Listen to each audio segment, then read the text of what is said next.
Hello? Testing 1, 2, 3. Okay, that's good.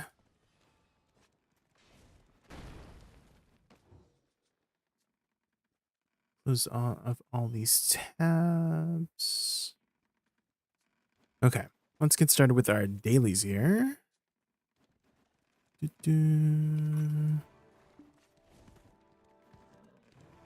One day these roll fern roots will be useful, right?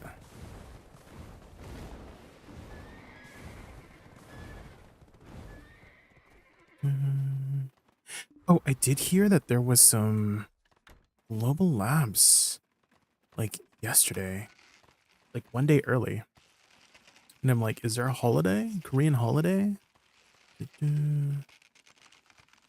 So maybe we could start off with taking a look at that.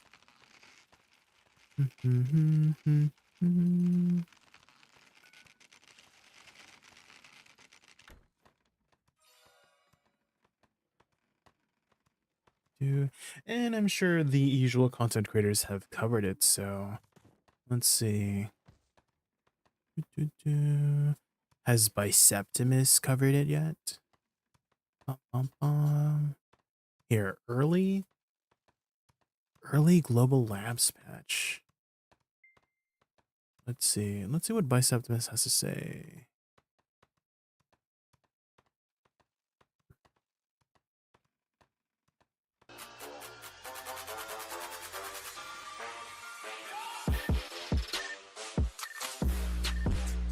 Oh, did he change his intro? Hey guys, like the intro is a little bit different, no? And today we got Global Lab a bit early, so there's no Global Lab Friday this week. Tomorrow, it is today. I think it's a Korean holiday or something. So this is the Global Lab. It's usually a Korean holiday. And this should be out on live servers next week, next Thursday, a week from now. And just right off the bat, it's pretty empty. Kind of expected, but empty? Of course we still hope they sneak in some Awakening Sage nerfs and stuff like that along the way. But it looks like they're just gonna keep everyone hating on Awakening Sage right now? Nothing until Hydral Ball. Is Awakening Sage OP right now? That, which honestly is expected. It always happens, right? It makes sense too. But let's just cover this, get it over with real quick. There is some good stuff in there. There's some quality of life. So for Dosa, there is a fix with I believe this is the new Rabam. The attack range by the maximum the Magna skill has been increased by 70% compared to before. The however, the range and maximum range of skill are the same as before. So I believe this has to do with the damage application. It does like a lot of damage in the center, like in the short range, nothing in long range. Oh, like the little sweet spot. Is, what it's about. Then there are some class modification changes, basically some bug fixes. I'll just read through them real quick. For Ranger, fix an issue where the evasion movement skill would activate before the crosswind skill when inputting ADVgg. Wait, didn't they buff the evasion skill? Or Ranger, Kang, I think that's succession. They buffed it, right? Like it's a lot smoother. I should try it. Not that I need it on Woosa, but not like, be linked to Kang Extreme. Why not? Wind Riding Feather when using the skill has been alleviated. And for Musa,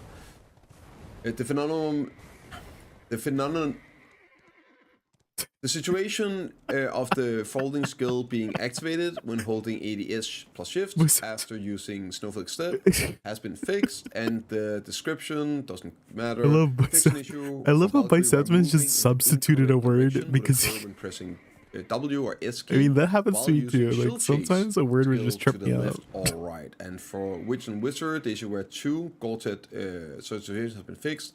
It's whenever you're like zoning in to say pit caves. There's a couple other places that does it as well, where you zone in and it loads, and then the mobs load in after.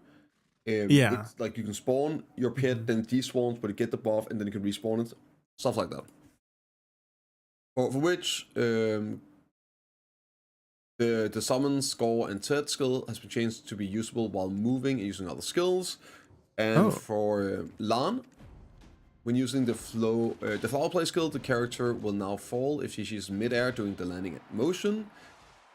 And the phenomenon where the characters instantly returning to original position when using the piston, I don't know what those words are, techniques, in the air has been fixed. Accordingly, the folding motion has been changed to occur when the character is in the air before the movement ends. Also stuff here from Dosa, after evasion movement, flow double, cross, blind slash, upward slash, defensive slash, will, cloud, And Tail Cloud has been modified to allow chaining, so that should be good. And the flow of the Dawn Mist techniques not be connected, double rising slash has been fixed. Okay, so again, yeah, like I think most of us at this point here are expecting, and I mean hoping, you never know, right? That at Heidelberg they'll announce what they're gonna do with the PvP changes. So like again, I've said it before, don't expect to see anything for this stuff here until Heidelberg. God, please no. So not for another 3 weeks. So they are buffing farming a bit. It seems that you can now get multiple get triple molds. molds. So when molds appear, the probability has been improved that up to 3 molds can spawn, depending on the probability shown below. 50% for 1, 35% for 2, and 15% for 3. Yeah, that's about it. They also improved horse capturing and effects, improved the ability to approach the horse more quickly when pressing shift with the rope out. Nice. Add an effect when using the new infinite rope. Yeah, also, if you're watching this before the patch... Is that out already? The infinite rope? Did they add that already? It's called I need to go pick that up. Cube today. It was delayed a week and nothing changed. I think it was probably a bug with maybe, I think, using it for cooking in recipes. So that's why Kea didn't get it last week either, but well, they got it yesterday. So we'll get that too. Oh, so we don't have it yet. Okay, and this here is I mean, a bit late, but it's good, I guess, for newer players, right? So they are reducing Kafra cost on items that were higher. One example, well, it's like basically two, like right? the dim it's, tree? the dim tree and Dande. So the dim tree cost more Kafras because it used to be the best item in the game before Fallen God, right? So it's just a bit more expensive to level up. However, after it turns into Fallen God, it's whatever. So they are lowering it to be the same as Red Nose, and they will compensate you if you have one, right? They'll compensate you with Kafras in your meal. Next up is also how did it even track that? And the cost down to be the same as your main hand weapons. Like from let's say you made a adjustment Fallen to the God marketplace. 2020 when Fallen God armor max came out with limit Tree. of selling items on the marketplace. Do they have the data from way back when? There's no way, black right? contents. It's been 5 years. Concentrated black gems, right? Going up to 20 millipop. Plant powder and cannabis plants, hard leather, high quality high leather, fertilizers, and then the immortal elixirs and perfumes getting increased as well, quite a bit. And also the big rhino heart for your sniper and hunting weapons gonna go up to 2 bill from 1.5 bill. Also adding some mass processing for concentrated black stones. So you do 10x with the black spirit powder.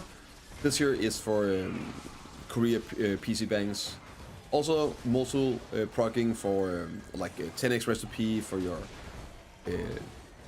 daily EXP, combat and life skill EXP. Also adding 10x for the 1 hour elixirs. Not really that useful since harmonies, but like that's still fine, right? Especially with life skilling. I don't even use those kinds of drafts anymore. There's no, of course, the frenzies. I mean, frenzies are still I guess very maybe if you're useful newer and places, you're on a budget, but actually like, visit some places, even at in-game. But yeah, and that's I mean, that's very right? niche. Then they're also adding. I think the only place I can think of where you would use a frenzy draft of corruption is honestly Israel Islands. Making them 5 more EP.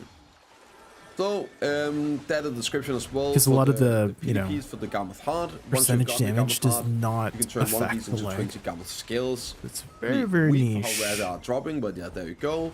And they're adding Book of Life, Book of Battle, and Atenus Fireflies into the only inventory. So that's drafts nice. that probably people use nowadays is the boss fight draft for life skill, right? One of the things you gotta do is kill some what are they called, like octopus, right? You kill them and you get a loot. Oh my god, they orb.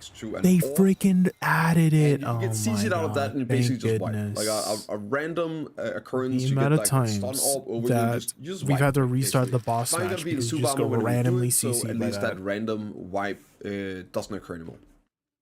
They're also increasing the spawn time, like basically not the respawn time whenever you summon.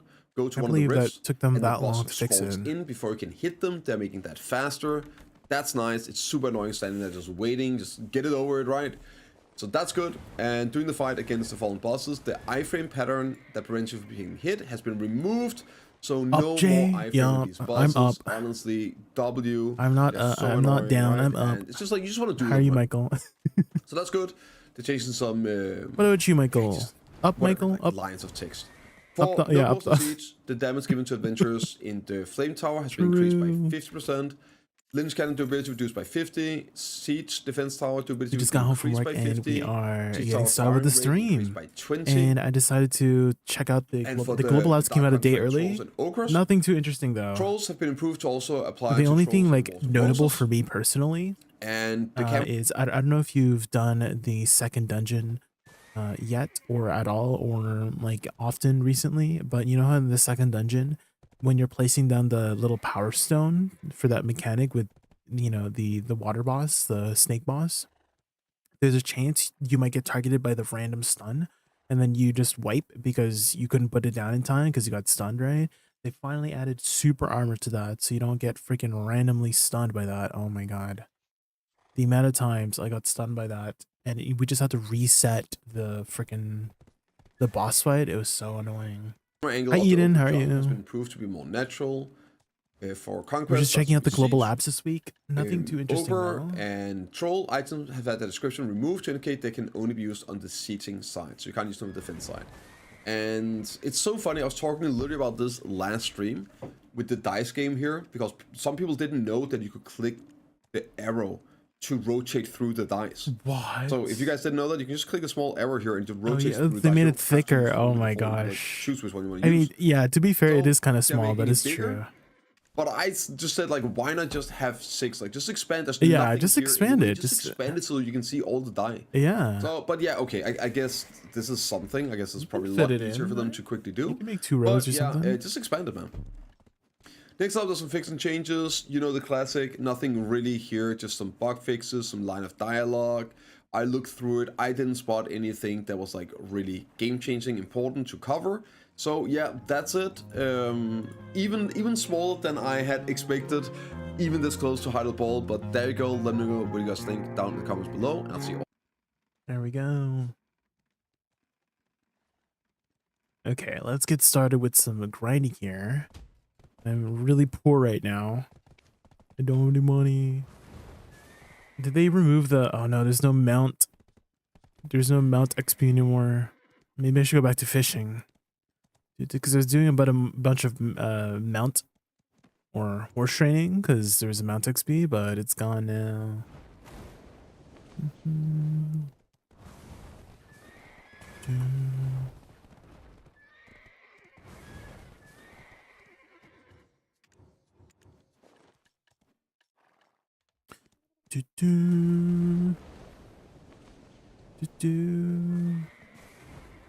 Okay, I kind of feel like some Tungrad ruins would be some fun. I always really like Tungrad ruins. I honestly like it way more than DSR. I don't know. There's just something about DSR that is not making me like vibe with it as much, you know?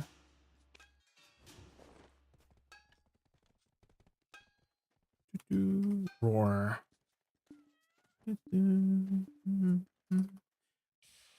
Have you gotten any more Migaloos, Michael? Any more Migaloos? How many total have you caught? Like 7 by now?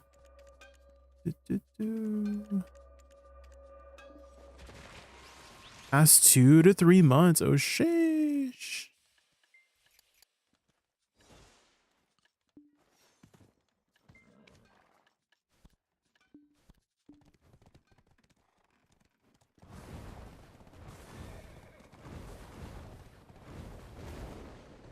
Not recently, unfortunately. 7. Let's go.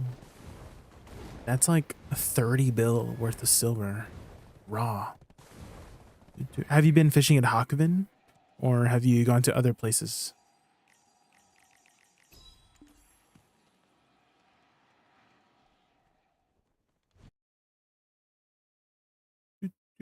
Just Hakoven? Yeah.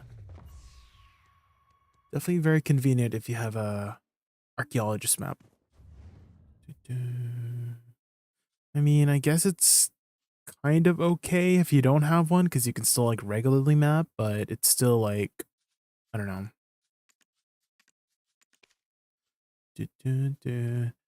You'd have to like autopath all the way back there, which I guess if you're like being AFK, you know, semi AFK, I guess it's okay, but it's still like, It's weird that none of the megaliths I've caught are bigger than the first one. Oh. I wouldn't say that's weird. I would say that's like RNG. You know how RNG is, right? Maybe you just got really lucky on your first one. Do you know, like, for the size of your first one, is that considered already like really big, or you don't know? Does it tell you?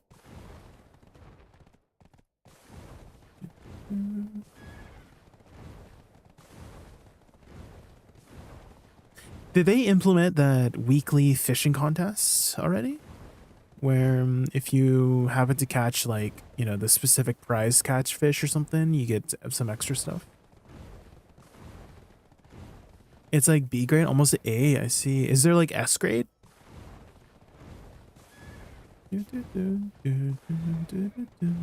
I don't know how the RNG works for the size, but I would imagine that it might be a little bit harder to catch a bigger one than a smaller one.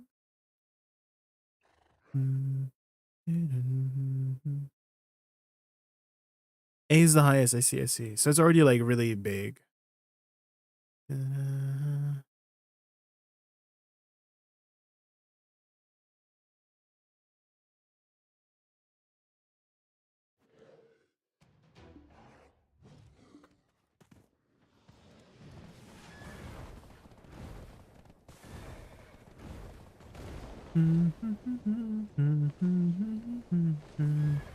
Okay, it looks like it is clear here.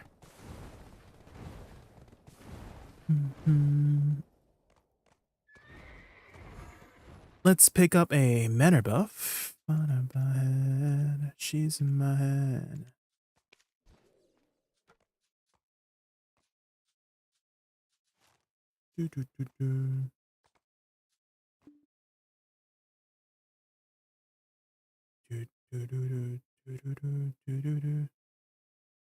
Been playing more Expedition 33 lately. Almost done with Act 2. Let's go. Where are you in Act 2 right now? You're so nice to check the area. I log on and start grinding until I cross someone's path, then go, oops, my bad. Well, it's like that long to check the area, Mista. It takes like less than 10 seconds, right? Most people have a T10 Pegasus nowadays, so. Be a heartbreaker.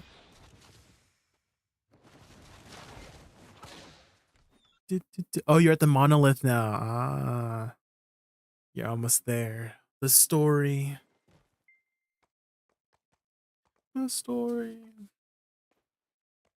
I only have 2 hours a day to play, so I make the most of it. I see.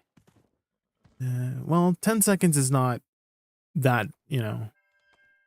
I still like, I'm still standing with my case. Like, even if you have like 2 hours, like 10 seconds, additional 10 seconds just to be courteous, you know, it's not that much time.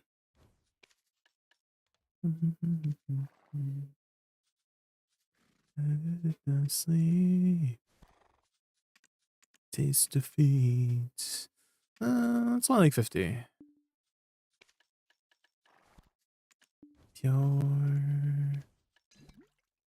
The door. Okay, I think we're good. And about this. I changed my stance to I'm lazy. There we go. That's a more valid excuse. Well, I wouldn't say it's like a valid excuse. Well, it is a valid excuse, but it's definitely a more truthful excuse. There we go. A more honest excuse. There we go. That's a good one. A player singing I love you.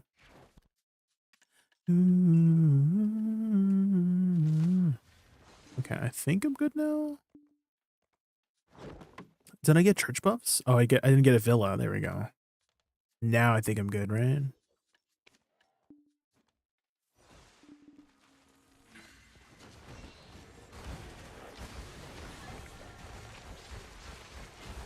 Oh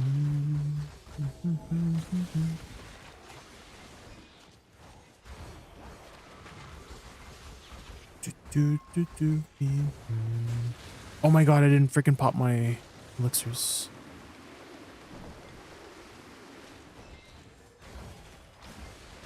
Cyrene, yes. Out of the two boss fights with the Axons, did you have a preference on the mask guy versus Cyrene?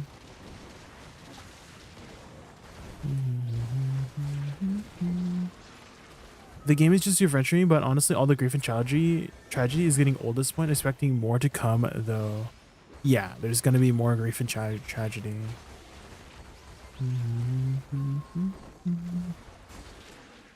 I mean, I feel like you've hung out in my stream long enough for me to be kind of saying how, you know, I've said like, oh my gosh, how come nobody gets a happy ending and stuff like this? You know, there's no happy ending. It's just sadness. So you can expect more sadness to be present in the coming acts.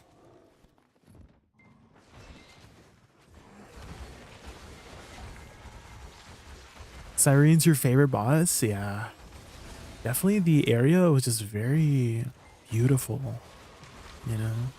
Just like the tranquility, you know? Like especially when you're reading the journals, right? I don't know if you found all the journals, but there was one journal where it's like, because you know how like Cyrene is trying to, I'm sure you saw in the last scene, make you see what you really want, right? Which for a lot of the characters, you know, Maya wanted to see Gustav, Lune, her parents, you know, CL, her husband and child. And so well, some of the expeditioners in the journals were like, maybe this might be the best way to go, you know? Like we've done our part to get to this boss. Now we've laid the trail and now maybe let's just like have a peaceful death and kind of like that, you know?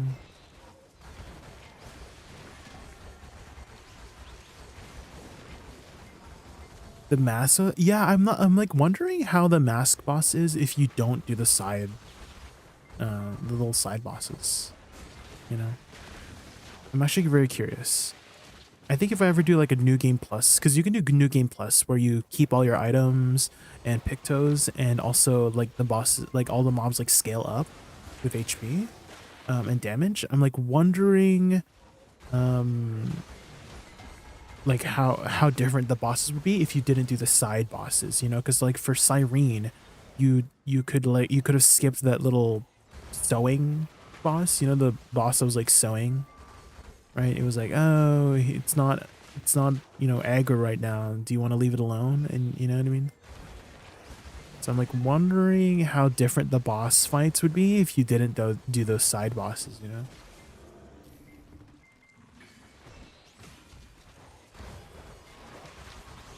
You're in the mask island, Toby? Yeah. So a little bit of a I mean, they do explain it when you're, you know, at the mask area where, oh, do you do the side bosses first to make it easier, or do you just go straight to the boss, you know?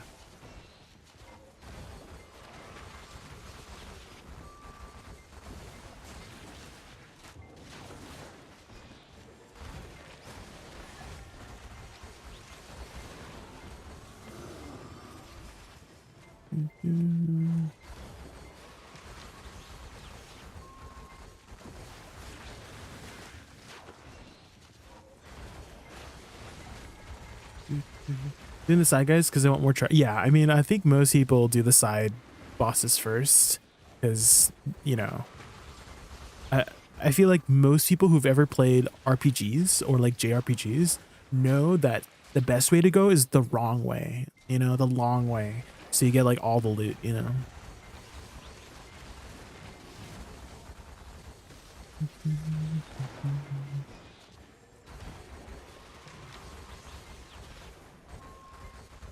The Taylor doesn't change the Serene fight, I think. It gives you a picture for Charm immunity, and I think that's something. Oh, I see. But the Charm is like not even that bad to parry, right? It's like 1, 2, and then 3, right? It's just like a easy 1, 2, 3.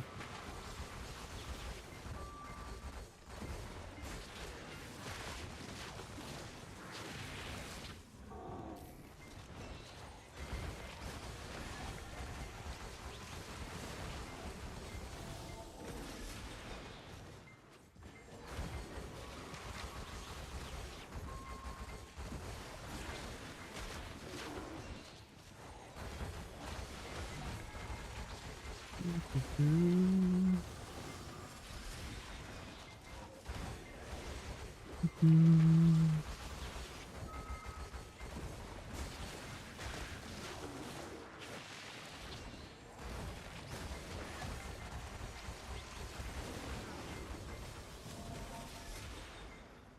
morning here in the Philippines. Oh, Chester. Good morning. Magandang umaga. I know how to say it. Good morning. I just miss who from Aqua.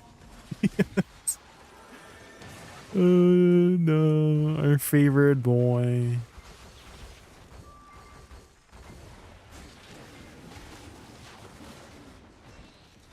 Why don't you use the F? Oh, I'm doing it like in between packs. Shiitake. So I for the most part I should have it for, you know, when I get to the next pack. But I'm using it to dash to the next pack.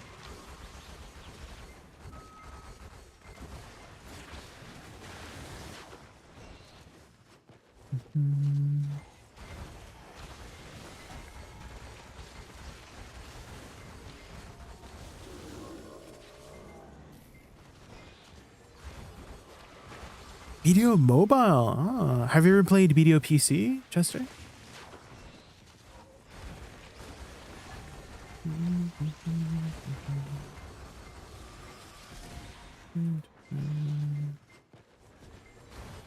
Or do you mean you've changed from PC to mobile?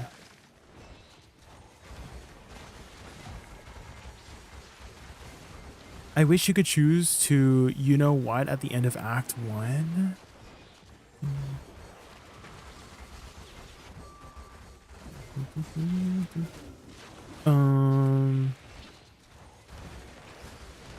I don't know. Like save the person? Is that what you mean?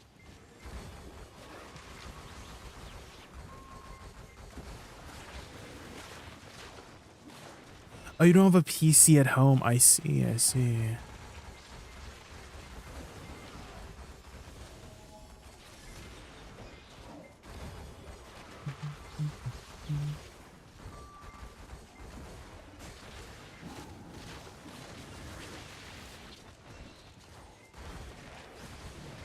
You go to like frick, I forgot what it's called in the Philippines, but it's the, you know, the computer cafes, right?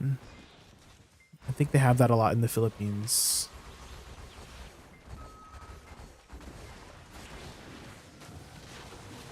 Your main class is Deadeye. Oh. I wonder how different the classes are for the newer classes. I feel like they're kind of similar now.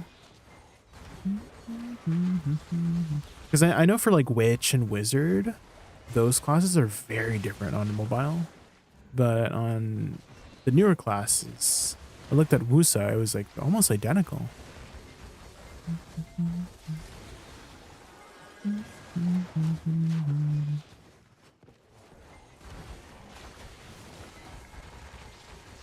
How long have you been playing BDO, Chester?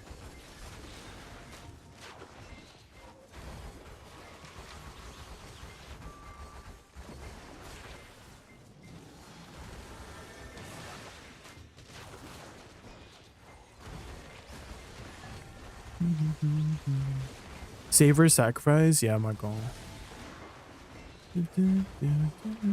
I mean, it always felt like there was supposed to be like 6 characters, you know, but we're missing. There are mods though. I don't know if you've looked into any of the mods, but I saw some mods where you could technically save save you know who, you know, and have them in your party.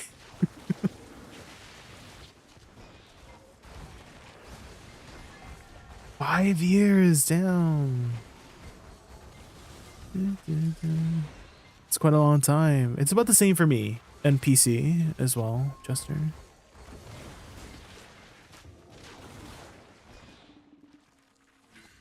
Also about 5 years.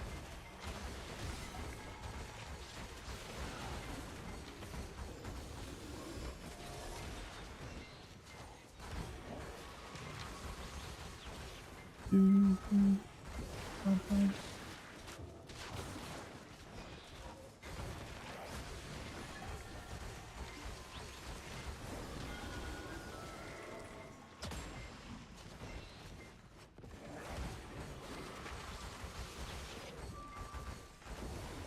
BDO Mobile have their own Heidel Ball and Calpheon Ball? Do they have like a separate date for that? I think so, right? Because your PC, the Heidel Ball is coming on June 28th, I believe. And I don't know if mobile gets the same date and stuff. They do, but it's not as big.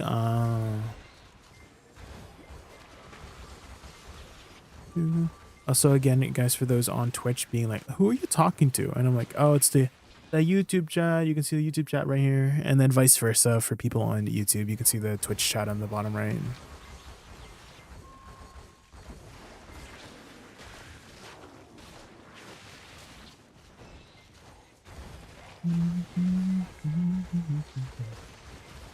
They do give way more free stuff though. Oh, like what? Like what, Michael? What kind of like big free stuff have they given out?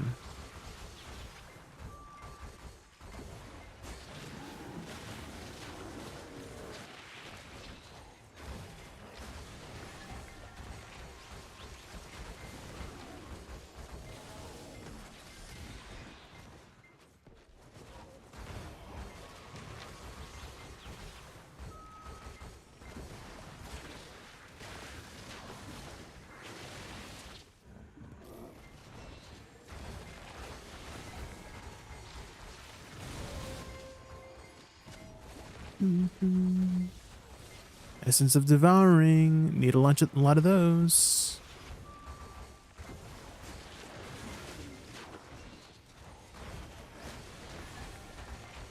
Hi, Kira. How are you? Good evening. It's time to get grinding.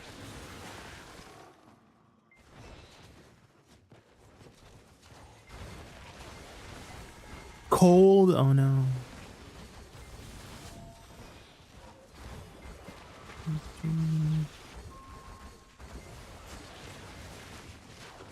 How are you doing? Well, doing well. We just got home from work, ate a little bit, and it's time to game. Hi, Mr. Jabs. Kamusta.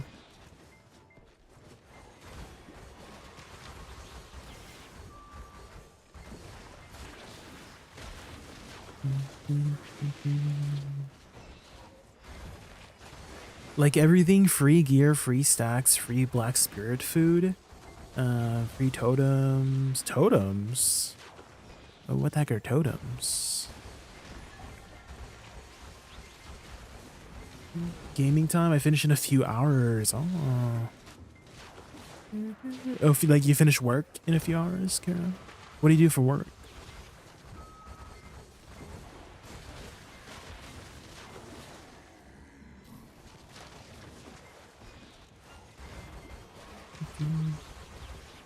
I just do manual when doing PvP, but in farming I do auto.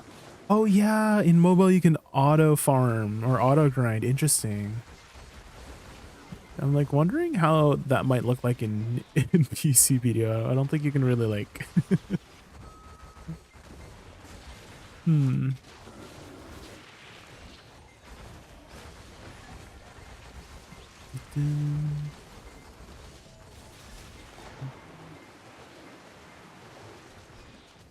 What about you? Well, my official title is called Residential Manager, and it's just a really fancy title for basically being like a butler or a maid. So where I live in 4 different towers.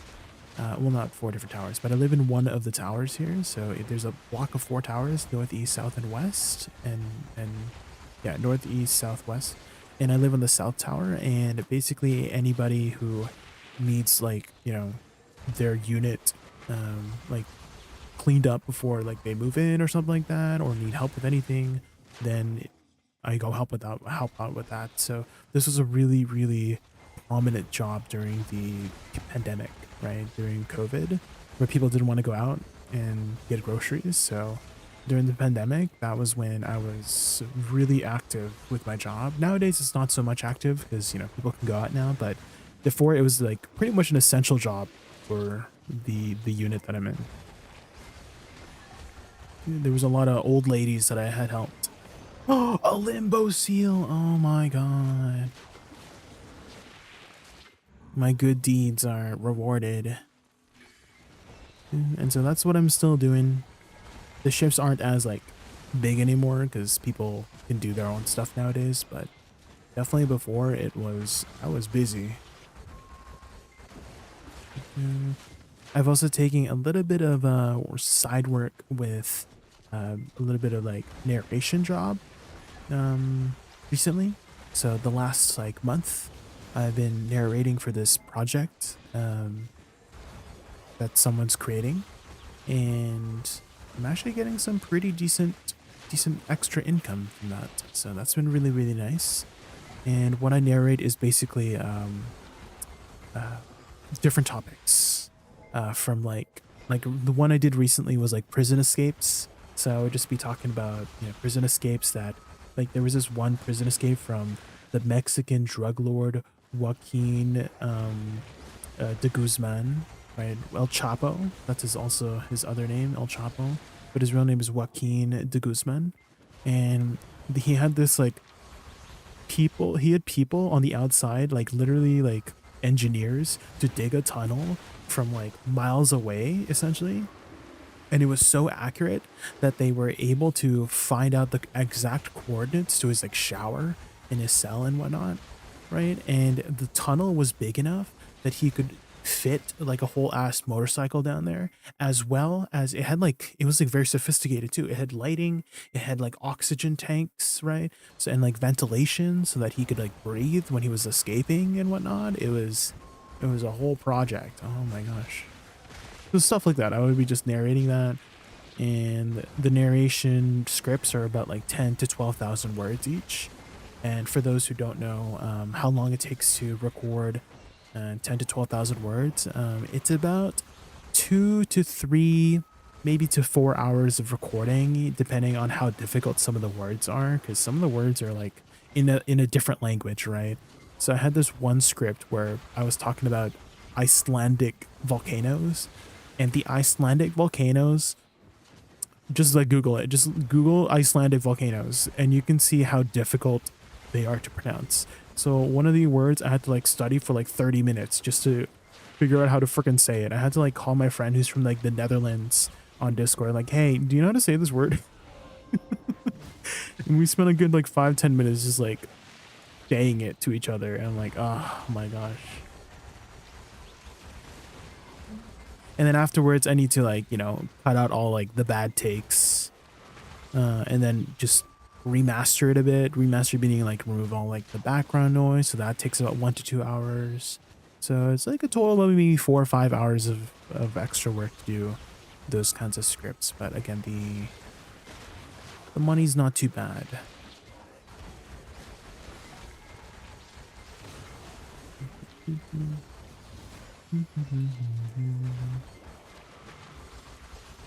And I'm also getting paid in USD as well, which in Canada, I mean, dude, that's a lot more.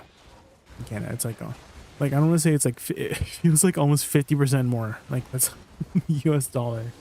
Monka. I know it's not, but like definitely getting paid in USD when you're in Canada feels pretty good.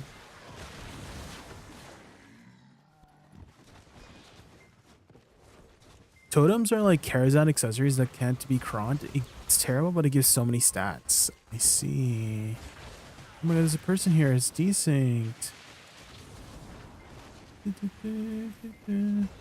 way it's on me.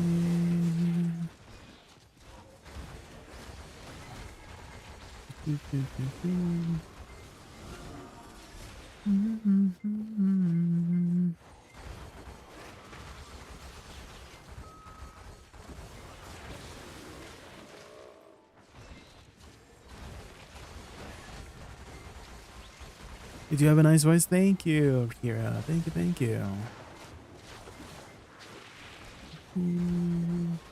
for me, I feel like everybody kind of has an indifference towards their own voice, you know, like they don't, like in the beginning when I started streaming, I was like, I don't like hearing like I couldn't even watch my own VODs because I just couldn't like stand my own voice, but now I'm more tolerant of it because I've heard it so many times already.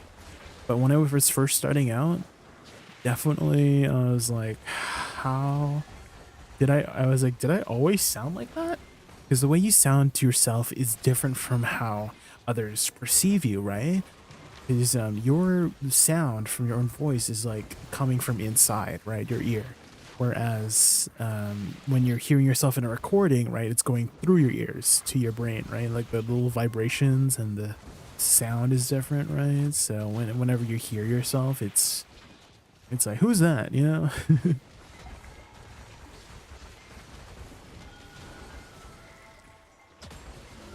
Hi, Wataru. Party animals. What was that other party game we played, Wataru? It was kind of like Mario Party, but like not Mario Party.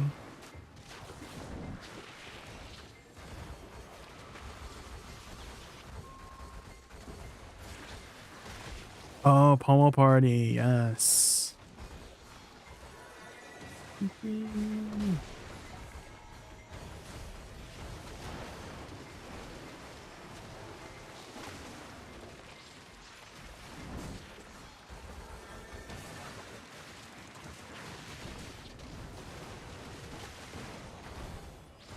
You love this song? Frozen.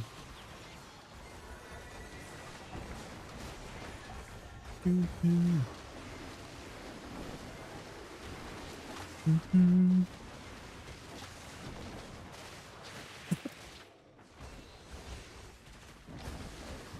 trying to remember the last Disney film that I watched. And I kind of want to I kind of want to say it's like Maleficent. Does anyone know Maleficent with like Angelina Jolie? I'm pretty sure that's the last Disney film that I watched, which was so long ago.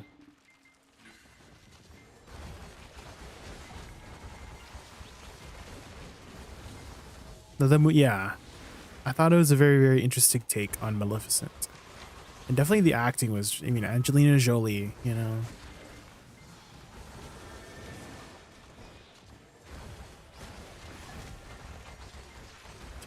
But recently I've been hearing a lot about the recent Snow White. I've never really looked into much into like Disney as of recently, but the most kind of like exposure I've had with Disney recently is all the negative reception to the newest Snow White movie, which is a little sad because, you know, I think that Disney has, you know, it's kind of like that childhood memory, and now it's kind of a little bit tainted a bit with the recent changes they've made a lot to how they've been doing certain films.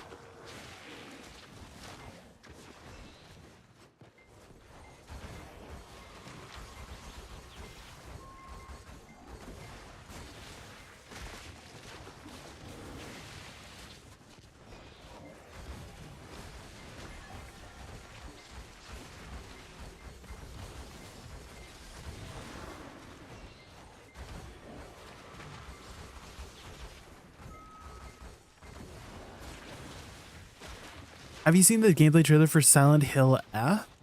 Was there a new one recently, Michael? Was there a new one? If so, then I have not.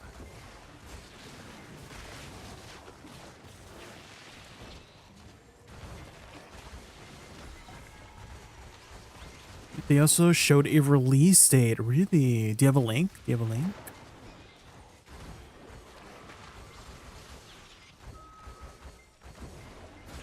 Oh, September. Oh. When did Silent Hill 2 remake come out? That was like recently, right? Ooh, wait, we have new seals? Ultimate premium enhancement? Oh, I'm definitely gonna get the crons for sure. Definitely gonna get the crons for that one.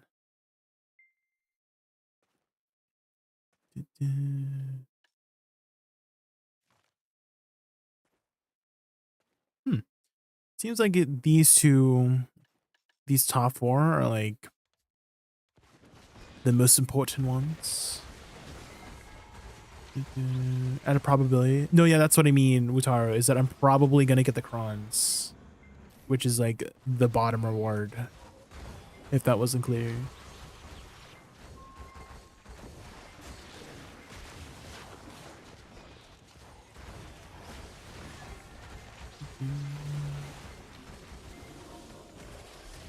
I think it's this one. Okay, let's take a look.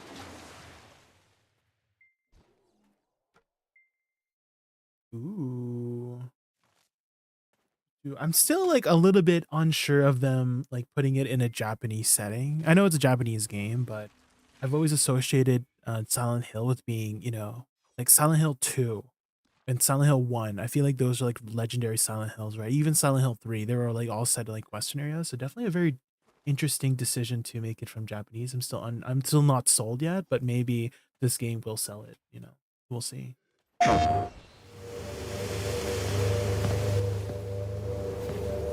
サクコ、どこ行くの？こっち通るの珍しいね。今は誰かと喋りたくて。 Okay, there is one thing I have to say about like the Japanese language is that they always make like if you were to say the same thing in Japanese in English, like translated, you know how like in Japanese it sounds like very cool, but then when you translate it in English and say it in English, it sounds kind of cringe, right? And then same thing for like scary stuff, you know? You know, like when you say scary things in English, but then you say it in Japanese, it's even scarier. I feel like it has like a more scary tone. I don't know. Maybe it's because I don't know the language, so it's like that anonymity. I don't know. 私も後から行くね。 Like these, even though these school children, right? They're like just speaking normally. I don't know. The tone just seems so creepy, you know? With them speaking Japanese. 裏切り者。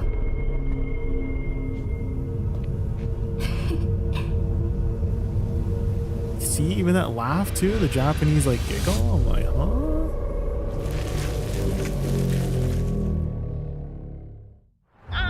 誰もいないの。足の悪いおばあちゃんまでいないなんて。こんなの絶対に変。誰もいないし、気味の悪い怪物がうろつき回ってるし。いや。Major Silent Hill 1 and 2 vibes and shit.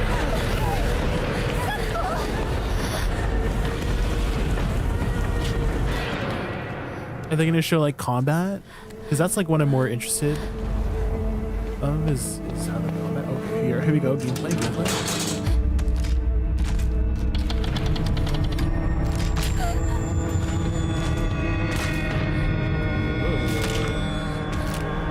So cheeked up.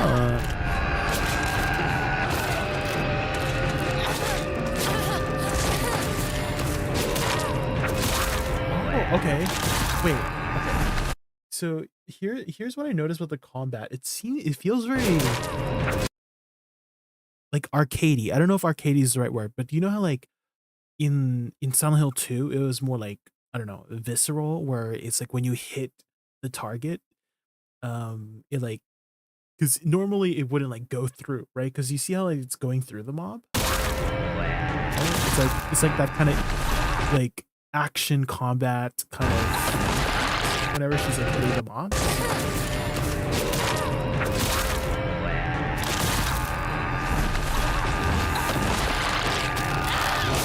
That's what I noticed with like the combat thing.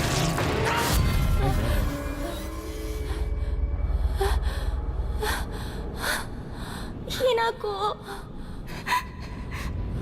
The spider lily motif.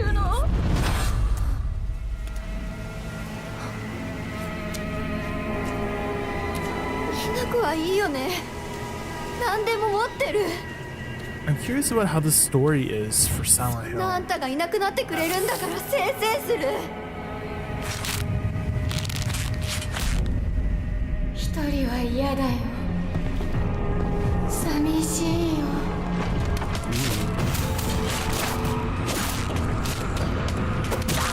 Those are definitely very creepy, that's for sure. Some terrifying looking mobs.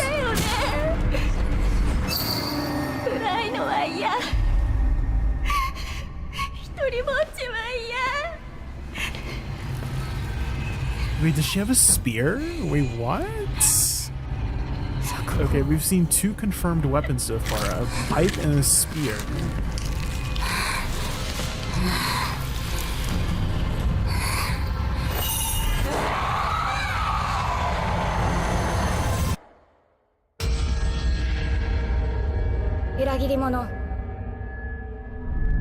Traitor, what's happening? September 25th. Oh my gosh. That's soon.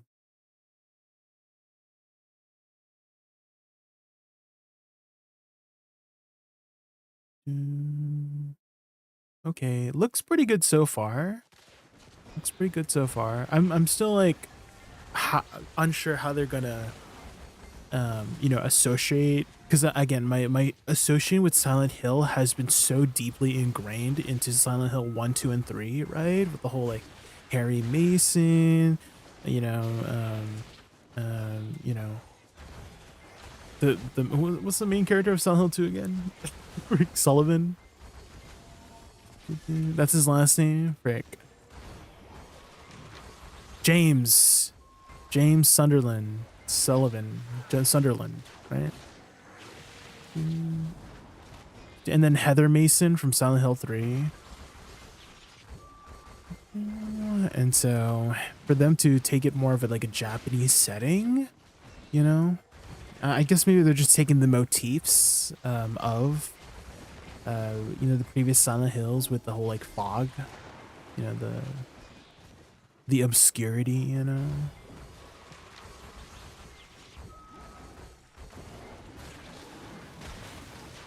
But I do think with the later Silent Hills, they've kind of, would you say maybe dropped the ball with the later, because you know Silent Hill 1, 2, and 3 were like really good. Like most people have like a really good perception of Silent Hill 1, 2, and 3. But then after that, it was kind of, you know, like Silent Hill 4 and Silent Hill like Shattered Memories and Silent Hill like Origins. All of those were kind of misses, you know. And the only Silent Hill that I think a lot of people were really looking forward to since then was PT, right? But then PT got canceled, right? Because Kojima and, you know, what's that company's name? Kojima and the company had some issues. Can I do Pig King 327 EP? Like the Calamity 8-9 Pig King topics, or do you mean Pig Cave? If the Pig Cave, what's your total AP? Can you tell me your total AP? Because that would be a much easier to like figure out. But Pig Cave in general is just a very like, you want to be as close to 800 gear score as possible. Otherwise, you're not going to have the best time at picking, or you might even fail with the timer. Because the timer for the regular, like the 24/7 Pig Cave is pretty tight if you're like low AP.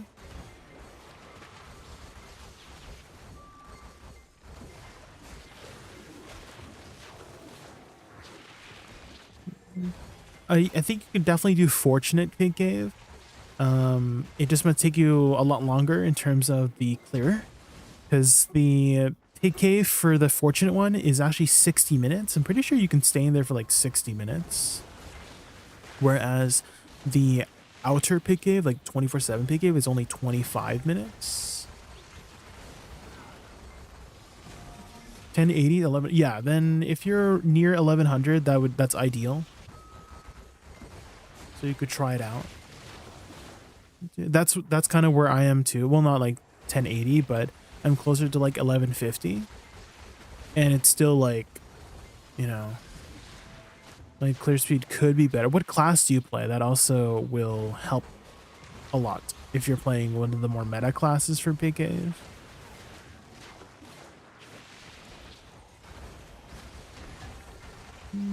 Just be careful of their breath attacks. They do knock down as well, so if you want to be super safe, I recommend running 100% knockdown res, which is what I do personally too, because I don't want to worry about getting knocked down. even if it's like a small chance to get knocked down, I still don't want to get CC'd. Hi, Morningstar, how are you?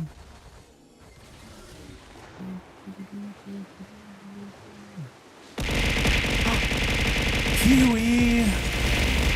System says, Kiwi just raided us with a party of Kiwi. 76. Let's give them a warm welcome. How are you, Welcome, Kiwi? Kiwi and the awesome 76. Get ready for gaming thrills and Get raccoon fun. ready. Fuel your adventure with ADVgg using code JaykunVT. And let's make epic stream memories together. You need a nap? Alright. Welcome everybody from Kiwi Stream. My name is Jay. My favorite animal is raccoon. We're just grinding some Tudgard ruins, and we just recently watched the trailer for Silent Hill F recently. And I don't know if you've ever played the Silent Hill games, but I think like after Silent Hill 3, the series kind of like went a little bit downhill. And so hopefully this new Silent Hill will maybe make people have a different reception to it, you know? And yeah, Kiwi, if you need to go get some rest after your stream, don't let me keep you up. Thank you again so much for entrusting me with your viewers. I really, really appreciate it. Have a good nap.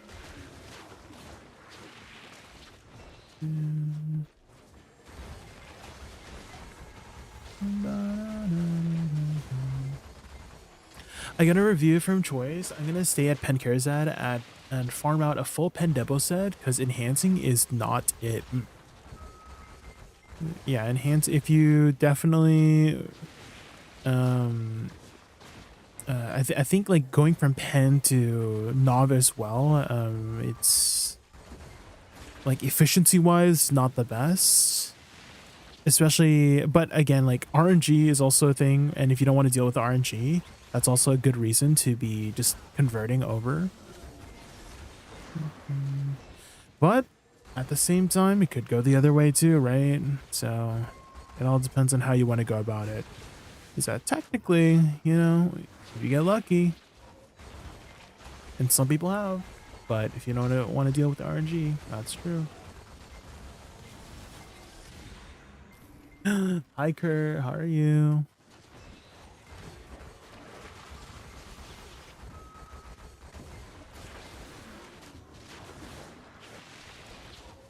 I'm around 1144 demi-human. Would it be okay if I go to fortunate? That's definitely plenty. Yeah, Hemidra. Just one thing to note about the fortunate pig cave is that you cannot debuff the mobs. So you may want to change the way you do your certain combos. Because for me, I usually try to do my DP buff by the time my flowers explode. Because they cannot be DP buffed, I skip my DP debuff. You know, so I just immediately go into my other abilities so that I can oh, there's a prisoner, so that I can clear the mobs a little bit faster. So you may want to kind of like also optimize your add-ons as well for Fortunate Pay Cave, because your add-ons will not also debuff the mobs. So those are two things you might want to consider, is change your add-ons and also change your combo to accommodate how the mobs like don't get debuffed. You know what I mean?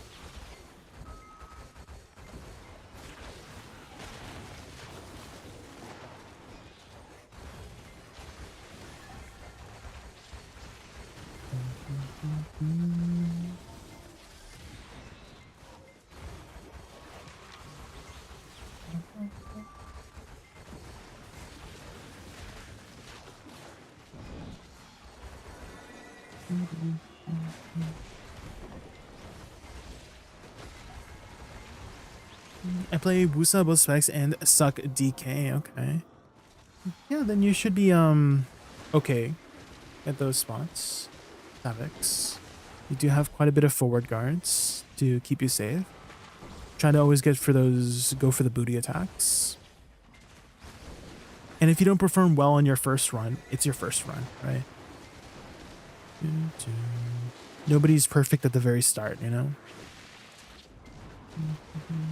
From pen to 7, it's not that hard. It's often not that are the bigger leaps, yeah.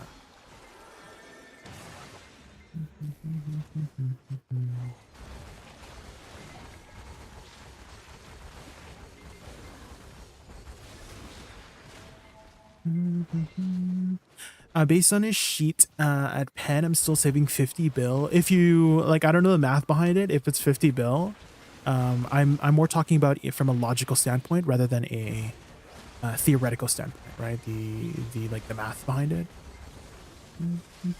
Oh my gosh, there's a person here.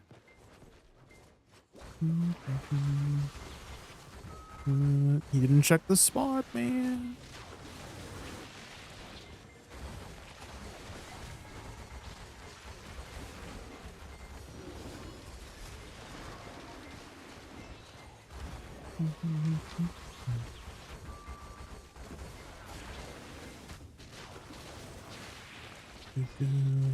And so what was it? Was my thought? My thought got interrupted. Is like the RNG factor. Yeah, if you still technically will save money if you get lucky, but if you're talking about like the averages, right? RNG's RNG.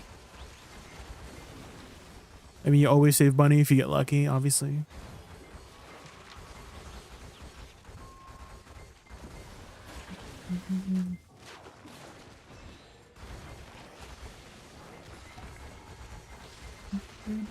I know one person that for sure, like I think it's Garnier for the most part enhanced his accessories from the remaining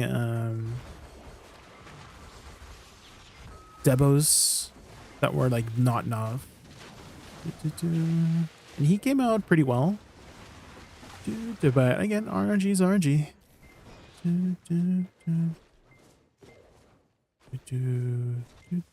Ooh. Moms aren't there. Is the person still around? If they're still around, I'll just switch channels. Because people don't know how to check their channels, guys. Just a little bit of common courtesy, guys. Just like it takes 10 seconds to literally run your horse around the spot. Just to see if someone's around, okay? Just check the grind spots.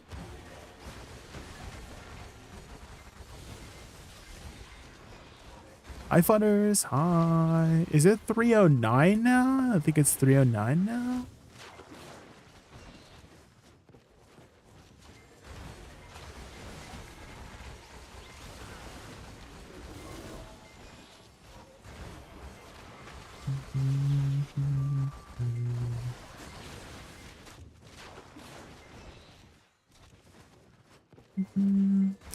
Another thing to also consider is incremental gains too.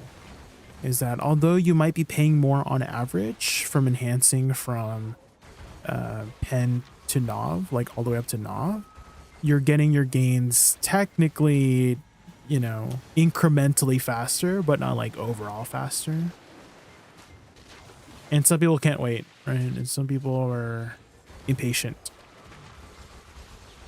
And perhaps maybe those incremental gains are more of a gain in the shorter run than the long run for them, especially if they want to do certain types of content earlier.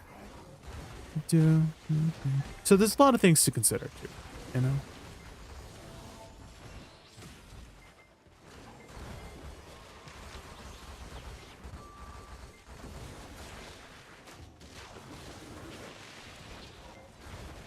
How long will Pudorak stay if you leave the pack? It should be still there by the time you come back. But if you start it, you have to finish it. Like if you happen to get the mobs like starting, like the spawn, they will disappear if you leave the vicinity. Okay, I'm just gonna switch channels here because the person doesn't want to leave.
Are you back, Topics?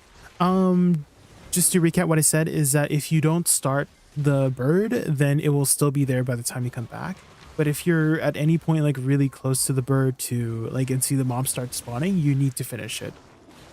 Otherwise, it will disappear if you move too far.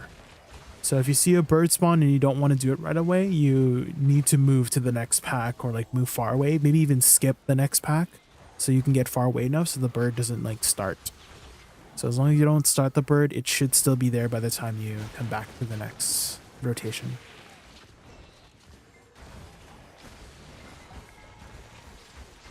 Dude, hi Justin NPC, how are you? We're just grinding some Tungrad ruins.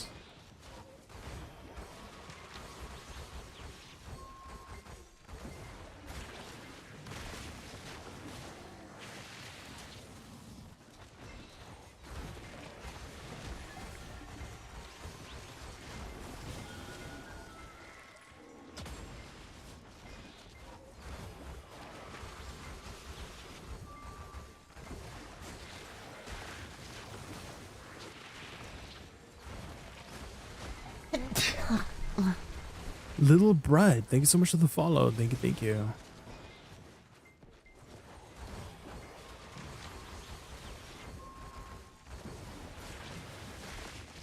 We're just grinding some Tungrad ruins.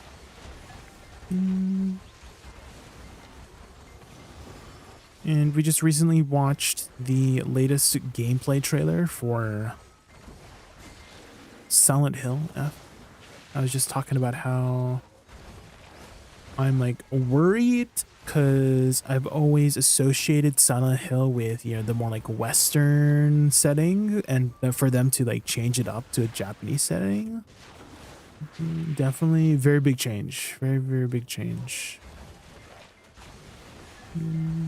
But maybe a change is what they needed because the later Silent Hills after Silent Hill 3 kind of went downhill a bit.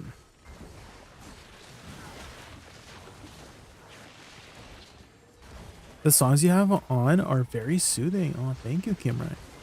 The song that was just on was from Expedition 33. Have you played that game? If not, you should. It's a very good game. Just came out a month ago. I pretty much have like all sorts of music on this playlist. If you guys want an exclamation mark playlist, or if you guys want a song request stuff, I have a song request command. If you look on the top right, you just need to grab the Spotify link. Emphasis on Spotify link. Yeah, these mobs did not want to die.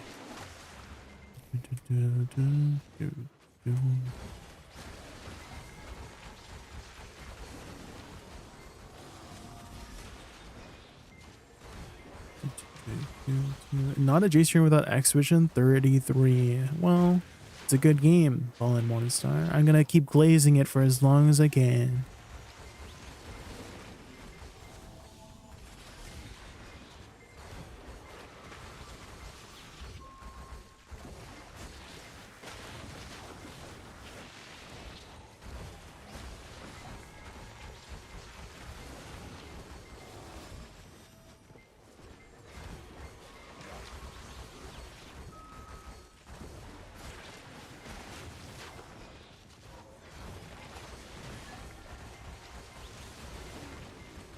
Bet on it, bet on it.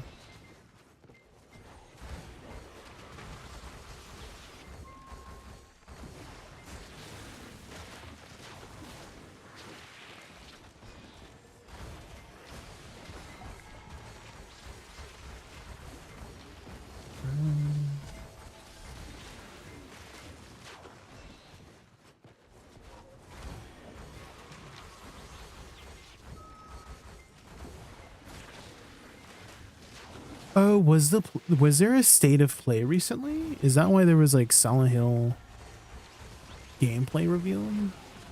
Because usually this is around the time where they do like, you know, those gameplay, you know, those game shows, like the E3 is not a thing anymore, but like those game shows where it's like E3.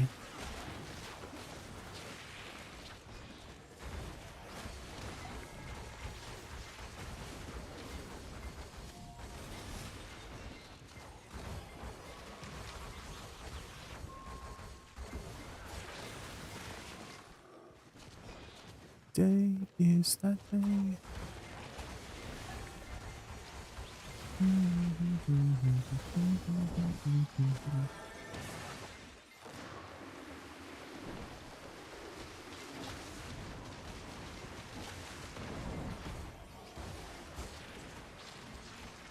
Are you also High School Musical enjoyer, Kurt?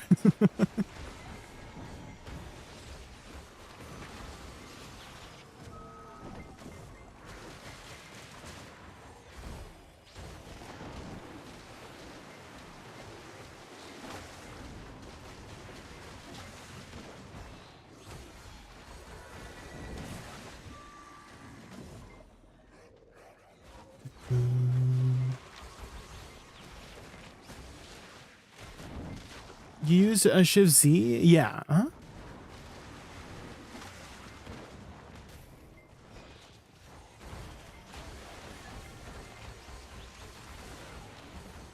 It's a good way to transition back into pre-awakening, because there's some really powerful pre-awakening skills that you can utilize. Oh, another bird. I think I moved fast enough that it should still be there by the time I come back.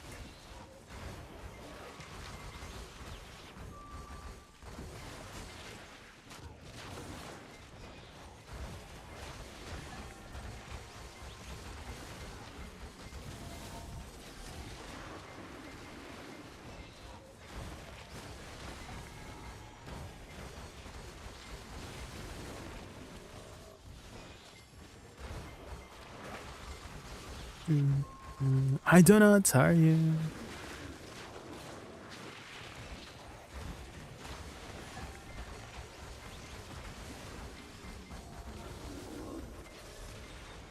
We're just grinding some Tungrad ruins.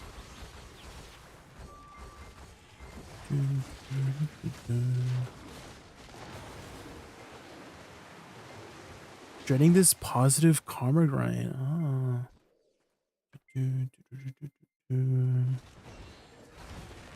I feel like I haven't talked to you in a little bit, Donuts. How have you been? How have you been? How have you been? Are you still, you're still red, I guess?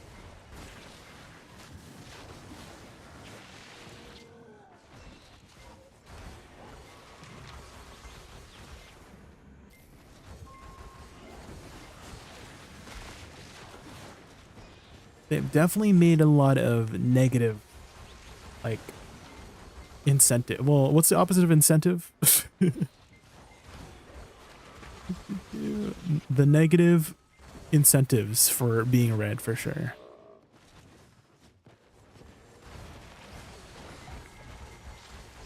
Ooh. Is this some lo-fi stuff? Has some lo-fi vibes. Time goes by.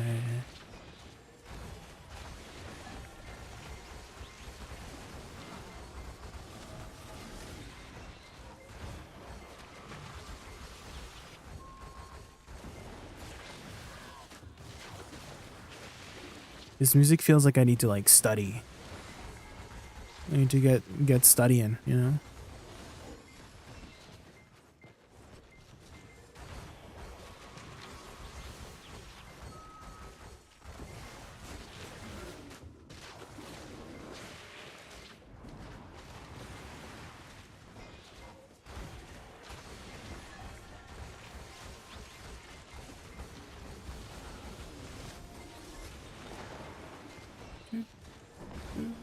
They also took out the karma scrolls out of the loyal shop and got rid of the karma crystals, so PA just made it hard for red players to go blue. Ooh.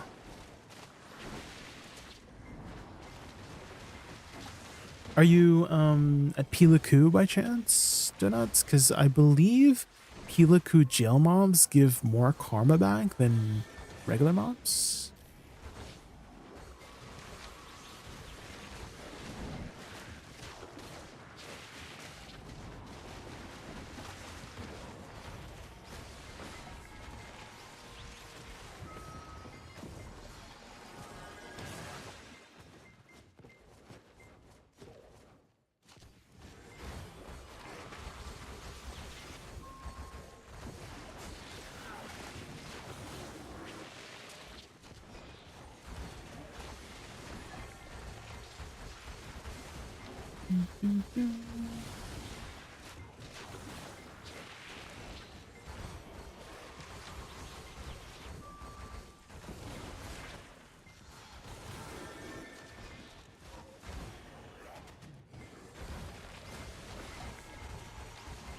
I don't think like students really traditionally study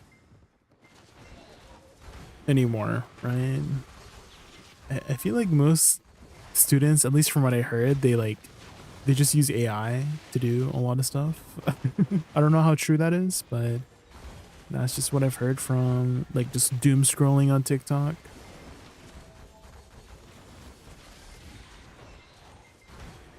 Hi, Lisbon. I want to say goodbye before I go to sleep. Much love to all you beautiful souls. You too, Lisbon. Thank you so much for hanging out and stopping by. I really appreciate it.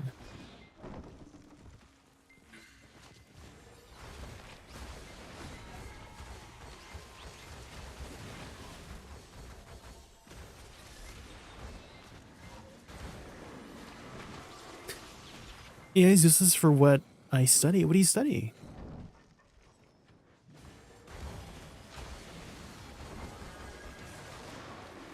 I'm glad I don't have to grind City of the Dead again for the telescope. I dreaded that grind. How much use to get out of the telescope anyways? Because for the most part, my telescope and compass kind of just rot in my inventory for the most part.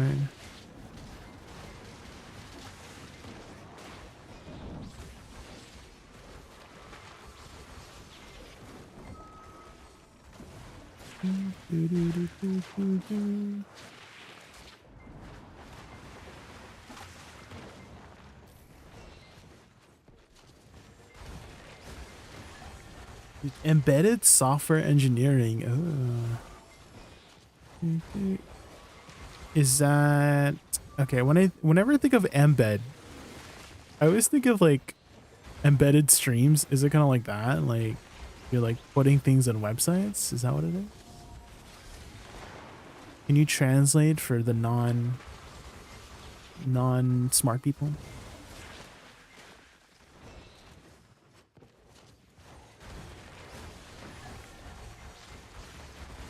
God bless AI. AI is definitely advancing very quickly, Kurt. Oh man. And I know like the whole like implications of AI, but I definitely can't deny how much help it has been just for like mundane things in my life. Mostly just like communication stuff, because I'm like not the best with like communication. I have a lot of thoughts in my brain, but it's hard for me to organize. So whenever I'm like, you know, trying to write something down, I kind of just have ChatGPT just audit it. Right. I would just write down like, oh, I want to say this or that. Can you like organize these thoughts for me in a more like cohesive manner, you know? And then ChatGPT does the rest, you know?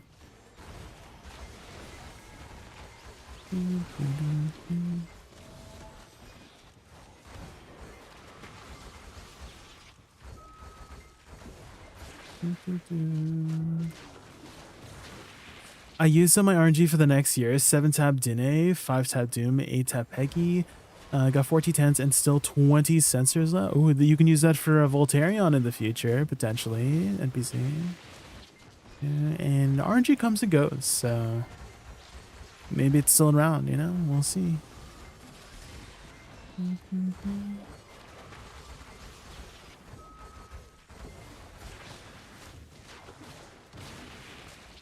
After I got my compass 2 years ago and only used it less than 10 times, telescope is used for a lot because you're looking for PB. I see. True, you need friends to use the compass with. That's why I haven't used the compass very much, because you need friends to use it for. But the telescope, you don't need friends. You can use it to like stalk people too. If you guys don't know, you can still teleport to your guildies without them being your party. They just need to be your guild. And so you could like, you don't have to use it too. You can type in their family name. Here's a little trick, as you can type in their family name and it will tell you exactly where they are. But you don't have to use it. So you could still like, you can repeat it and you can like track their location. If you ever wanted to like stalk your guildies.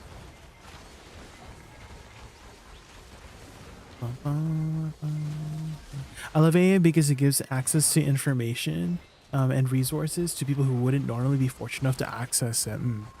There's definitely a lot of positive tech stuff that's happened for AI. I follow this one YouTuber, Kerr. I don't know if you've seen her, but she does a lot of like positive tech news on the YouTube space, and she was saying about how, you know, they've used AI in like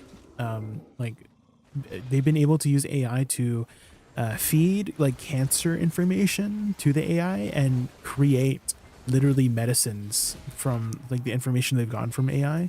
And so they were able to cure some more different types of cancers thanks to the usage of AI, you know?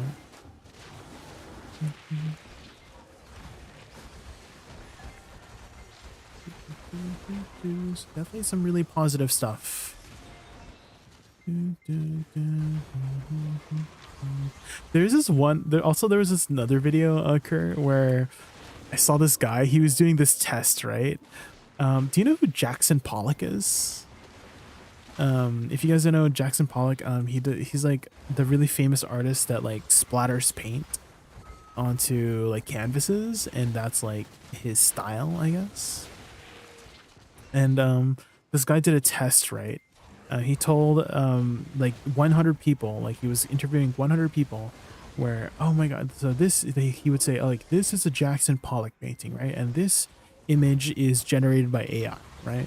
And he was just asking them, hey, what can you explain to me, like, you know, the difference between these two like pieces of art in terms of if you know like one is from Jackson Pollock and you know one is from AI, like what I think it was value, right? Does it have any value, right? Do you think it has any value? And the people, like all 100 people, were for the most part saying, oh yeah, the Jackson Pollock painting has more value because it has more soul, right? It's valuable because a human painted it and stuff like that. And then at the end of the interview, they're like, the guy was like, well, what if I told you that this Jackson Pollock painting was also made by AI? And then like all 100 people were like stumbling over the words, and then some people even refused to like comment about how like they said all these like things about it, and it was like a it was like a gotcha kind of moment. It was like so funny. Oh man. So because if they went back on it, then they have to like basically admit that it does have value, because they were just talking about how this other one has value, but it was like AI. Oh my god. It was crazy. Jacob, before I go to bed, can I see your current PvE add-ons? Oh yeah. Of course, this one. Yeah. This is what I'm currently using. And I can screenshot you. Just in case you need it for later. Liz Pont. At Liz Pont. There you go.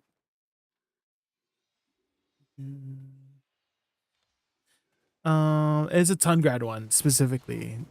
This one is actually, I'm not using my Tungrad one.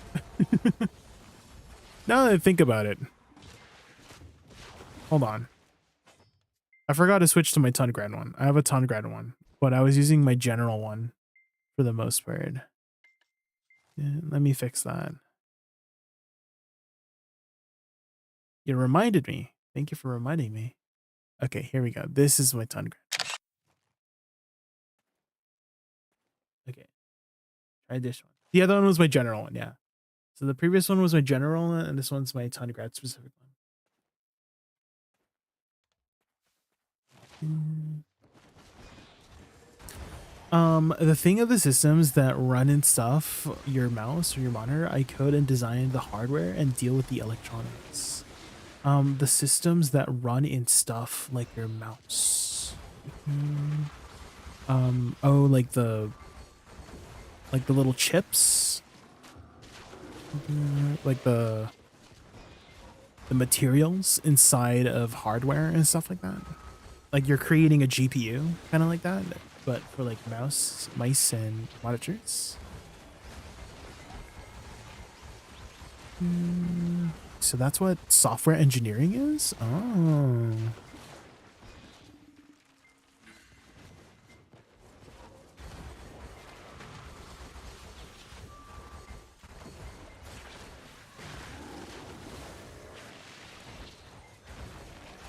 Make electronics?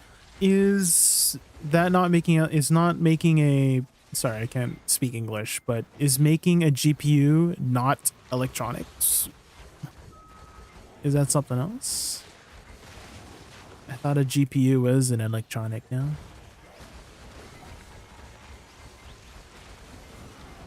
Oh, you code the electronics. Oh.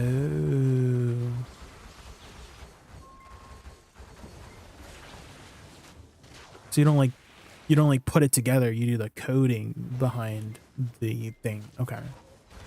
Oh, you do both. Okay.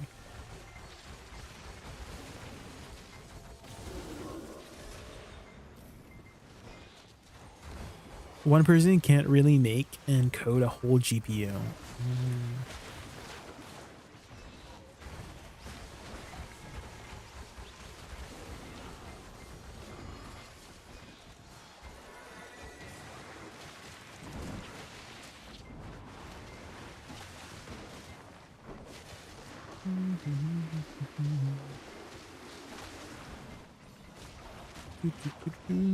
It's a field I could go into. Yeah, well, definitely technology is advancing, right? And I think they're always going to need people in the tech field to do certain things.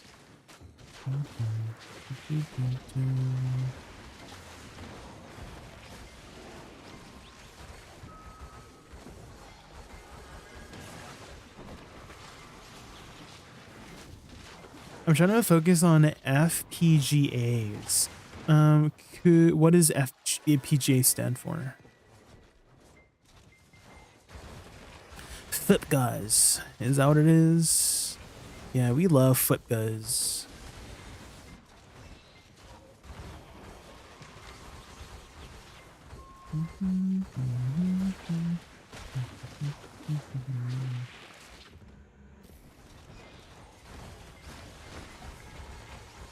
CPUs that do a single task but very fast.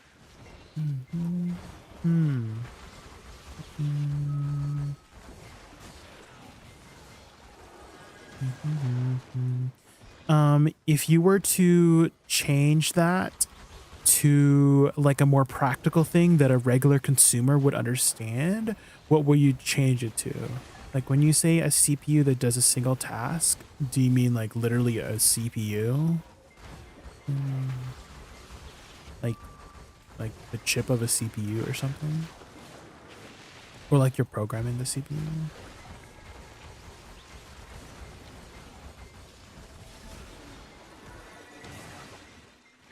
Think of trading. FJs handle the buy and sell orders. So like transferring information. So like a M.2, like a hard drive.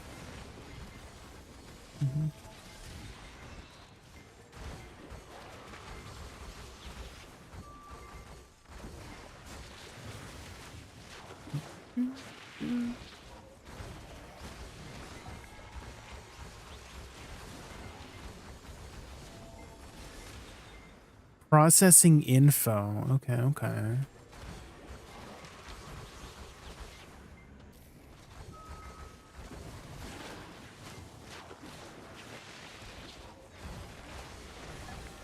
It's hard to explain at a high level. Oh yeah, for sure. Like I am having a hard time like keeping up. That's why I'm like trying to translate it in my brain to something more like an analogy, right? And you're using trading as an analogy, so I'm like, oh, like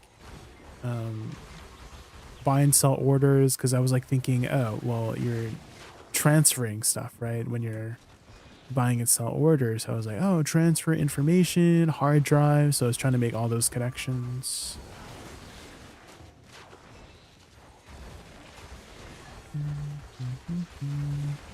But you mean kind of like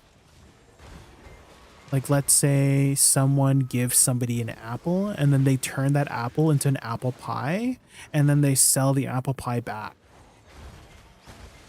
Is that what you mean? Is that a better way to like make an analogy out of it? Like they take something and then they turn it to something else. Oh my God. Is it like you put, it's like Minecraft, right? Where you put the iron ore into the furnace and then it spits back out an iron ingot, right? There we go. We can use Minecraft terms.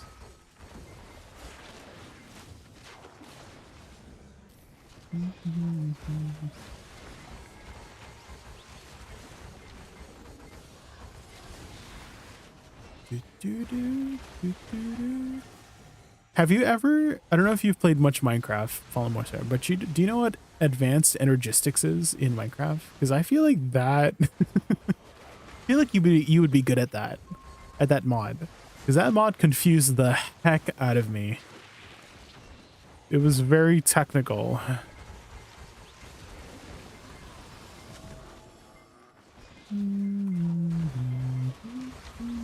Oh, did I get an Origin of Hunger? Let's go.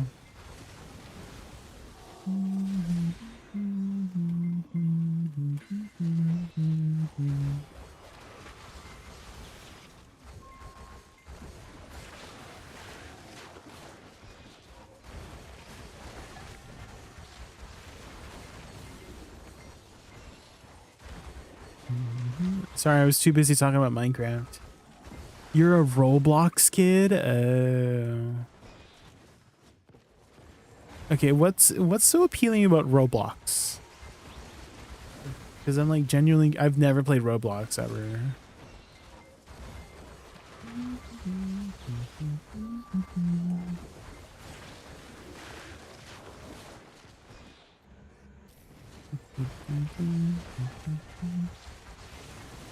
It's different now.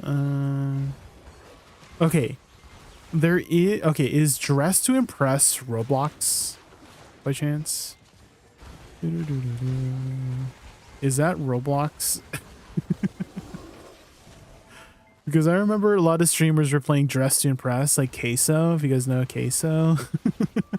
He loves Dress to Impress. I'm like, wait, is that Roblox?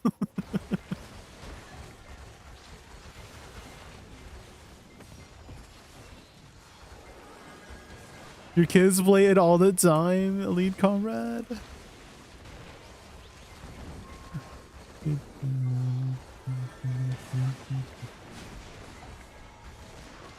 How are you doing? We're just grinding some Tundguard ruins, and I was just asking my chat, what makes Roblox so appealing? Do you play Roblox, Boopfoo? It has like a lot of different games, right? It's like would you say it's kind of like Unreal Engine where you could create games? It was like, is that how Roblox kind of started? Was it just like a program that you can make a game with? Because it's like I know there's like a Squid Game thing, right, with Roblox too. So you're making like a game within a game with Roblox. And I kind of guess Minecraft's kind of the same thing, because Minecraft has like Bed Wars and like Hunger Games kind of modes. So you're kind of making games within games. So maybe I could see the appeal from that, is that you're able to do many things with it. Digital Legos, I guess. I saw an entire roster of heroes from Marvel Rebels on Just Impress, and they were almost 1-to-1, but like yassified. Yeah, all of them are yassified. What is yassified? The term yassified is so funny. I don't know.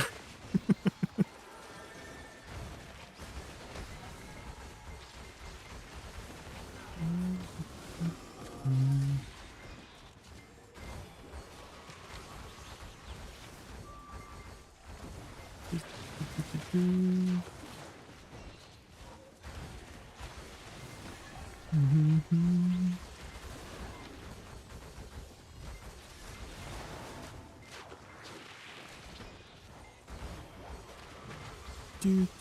that mean we have to play Dress to Impress on? Oh my god, Dress to Impress with BDO. With BDO themed. We got a Yassfire BDO character.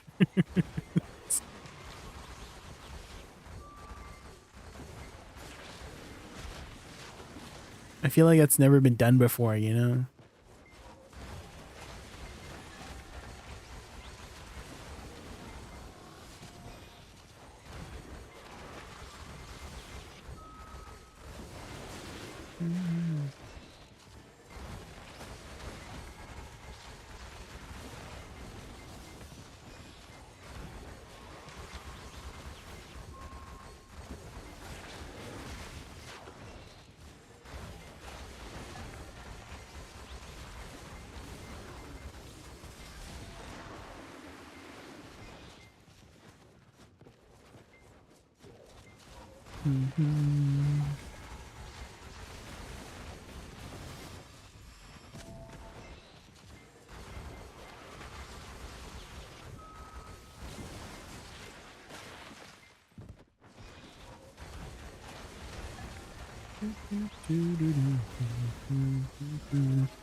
I'm already imagining Igor Bertoli in a dress to impress, or do you? Oh man.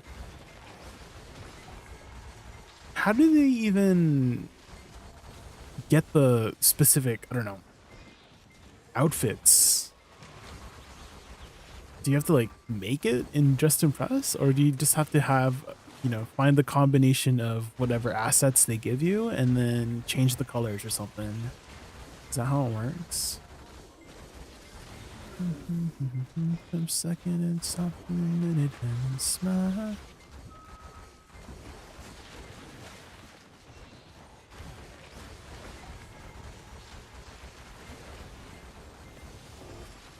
Combination from many different parts, I see.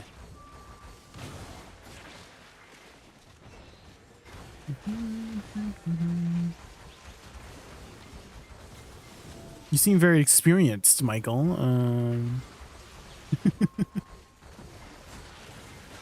Have you played Dress to Impress a lot by chance?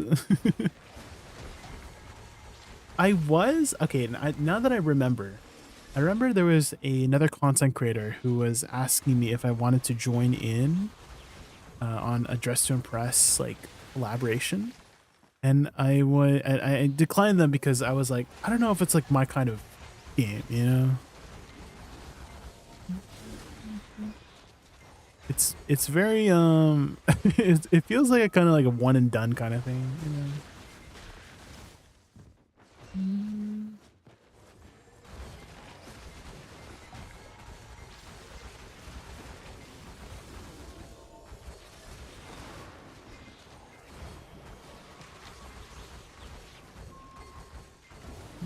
You saw many memes about it? I see, I see. You know what's been popping up on my feed a lot lately?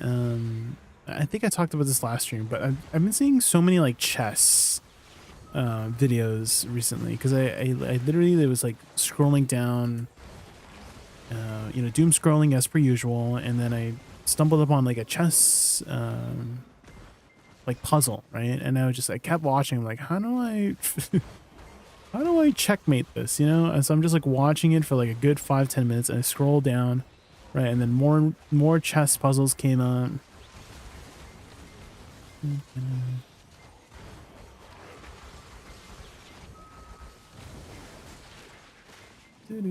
I've never really been good at chess. I know how the pieces move for the most part. I don't really know much like openings and all that jazz. Also, I just want to quickly grab some water. Gonna drink more water. Give me like 2 minutes, guys. I'll be right back, like 2 minutes.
Okay, back.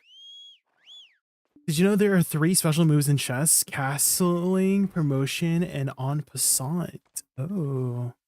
I do know about like the whole castling thing, promotion, en passant. That's the thing where like the pawn does the little, I don't know, skip diddy do, right? Because you know, like the pawn can go like 1 or 2 steps forward on the first step, and then there's like that thing where you can like take the empty square behind the pawn that went like 2 steps. That's the thing, right? Little skip de doo.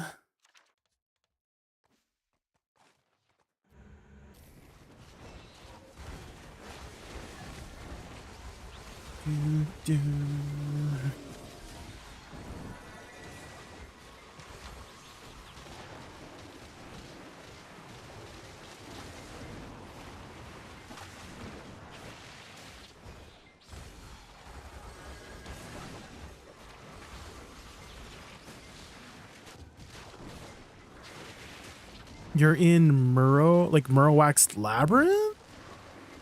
What are you doing in there? What are you doing in there? Get out of there. It's stinky down there.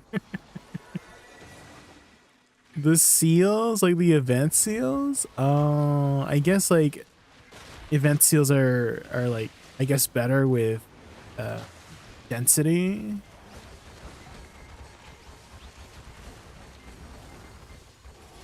Three iris this hour.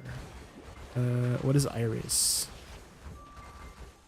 Is that something you can exchange?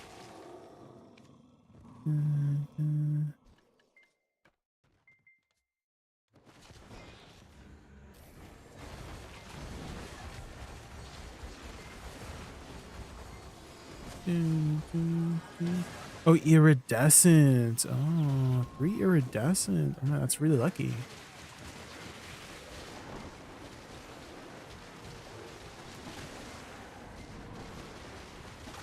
When you promote a pawn, you can turn them to bishop, rook, or knight, which is called under promotion.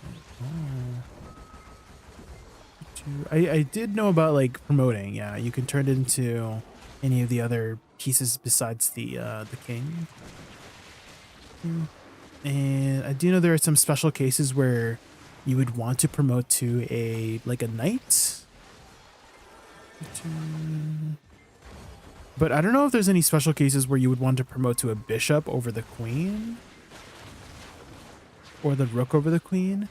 I think the only thing I can think of why you would want to promote to a rook or bishop instead of a queen is if you're trying not to like make a draw or something like that, right? Because let's say you're in a position where if you promote to a queen, it results in a draw because you have like too much power, right? And so if you get like the bishop or the rook, then it doesn't give you as much like attacking squares so that you could put the king in a position where you wouldn't go into a draw, something like that. Same thing with the knight.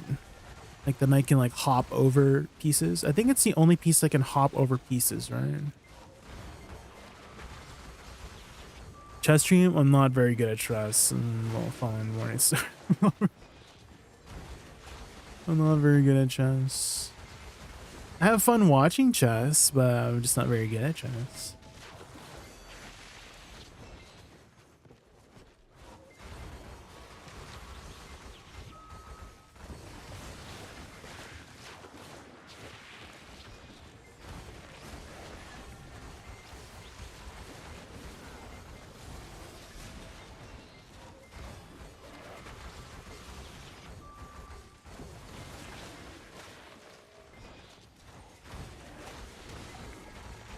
Enjoy watching AI chess?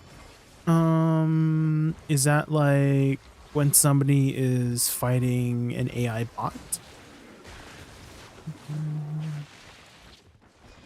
Is that what you mean by AI chess? Like someone's fighting an AI bot? Oh, 2 AIs fighting each other. Oh.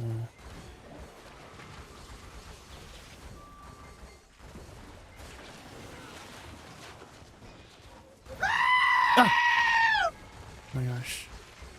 Hi, Elite Comrade. Hi. Do you play any chess, Elite Comrade? Are you a chess enjoyer?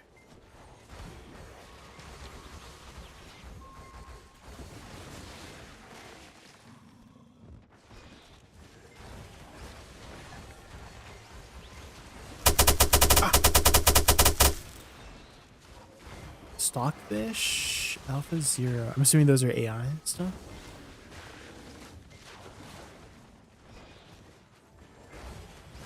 My bachelor's consisted in translating a chess theory book. I learned a bit, but I'm not that good in practice. Translating? What do you mean by translating? Like English to French kind of translating? You're translating it to a different language?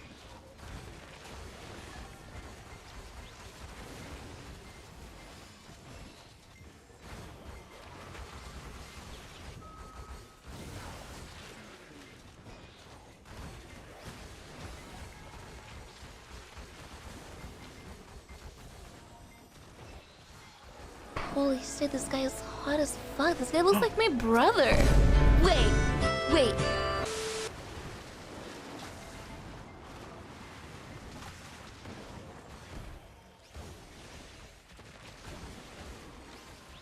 From English to Romanian, explaining the translation procedures I utilize. Oh, okay. It's like language translation. Okay. What was that? It was a VTuber clip. It was a VTuber. So I collected a bunch of VTuber clips that is when I was looking into getting into VTubing, I was like, what do VTubers do, right? And so for me to study how to be a VTuber, I had to look up a lot of clips, and I was like, oh, let's like put some of these clips together. And oh, look, there's a person that did not check the grind spot. How can people do that? Nobody checks the grind spot these days.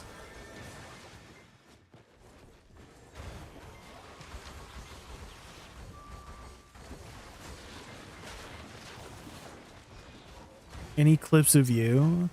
Oh, in the pool? No, I didn't put any. I should definitely put some clips of me into the mix.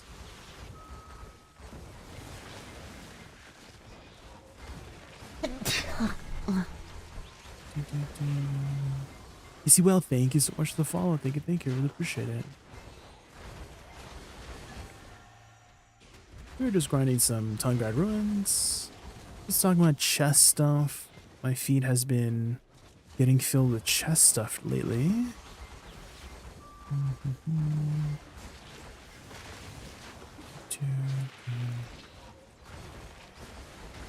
The first time I got into chess stuff was when it was in 2020, and there was this tournament. I think the tournament is still going on, but it's a tournament called PogChamps. I don't know if anyone's looked into what PogChamps is, but it's basically a bunch of like streamers or like internet, you know, I don't know if celebrity is the right word, but like they don't have to be streamers. Some of them are like literally celebrities, right?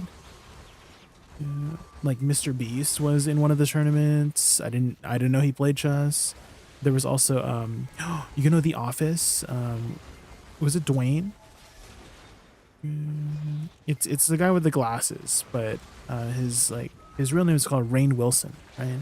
And he's like an actor from The Office, and he was in this like online tournament. And so with a bunch of other streamers, I'm like, he plays chess too? Oh my god.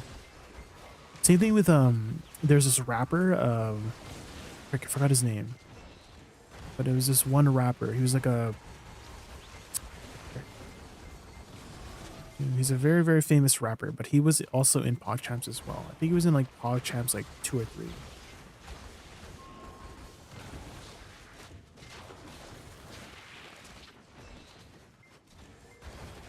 Some big streamer cheated in the last. Really? Wait, what happened?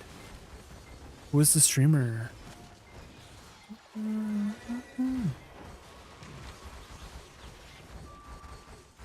Dr. Lupo. I think I've heard that name around. I just like in the streamer community, but I don't think I've ever like seen much of his stuff. But I know I've heard the name before.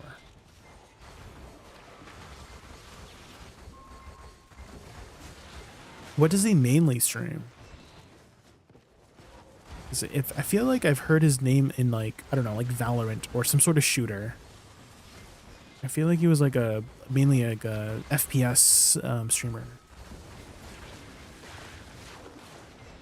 Maybe I'm just like thinking of, you know, the other doctor, what's his name? He was always like memed on for like the Champions Club. Frick, what's his name? Doctor something?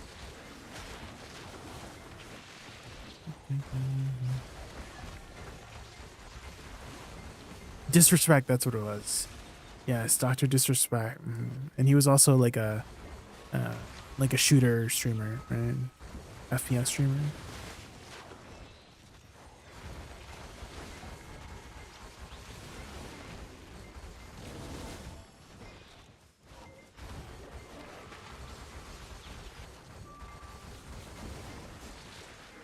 He caused the biggest upset of tourney 2 games in a row from getting cooked and blundering a queen. Oh. So he beat the top seed. The top seed?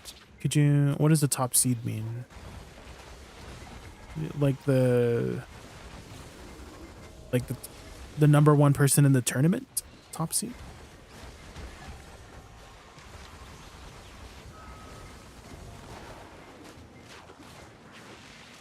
The highest rate. Okay. Highest rated person.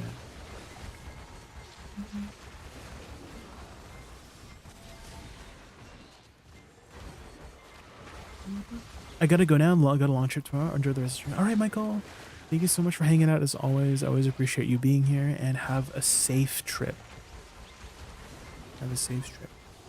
I hate traveling. Traveling is always so exhausting. Also, I get like car sick a lot, motion sickness.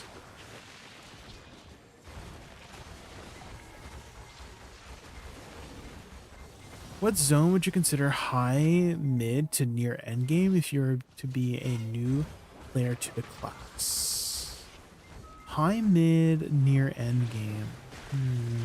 I kind of want to say all the Dekia 1 spots are kind of like the start of endgame.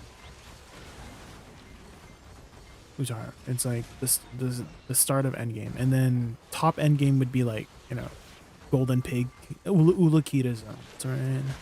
Those would be like the endgame spots. But then I feel like Dekia 1 is like introduction to endgame, and then before that would be the near of mid game, you know, which for the most part I feel like most new players get there right away because they get a free pen black star, right?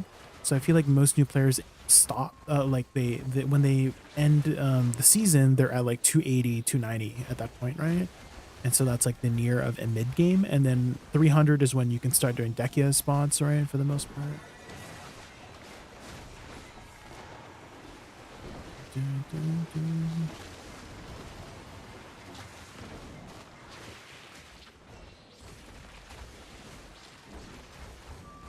Ulukid is in high mid.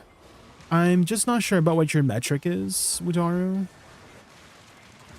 So I'm just going off of like, if I was to recommend a new player who just got to 300 AP, then I would recommend Dekia spots, you know? And Hogland would definitely be mid game for sure. Like right out of seasons, you could probably do Hogland.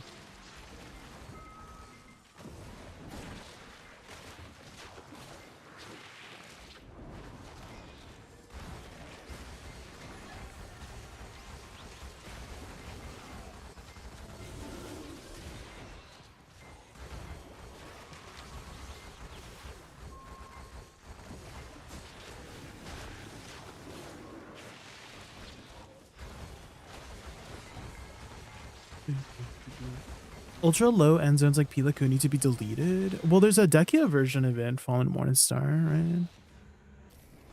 So that's kind of how they've been utilizing the Dekia spots, is to give more traffic to those areas that don't get too much traffic, especially if you're still trying to go for your map or something like that, right? So as far as I know, the Dekia zones should be the best way to acquire your map or compass. And so you don't have to like go back to like a super low end spot to get your map. You can do an end game version of your map.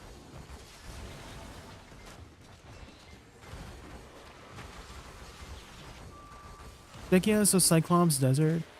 Maybe it's easier if we do like a number, Utaro. So between 950 and 1050, I would say is like, you know, start of end game to mid end game, and then 1050 to 1150 would be end game.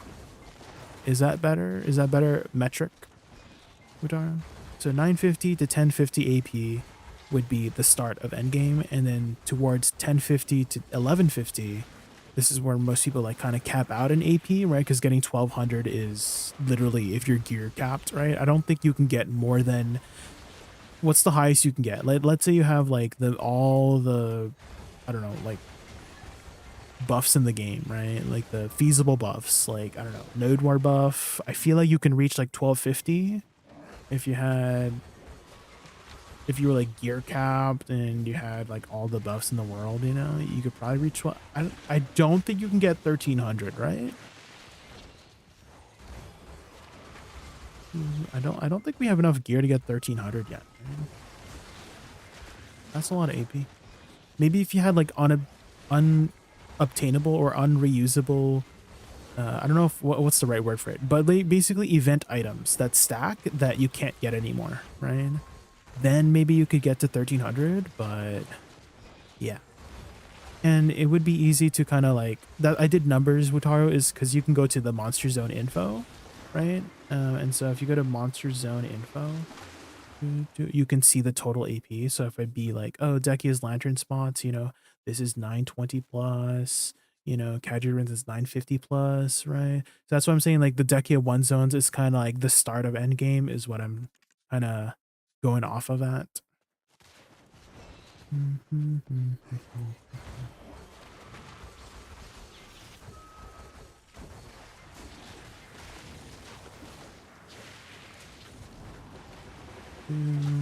I would not send him to Dekia Ash. What does Dekia Ash 1 say? Do 930 versus Thornwood. Oh. I would kind of agree with that. Yeah, I would say Thornwood Forest is easier than Dekia Ash Forest. Maybe it's a little bit mislabeled. I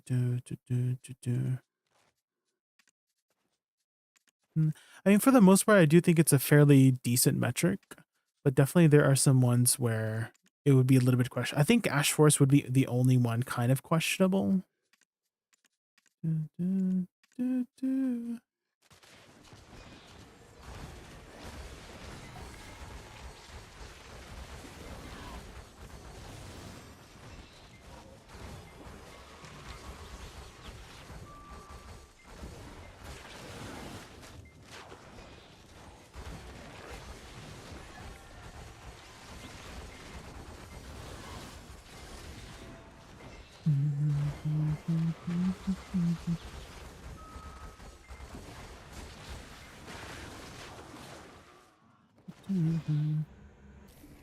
Was Ashley trolling? I do think that some of them are like fine, but some of them could use some adjustments. Because I always recommend, like when people are asking, oh, I'm at 300 AP, where do I go? I always recommend Kadri Ruins. Because Kadri Ruins is like super easy for the most part, and it like one of the best newer areas that you just like throw your body into it and you can do it, right? But Ash Forest for sure, you can't just throw your body into Ash Forest for sure. And so definitely some of them are like a little bit mislabeled, but I think for the most part they're okay.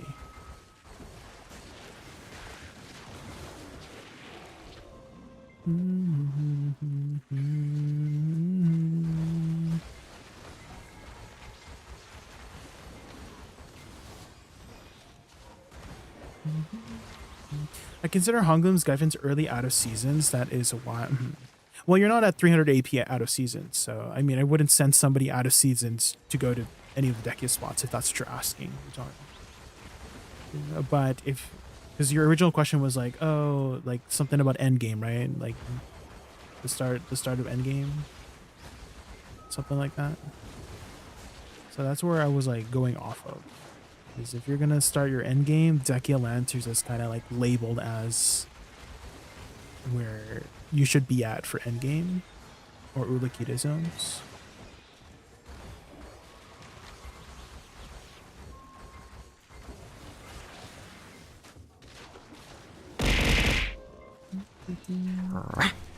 Oh, Morningstar, thank you so much for the sub. Thank you, I really appreciate that. The guys go invisible. I thought Blue was joking when he made those jokes. The guys go invisible. Oh, in Ash Forest, yeah, they do an iframe. They do an iframe and they scratch your back really hard. With 305, 404 DP, Kadri is viable. Yeah, you can definitely do Kadri.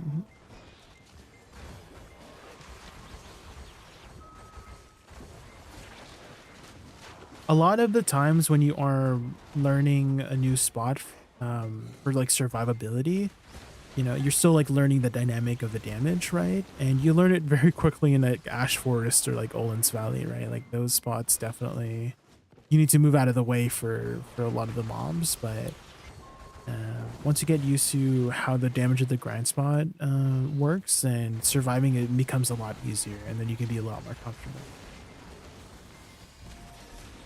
Churros.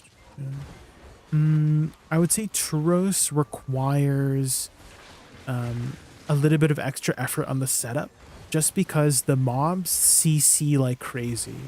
So ideally you would want a Shy there, just because they can give you, not just for the attack speed buff, the attack speed buff is great, but mostly, honestly, personally, for the resistances. Because they CC a shit ton. Like they stun you, they knock you back, they knock down. They do like all the annoying CCs in that area. And so if you can have a Shy that just gives you 40% all res to all of those stuff, that is like nice to have, you know? And then, you know, ideally you would want to run some crystals so you can max out your stun and knockdown. The only thing you can't really max out without giving up too much AP is float resist. If you were to do like stun and knockdown already. So that's the one big caveat for Decatur. You can definitely do Decaturs without a Shy. It's just that if you're a class that has a lot of unprotected windows, you will not have the best time there. Because anytime you do like a tiny window where you're unprotected, you might get CC'd and then chain CC'd because they just CC like crazy.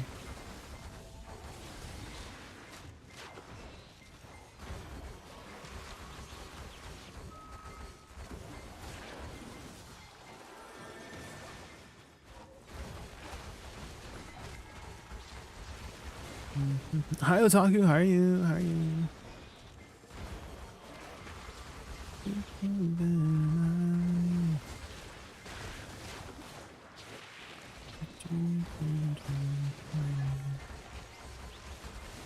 You're making a guide. Ah, like where to grind kind of guide.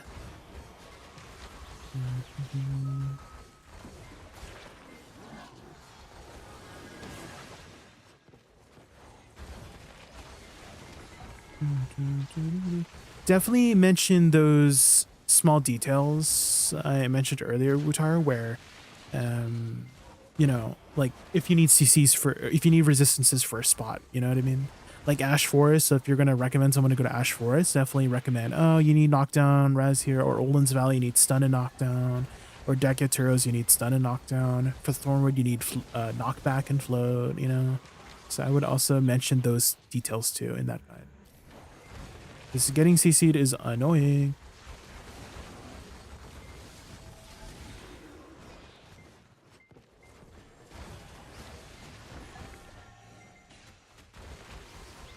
You're tired? Oh no. Is it late at night for you right now, Otaku? Is it time to go to bed?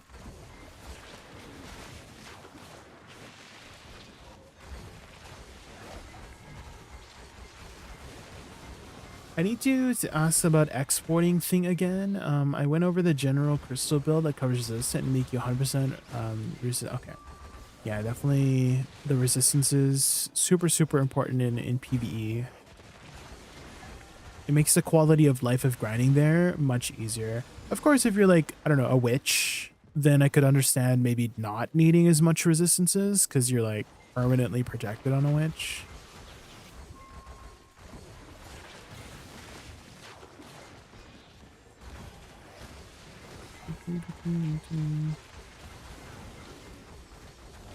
Did you like when you say like exporting thing, do you mean like my settings again, Utar? Were you, I can't remember, did we ever clip it?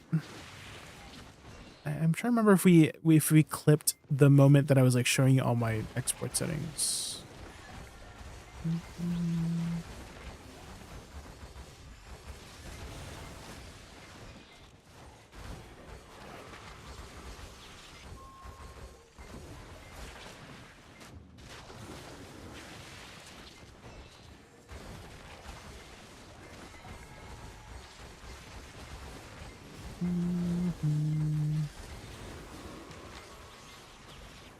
Oh yeah, the pop bounce. It wouldn't show on the thing. Because I have like a, I think it's game cap. Was it game or window capture, something like that? Because I don't show my desktop. I never show my desktop stream or screen. I think that's why you couldn't see it. Because I know a lot of streamers prefer to do desktop capture, but I feel like desktop capture is like there's too much clutter.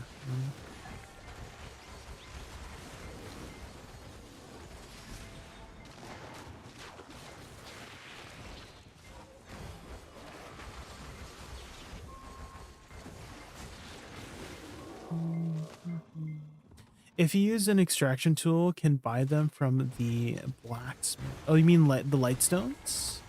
You're trying to extract lightstones, Morningstar? Yeah, you can buy an extraction tool from the blacksmith.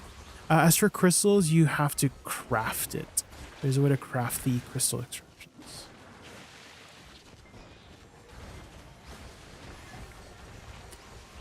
Jerry, did it's time to install stuff and have a bunch of shortcuts to the desktop? Not really. I usually keep my desk and my my desktop pretty clean. Have you seen my computer setup? I love my computer setup. I have a link to it. This is my computer setup. I usually hide all of my desktop icons. If you've never seen my, so this is my two monitor. I have a third monitor on like the other side just for Discord. I literally just have it for Discord because every time I'm streaming, I have streamer mode on and I can't hear the pings. So whenever I get like a Discord messages, I never hear it. Just have a nice keyboard, keep my desk clean, got my LED lights, and I have my fancy wallpaper thing.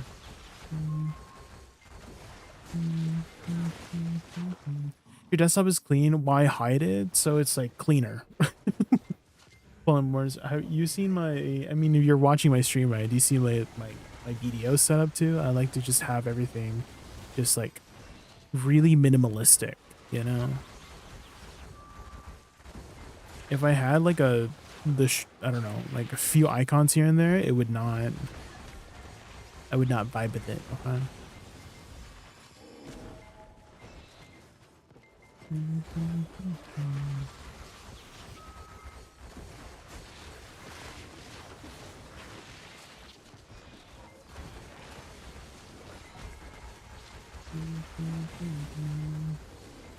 I think I need to use two extraction tools. Oh, you need one per crystal or lightstone of whatever you were extracting. If you exit out of the menu, it shouldn't do anything. Like you have to confirm to do something to extract. So if you exited out of something, then it shouldn't have done anything unless you did accept something. What happened? I missed the context earlier. What happened with your crystal?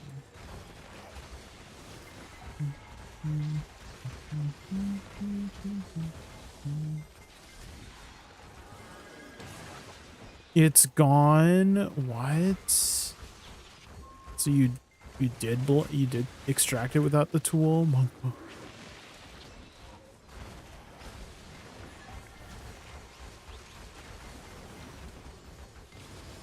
What did you blow up?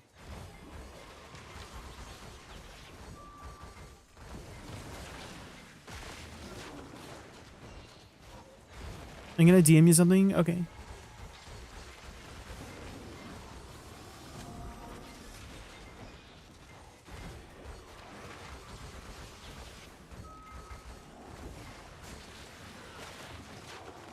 What are you sending?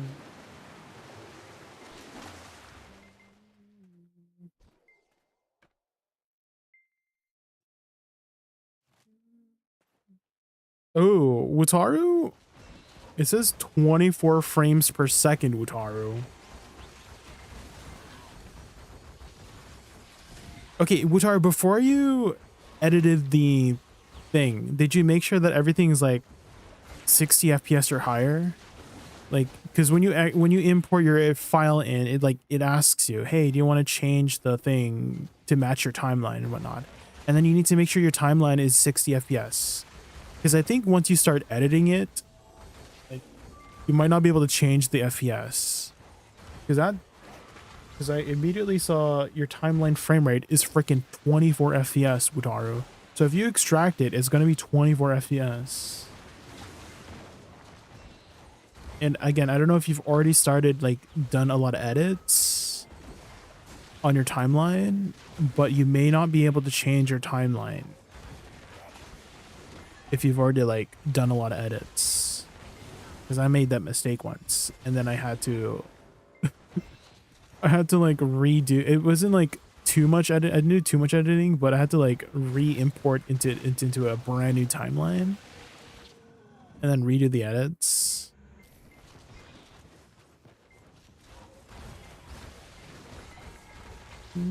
So make sure you're still able to double check if you can still change your timeline to 60 at least. Also, when you're recording, are you using OBS to record, or like shadow play, or like some sort of screen capture program? Using OBS, if you can, Wataru, I recommend just like, not to say like OBS is like bad recording thing, but I always find that more of like the shadow play tends to be a lot better like quality. I don't know why. Like I feel like whenever I record with the OBS, it's like not always the best quality. And I would only really use OBS for like streaming stuff. Unless it is a stream clip, but if you're just gonna like record off stream, I do recommend like something else other than OBS. This is just from my experience though. If like OBS is like working for you, that's great. But I think if you're using an NVIDIA GPU, I found that using Shadowplay to do like raw recordings using NVIDIA Shadowplay has been a lot better quality for me personally. But again, if OBS is working for you fine, then you're Gucci. AMD, I'm pretty sure AMD has its own version of Shadowplay. It's just called something else. Like I'm almost like I'm 100% sure they have their own like version of Shadowplay. It's just called something else. And so I would recommend trying doing your raw recordings with that if you're not streaming. And also make sure that when you are recording, make sure that you're not running as many programs. Like make sure you're optimizing as if you're optimizing for gaming for max FPS, because your recording also will be like better quality too in terms of just like if there's any like lag spikes, right? You don't want to have any lag spikes when you're recording. So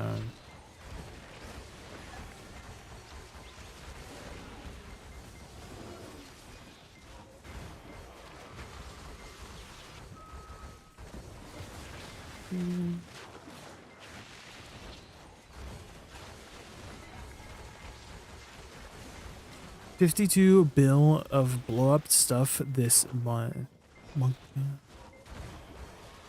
What were the other than the Lightstone? What were the other things you blew up. Let me start.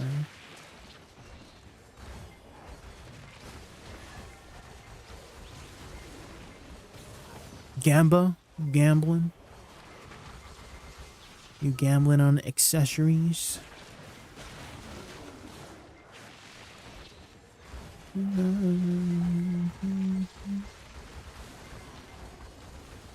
A ton grad ring? No.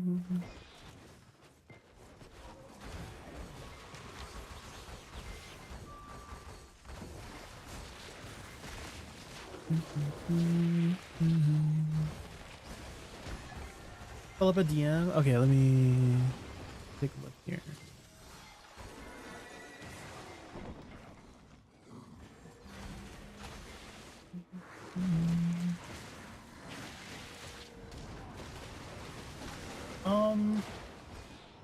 Did you remember that trick I told you to do like 4K Mutaru with your timeline?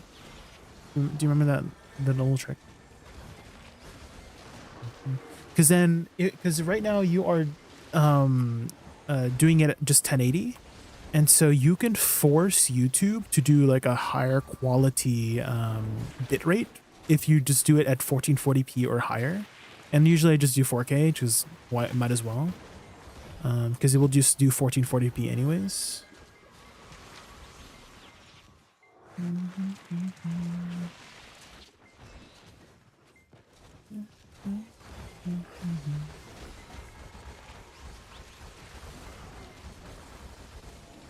How do you go about exporting it? So once you're ready to export, you click add to render queue at the bottom, and then on the top right there should be like just to render it.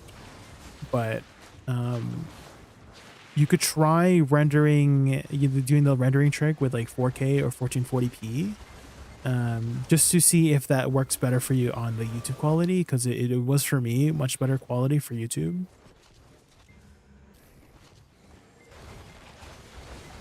Yeah, add to render queue, and then you would click render on the top right. There's like there should be a little window tab.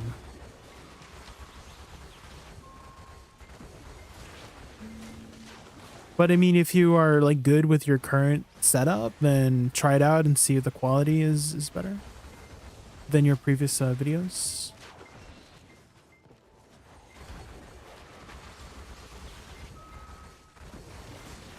Under the rocket tab? What about here? Do you see? It's like I screenshotted your screenshot. It's like at the bottom. Do you see?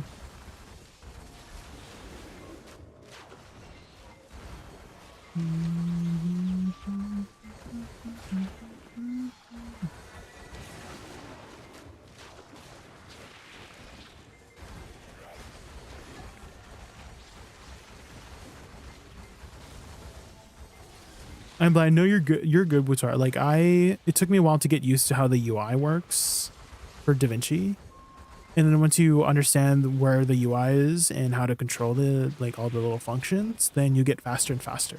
That's just how it is. That's just the learning process with art. You're not blind.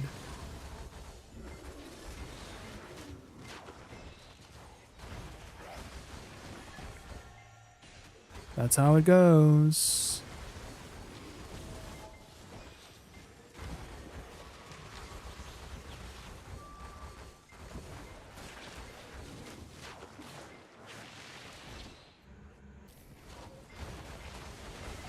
You know what this song reminds me of? Falling Morningstar. It reminds me of running up that building.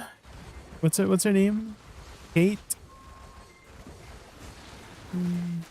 Run up that road, run up the hill, run up that building. It's from Stranger Things.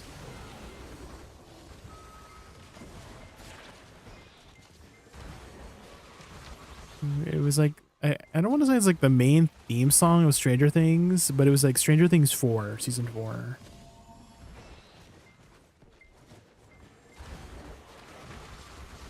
Those are the lyrics. If you just search like running up that road, running up that building. If I only could, I'd make a deal with God. and get him to swap our places. I went like that.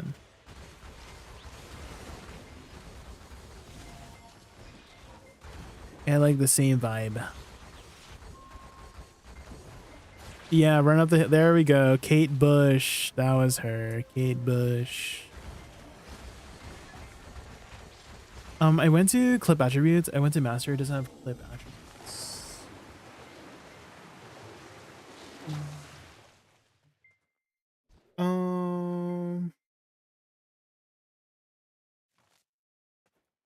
Is that not clip attributes, Wutaro? Like at the bottom there? Can you try that?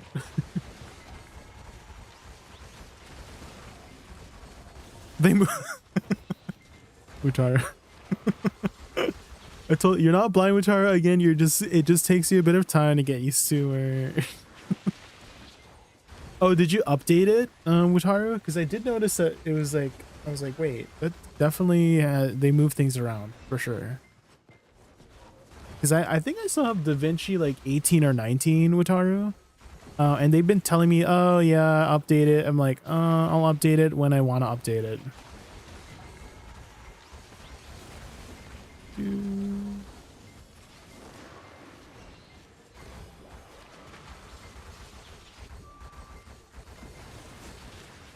Yeah, I'm not sure why they would like move it around.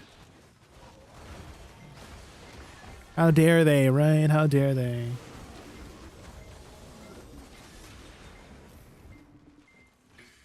Careless Whisper? Oh my gosh. Is that the one where it's like... Oh, frick. I'm trying to remember this one song. It was like a really old song that my mom used to sing a lot. It was like something about bone. It chills me to the bone. How could I stand it alone? Something like that. Do you know what I'm talking about? Keep going. I don't know the rest of the lyrics.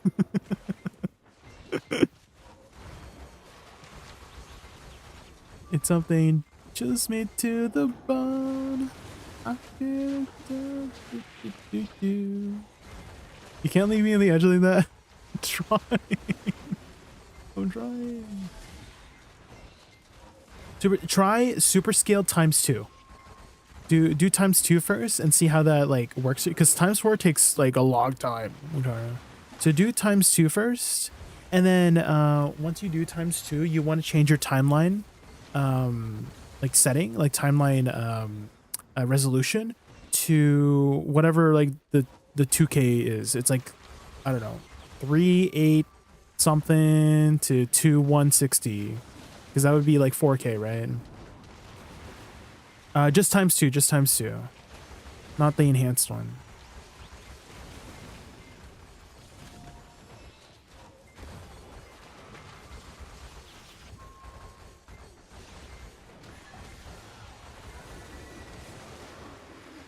Kiss Me Through the Phone by Soldier Boy. No, I don't think that's the one. It's like a... Here, let me like search up the lyrics.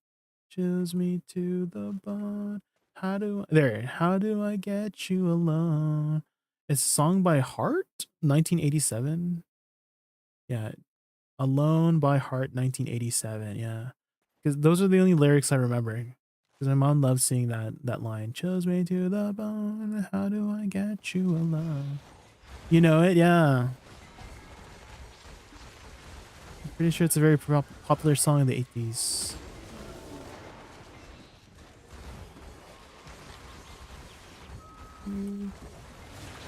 Timeline frame rate, not the frame rate. Frame rate at 60 is fine. You want the timeline resolution. So change the timeline resolution to whatever the 4K is. So it would be something like 3.8 something to 2.160. Yeah, yeah. Change the timeline frame rate to that. Can you screenshot me your settings after like the timeline settings, and then I can check if everything's gooch.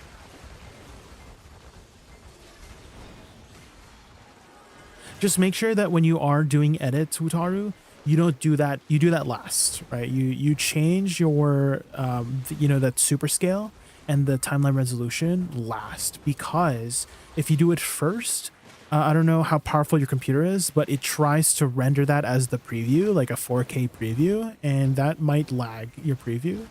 And so you kind of want to do your edits before you change the, the scaling. Yeah, but if your computer can handle it, then, you get like a better preview, but it at least on my computer, it lags if I had the super scale right away. And it makes edits a little bit harder because things are lagging.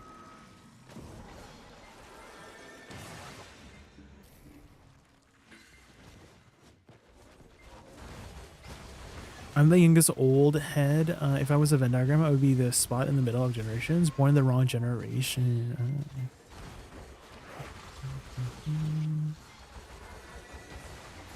I don't know if I could... Maybe for like music, but in terms of convenience, I would not be... I don't know how I could live like without all of the convenience that I have today, to be honest.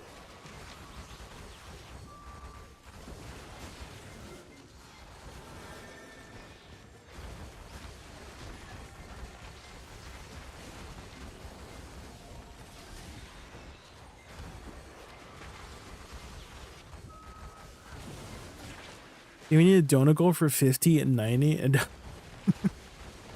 I mean, I'm good with my current setup, to be honest. I've never really done a donut. I actually, in the 2 or 3 years that I've been streaming, I don't think I've ever completed a donut. Like I started one a long time ago. I remember starting one for like, setting up for a VR headset. But that just wasn't like going through, so I just like ended up stopping. But I don't think I've ever really done a dono goal ever since. Maybe just like a sub goal. Like I'm happy if we ever reach our sub goal for the day, to be honest. Like the 5 subs, that was reaching that back in the day was like, oh my god, so super exciting. It was like, oh my god, I'm making a little bit of extra money. But now I'm just like vibing, to be honest. Like I'm kind of like trying to honestly move on from content creation and more treat it more like a hobby. So that's why I'm like not very serious about making too much like income from like streaming and whatnot. I'm kind of just like keeping it as like a side hobby so that I can still like have fun and just be chilling out. So that's kind of like my plans going forward, because I'm getting older, and I think that content creation is not always going to be, the most stable thing. Like before, back in 2020, 2021, I think I started it was 2021 when I started during the pandemic. That was when I saw the potential of, having better income from streaming, because people were like kind of like staying indoors, like my viewership was a lot higher when it was way back when. But now that things have slowed down, people are getting back to their like IRL lives. Like streaming has not been not as like prevalent for me. So I'm like, maybe I should move on as well. So that's why I'm kind of just treating streaming more as like a casual hobby rather than ways for me to make more money. So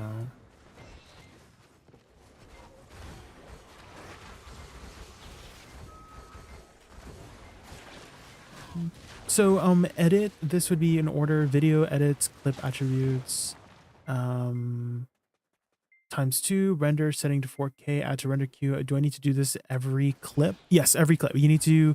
So an easy way to do that, Wutaru, is if you have a lot of clips, you would there's a search bar at the top, and you would search .mp4, or like all of anything that has like a moving image. So even GIFs too. So .mp4 or .gif. Then you would click Control-A to select all, and then click Edit Clip Attributes, and that allows you to set all of the clip's attributes to ×2 super scale. And then from there, your timeline also to 4K, and then you would be ready to render. Yeah, but ideally you want to start your edits before you change all those things, because otherwise it might be laggy when you're doing your edits.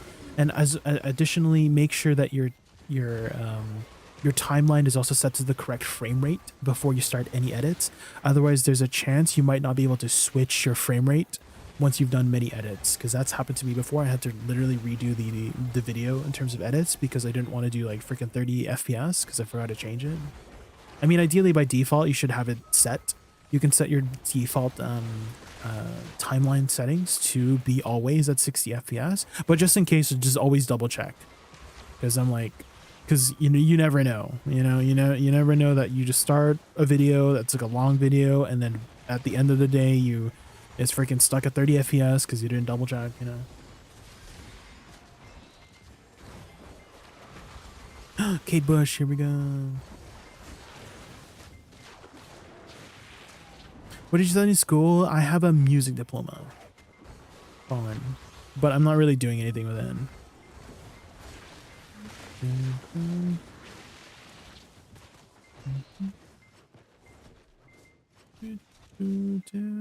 Right out of high school was when, like, you know, the whole like pandemic situation hit, and so I kind of just like got stuck indoors for the most part.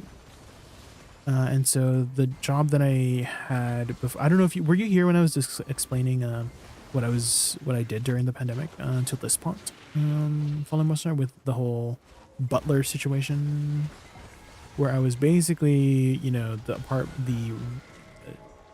person that people would call if they needed, I don't know, groceries or something, and that was like a really good job for a while.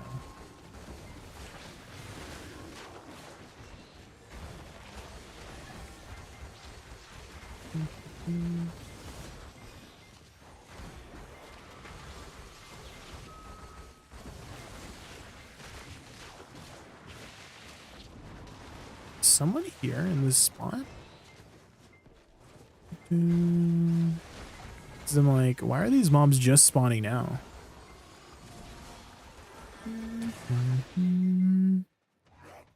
Unless I skipped a path.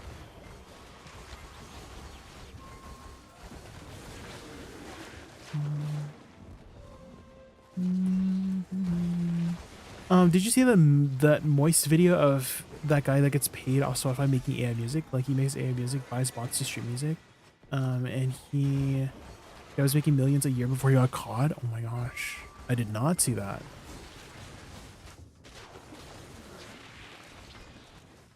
I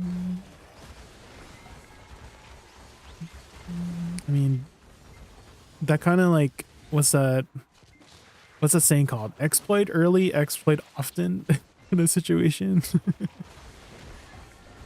Yeah, I mean, he definitely won at life. He was able to make millions before he was caught, and he's not even getting charged, so he could live the rest of his life with the money that he made.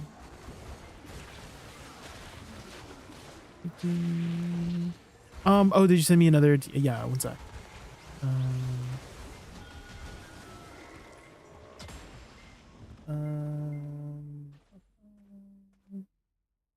Yeah, it would be .mov, if that's what you're asking, Wataru. It's probably, yeah, it's telling you where to save the thing. So I have like a folder where you save your, I save my completed files, and ideally it would be on a, like a storage that has a lot of storage, right? Like a hard drive that has a lot of storage. So for me, it's my like 2 terabyte hard drive that I have. That's where I store a lot of my just completed stuff, or like big files, or like, clips and editing.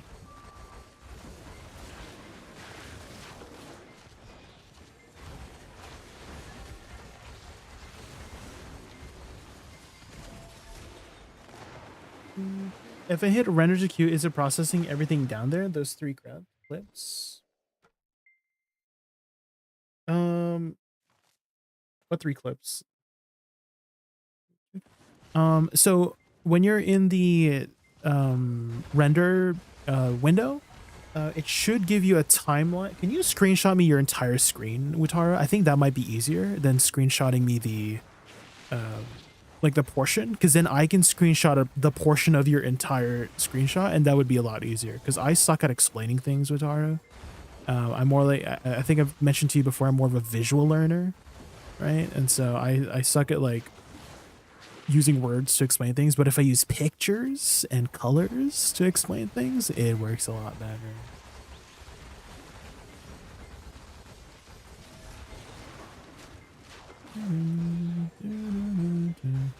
Oh my gosh, dude, the saxophone, it's so sexy.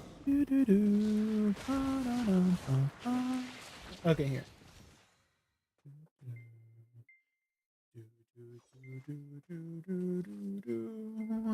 So as long as this line, Wataru, is through your entire thing, when you click render to queue, it would render that. And just double check that gray line above your timeline is, you know, getting everything, because otherwise there have been moments where I start the render and it's like, for some reason that gray line above, I don't know what's called, but that gray line above the timeline, if it's not highlighting everything, it's not covering everything, it would not render everything. It would just render what's covered by the gray line. But as long as that gray line is covering everything, then you're good. It would just render everything. But double check also if the gray line might be, let's say you make some edits, like last minute edits. There's, I don't know, for some reason, sometimes the gray line is hitting over. Like it would be like over the rest of your timeline. Like let's say your video is 10 minutes and it's highlighting up to 12 minutes. It will render that last 2 minutes of like blank footage. It would just be a black screen for the last two. So just double check that it's highlighting everything that it needs to be highlighting for that gray line, and then you're Gucci to send it to the render queue, and then you click render.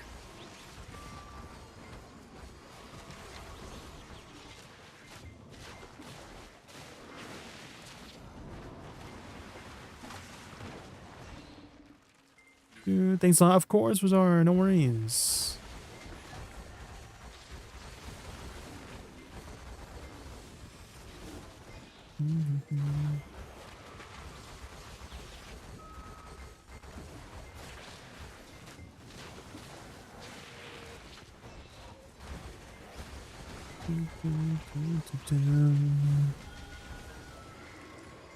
Always, also, it doesn't hurt to be just trying out many different things too whenever you are like rendering, like your settings and just whatnot, just to see if something works better for you.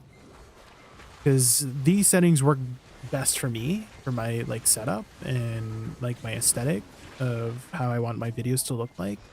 But sometimes you might not need everything, right? It's like maybe you don't need 4K, right? Maybe you just need like 1080p and you're just fine with that, and you're fine with like the renders of just having it fast, because these extra things you're doing will make it slower. And when you are rendering something, you don't, one thing you have to make note of is that you don't want something to, like, let's say you're playing BDO and streaming while you're rendering something. That's probably not going to bode well for not only just your stream, but also the render.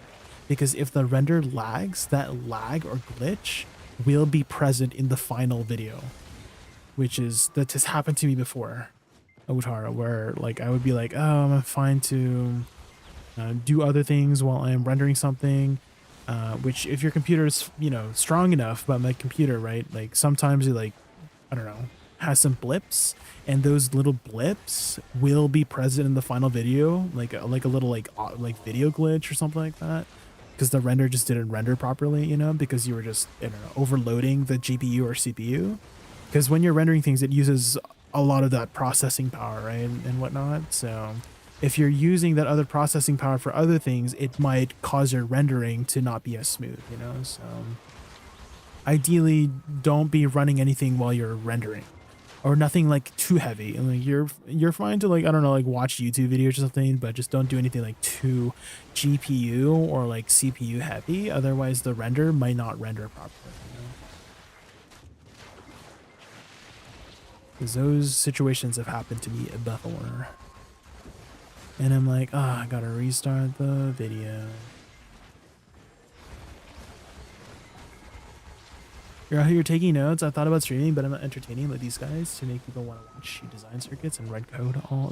I'm sure, you know, there's an audience for everything. Only Morningstar. There's an audience for everything. Even though you might start small, I mean, that's where everybody starts, right? You just gotta keep going. I didn't know I was gonna be streaming either. To be honest, I was just like posting videos for fun on YouTube, and people suggested that I should try streaming, and I'm like, oh, okay, let's try it out.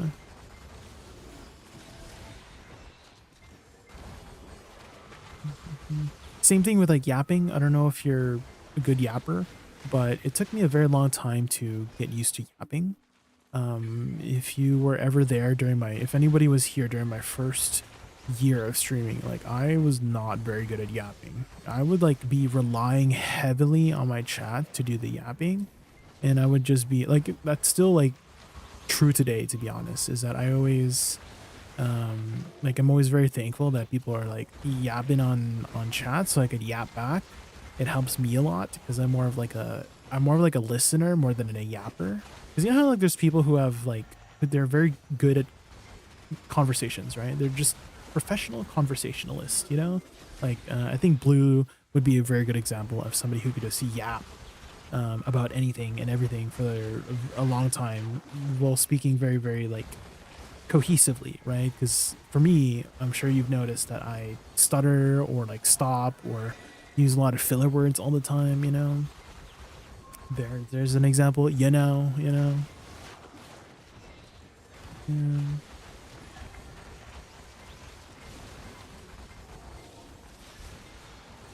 I don't know how you can talk for these hours. It's practice. You get a lot of practice. So again, in the very beginning, I had the same thought. Like I was literally in the same position as you were, Fallen Morningstar. I was like, are people gonna be interested in talking with me? You know? Am I interesting, you know? And then over time, I guess people were interested, you know?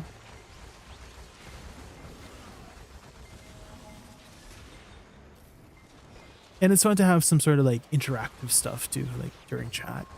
Like some people have like fishing, you know, there's like, I don't know if you've been to some streams, but they have like the little fishing command to do some fishing, or for me, I have like the song request commands, you know, or people can throw shit at me. This one, the throwable objects thing.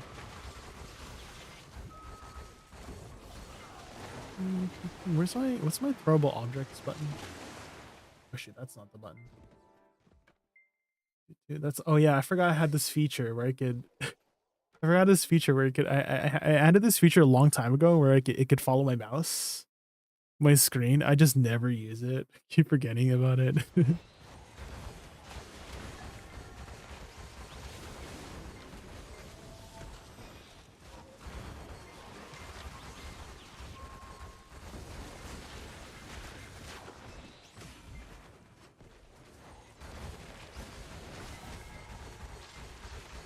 There's this one guy that just AFK streams and baits people in this chat by world chat just to play.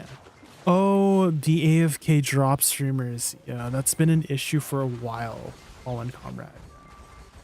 You're just here for Lil J, Elite Comrade? Yeah, I'm here for Lil J too. We love Lil J.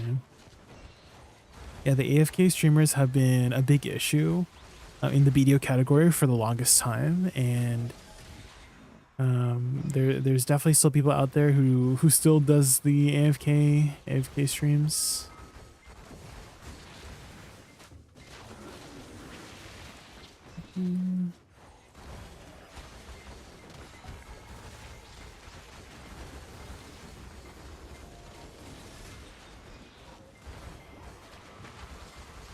And I'm sure a lot of the other streamers also feel, you know, for the most part, fairly strong about the situation about the AFK drop streamers, because you know, for the most part, the drops are not only there to give incentive to watch streamers, right, but you know, it helps them with growth and numbers and whatnot. And if there's a streamer doing just AFK streaming, I feel like that kind of goes against the, I don't know if like spirit is the right word, the spirit of the drops, you know. If someone's just gonna get you know, the view from the AFK streams with no gameplay or something, just in the background. I think for the most part they've mostly gone away, but there's still like here and there, a few here and there.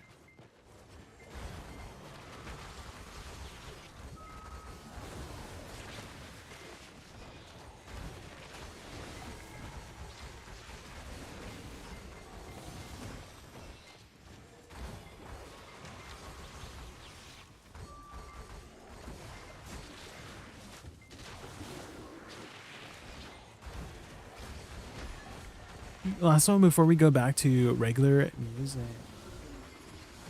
What's this one? Cyndi Lauper. Time after time. Didn't Cyndi Lauper also do frick, what's it called? True Colors, True Colors. That one?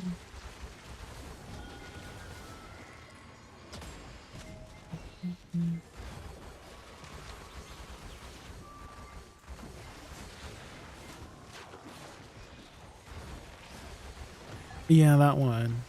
That's why I love you, so don't be afraid to let it show your true colors.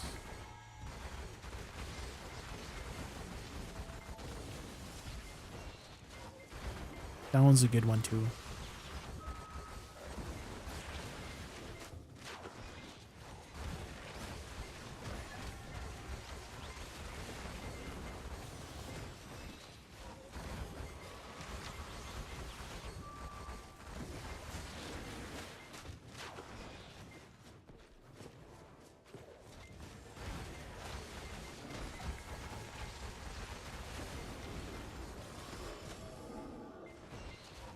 Are there any more modern artists that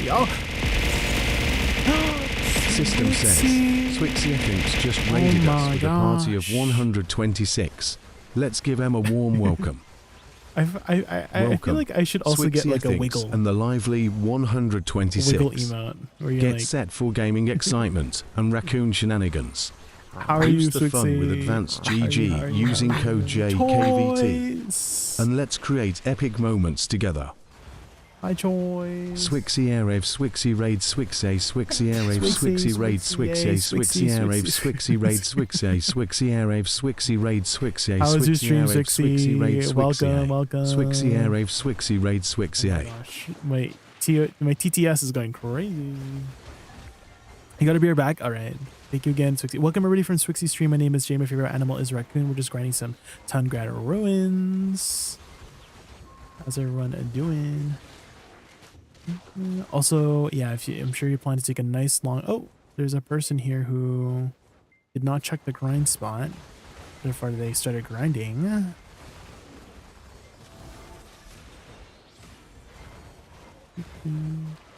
Are you going for the 5th telescope? Yeah. I'm going for the 5th telescope, yeah. How did you know, Choice? How did you know? What about you, Choice? Don't you have like 5 compasses?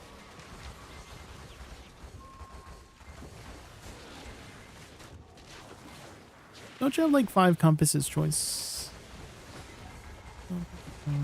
Oh, I haven't updated my gear yet, Himovi, but I recently got my Nav Awakening. Ooh. We got pretty lucky on our Nav Awakening. It was like 8 taps.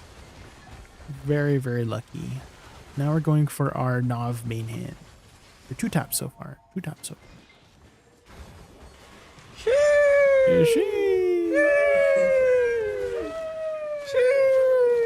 So we're slowly but surely getting there. And so I'm mostly grinding Tungrads, not because of the telescope, but mostly for the stacks, really. It's fairly good money. I like grinding here over DSR. And so far in this session, we've actually gotten a Limbo Seal, a Full Hunger, 11 Devours. So we are kind of gaming right now.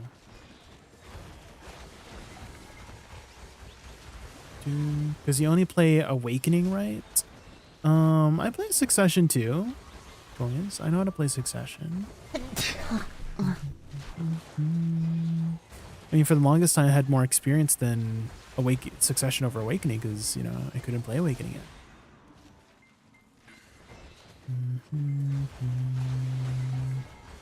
Time after time.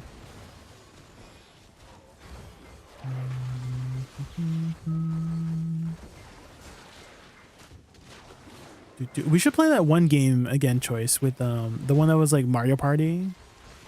I remember that one session we had. I think I still have a recording of that. I just never uploaded it.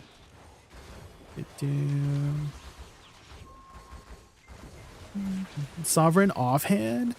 Do you think, how do you think they're going to do the sovereign offhand choice? Do you think it might be like a combination of Nuver and Kudum, or do you think they might do something more unique with the offhand? Because for the most part, how people have been using their offhands is they have one Nuver and then they have one Black Star, but maybe they might combine them, or they might have like a Dawn Crystal situation. You know how like the Dawn Crystal, it was like maybe they have a Reform Stone, you know? They have a Reform Stone where you could like swap the stats to more of a Black Star, or swap the stats to more of a Nuver, you know?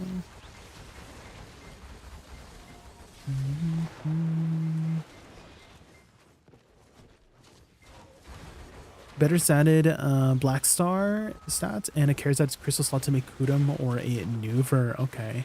That would definitely make it a lot more easier to kind of be flexible with if they just had a Dawn Crystal to activate the specific stats, you know?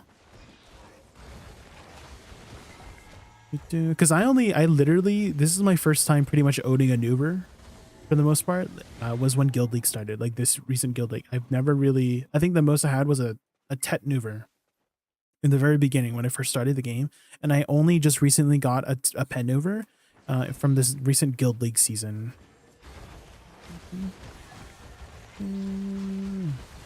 Oh my god, Choice, I don't know if you saw, I can't remember if I told you a little while back, but I had actually I actually reached almost 1 million DPS or damage on my last Guild League, and we had over 100 debumps. Oh my gosh, dude, it was almost as good as my other one. This one was like, I was pretty much fully optimized. I had my Jin Dawn Crystals, I had my C20 Nuber, I had my Deki artifacts, so we were gaming on that one.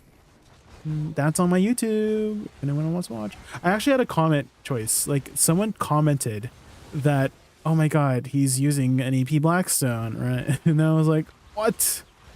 I can't like, I took it as flattery at first. For the most part, is that I responded back with, oh, I'm actually like really flattered that I performed well enough that someone was thinking that I used, you know, I was able to manage, I managed to be able to get this random pure Blackstone and use it on a random Guild League match to get these numbers. And then the argument was, you know, you can't see my buffs because I just like to have a very clean UI, you know? So that was our argument. And I can't really, like, you know, other than just link them the match, like my VOD, that was the only thing I could do. But, oh man.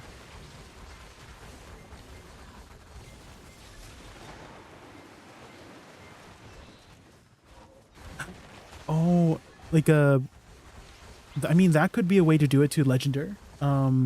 Is, you know, the Dawn Crystal situation, where then evasion or DR offhands could kind of be a thing with the it, right? Is GGJ or caught me? Hi Long. Oh, hi Brayden, and hi Longhorn. Thank you so much for the sub. Thank you. How are you, Brayden?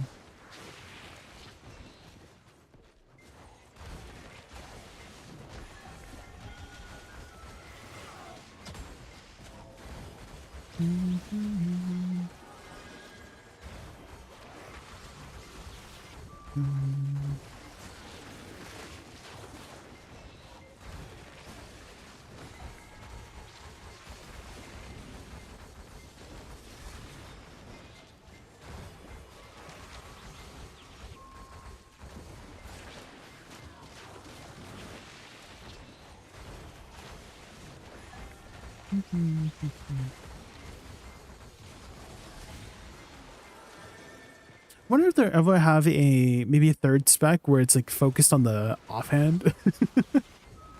Imagine an offhand spec.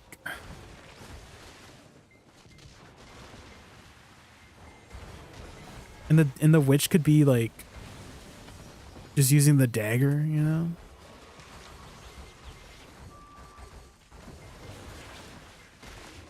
So what would Wizard be doing with the piddly effing dagger? Some interesting things, Brandon.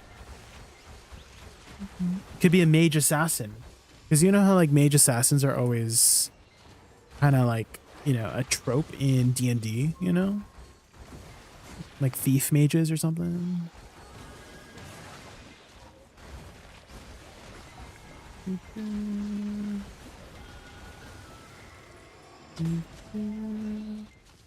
And then for Woosa, I can slap people with my pimp cane, you know?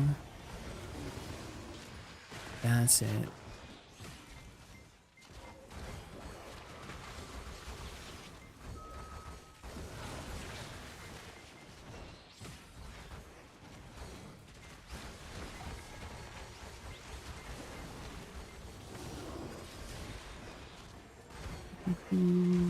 How's your progression been in BDO so far, Brandon? How have your what you working on right now?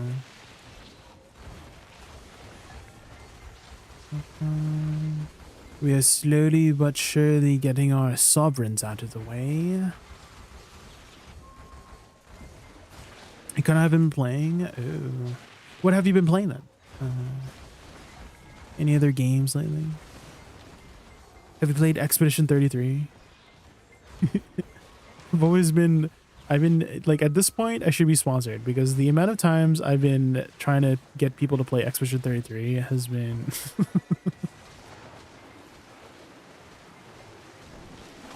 Path of Exile. Wait, isn't a new league coming, Brayden? Isn't a new league coming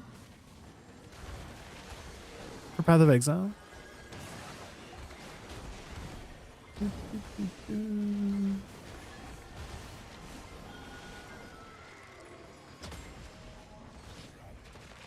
The announcement stream. Oh my god, maybe we should watch that later.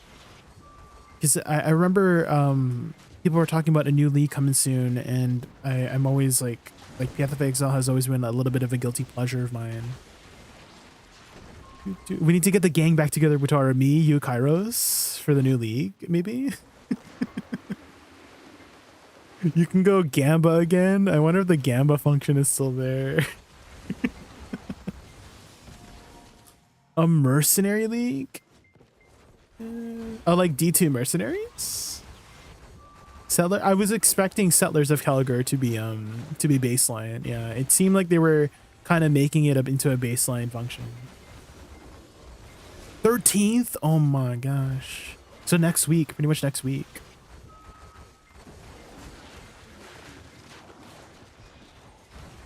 Three new pinnacle bosses? What?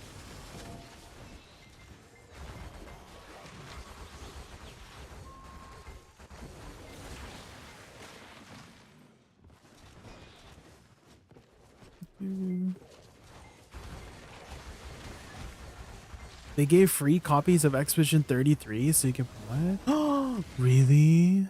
Free copies?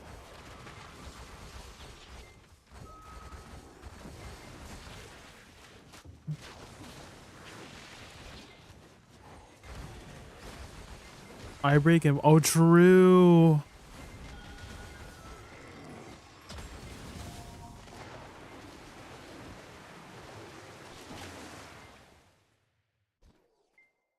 Okay, question, Fallen.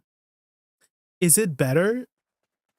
Okay, so let's say my goal is to drink at least 2 liters of water a day. Does it matter if I drink like, okay, so let's say I drink 1 liter of water in the morning, just like all at once, and then 1 liter of water at night. Is that better than drinking like 500 milliliters of water 4 times a day? Does that make sense? Like, is it better to spread it out, or does it matter if I like drink it all at once?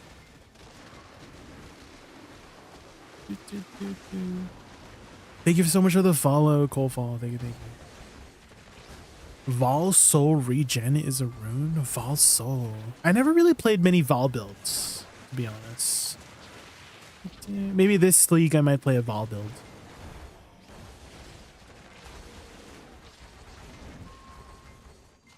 Doesn't matter as long as you get within 24-hour window. I see, okay. Because I think the biggest reason why I don't drink enough water is honestly because I'm like busy. You know, like I'm streaming or something and I just forget, you know? I just don't think about it.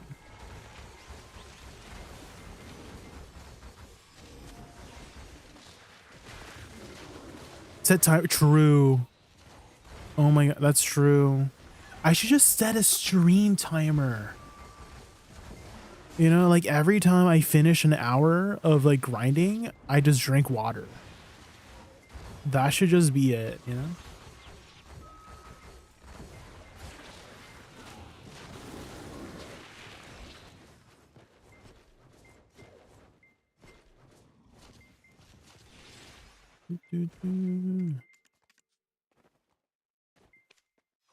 They're adding a new Scarab-esque currencies called All Flames that apply unique modifiers to monsters. For instance, the Ethereal All Flame makes monsters not drop gear, flasks, or tinctures. Oh, so you can target like currency. Is that what I'm understanding from that? So if because it doesn't drop all those extra things, you can target specific items, right? Like currency. Okay, interesting. So you can juice your maps up even more. Big juice.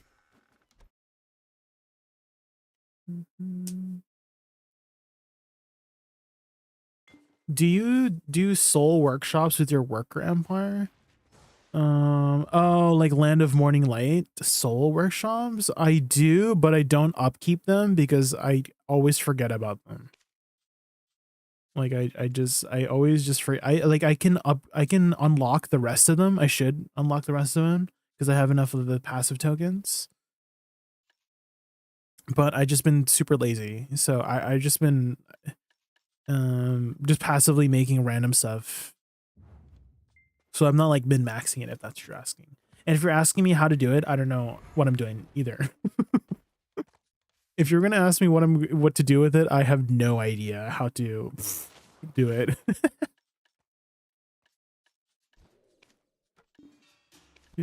I honestly was just following a guide and just putting like the workers on it according to the guide. And if you're wondering what guide I followed, I followed a Biceptimus Prime's guide.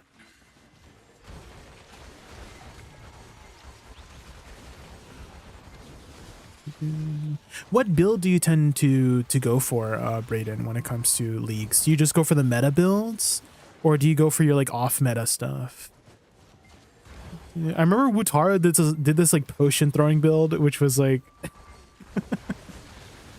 so funny. I mean, the potion throwing build eventually ended up getting him the like enough currency to get to the meta build, which was it was like the blade what's it called, like blade bounce thing, right? Yeah, poison concoction. You're doing poison concoction, and then you transitioned over to like that blade bouncing thing that was just lagging the entire screen. Do you remember that?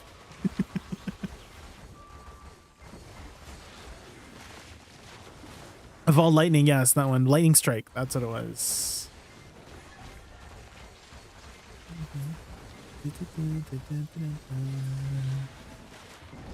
And what was I doing again? It was like Trickster. It was like Molten Strike Trickster, that's what it was. The tank build, where I could just tank everything. That one was good.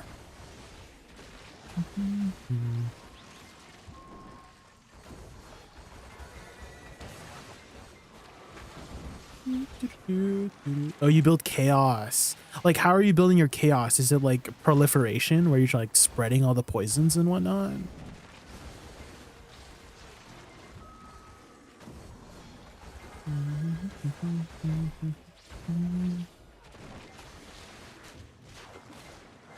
My most recent build in Path of Exile was Scuffa working on Void Sphere of Rending. Oh. Big black ball sucks off entire map with chaos damage until they die to death. Ooh, that sounds fun. Do you tend to make your own builds, like theory craft your own builds, or do you try to follow like a guide? Because I feel like I'm too stupid to figure out a build by myself, you know? So thank God for the guides out there, because I feel like you need a PhD in Path of Exile to like make your own builds. It's like so confusing. I wish Video had more support classes. I would like to be a super tanky healer. It's definitely one of those MMOs where everyone's kind of a DPS for the most part. And I think that might be what they're going for, and why there's not more supports Fallen Morningstar is because BDO's trying to be different, you know, than the more traditional MMO of like tank healer DPS. That's why I don't think there's too many other healers. But if you do want to be like a tanky support, I mean, Valkyrie is kind of a tanky support. You can build it fairly tanky support. If you've never tried Valkyrie, she has some pretty good party buffs and heals.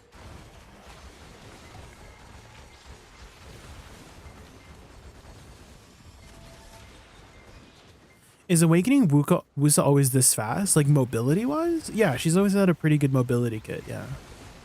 It's just that whenever she's attacking, you're standing still, so that's like the caveat. She doesn't really have many abilities that like mobile attacks.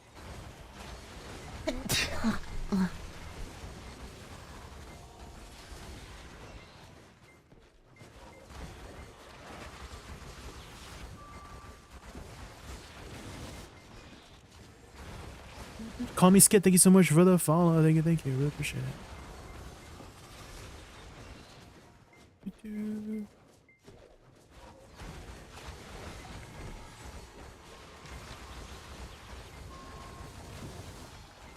Can I drop a link real quick? Yeah, go for it, Raiden, yeah.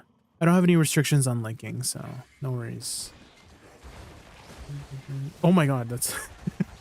that is a novel of a link. Holy.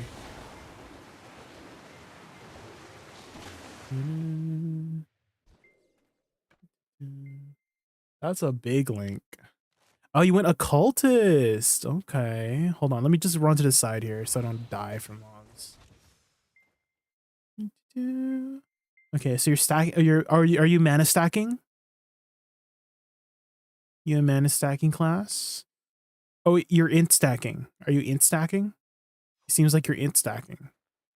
I've always been very intimidated by stacking classes, like int stacking, because I feel like a lot of the builds are very expensive whenever you're stacking like dex or strength or int. Mana int and power charge stacking. That's also another aspect of the game that I never really looked into too much, is the power charges. I know frenzy charges are always like very consistent. Same thing with endurance charges, but power charges I've never really looked too much into.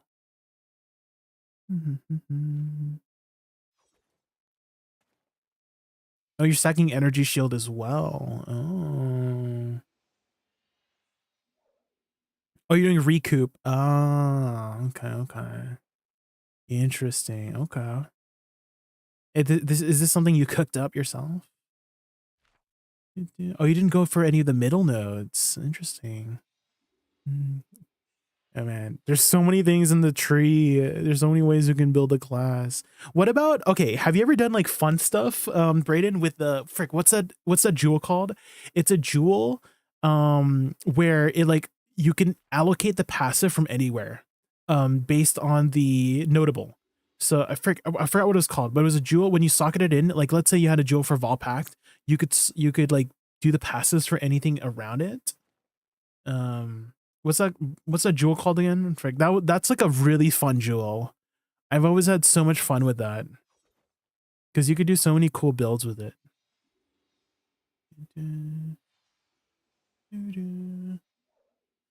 I think my current jewel shenanigans are fun. Oh, what are you running for jewels? What are you running for? I don't think I see any jewels here. Oh, do you not run any a cluster jewels either? Are you not cluster jeweling? Yeah, I don't see you. I see, oh wait, you have one cluster jewel here. Is that it? You just have one cluster?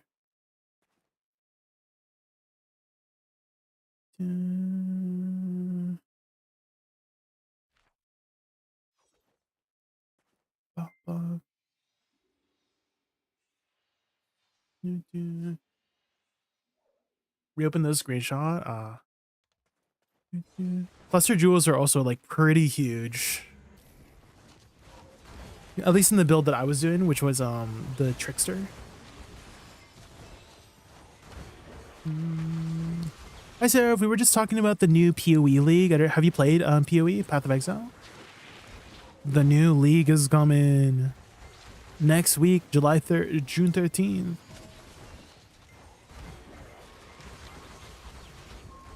You have to update. No, you don't have to worry about it, Blair. You don't go out of your way. Yeah, definitely the timeless jewels are the timeless jewels were so confusing at first as well.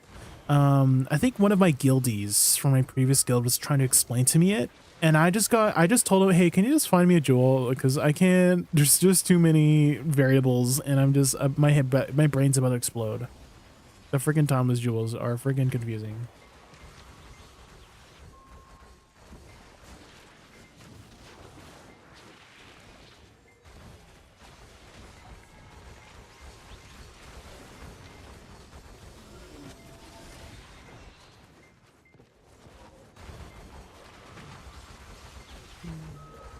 Right before the ball, coincidence? I have a feeling that GGG is not worried about BDO, if I had to be honest.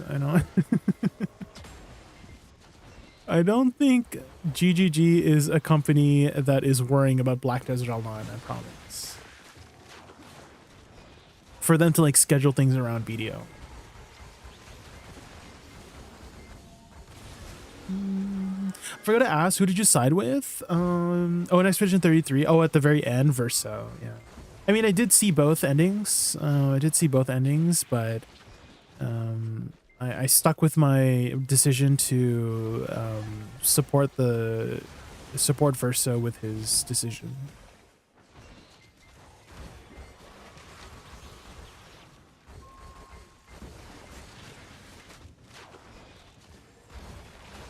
Expedition 33 ad coming, yeah. Talking about Expedition 33 again. I mean, we're listening to an Expedition 33 song right now. Sheesh.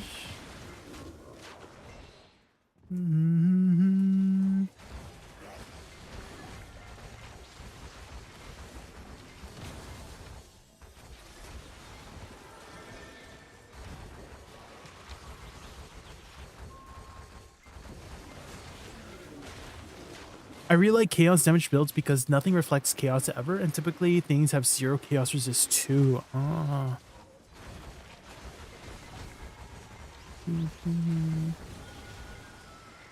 So it's a fairly safe build, you would say?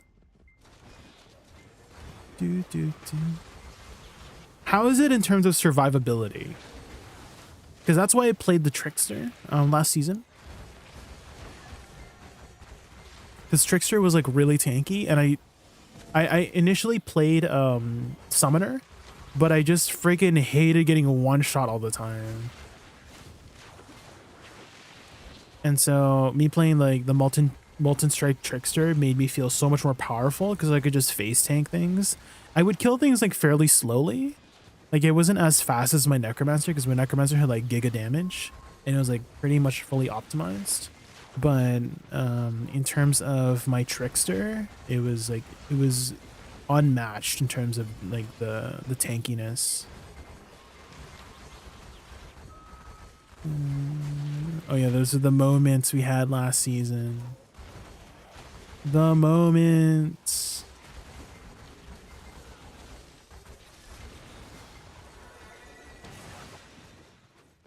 Did you do any of the super bosses? I did, yeah. We did the side bosses like Clea and Simon.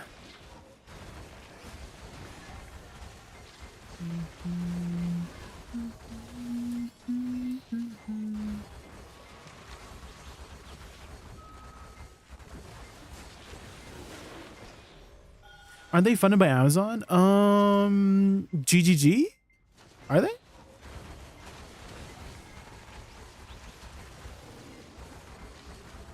I have 9k ES and a ton of Reek. Oh, that is pretty tanky. That is pretty tanky.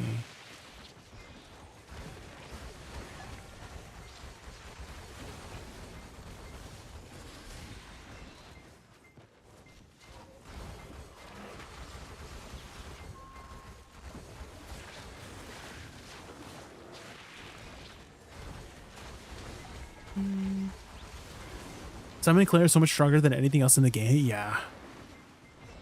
Definitely Simon was very epic to fight.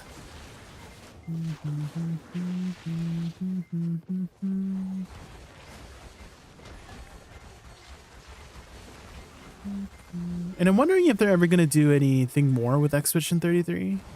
Like any like DLC or like, I don't know, like a sequel. Would you want to see a sequel? Maybe it's like better that there's not like a sequel.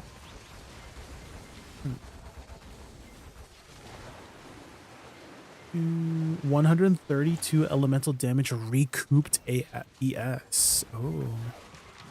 Recoup is when it's like when you take damage, you recover a portion of the damage taken, right? That's what it was, right? I'm trying to remember. Everything was pretty, yeah, I feel like for the most part, everything was kind of wrapped up. In terms of like everyone's storylines. Especially like, okay, I would just say out of all the characters, I kind of want to say CL's kind of like storyline with SK, like that, okay, a little bit of spoiler, because you know how like SK, when she first meets the party, right, she's like, oh my god, my terrible swimmer friend, you've come to learn how to swim, right? And then when they came back to like cover like what happened with her and her like what she was trying to do, that was heartbreaking. Oh my gosh. And it turns out that SK was the one that, you know, got her out of that pickle one day. That was good. I love that. If something hits me for 5k shield, I recover 66. Oh, you're like over recouping? Interesting. What about like one shots? Can you still get like one shot? I'm assuming. Because if something takes you to 0, you're not recouping if you're at 0, right?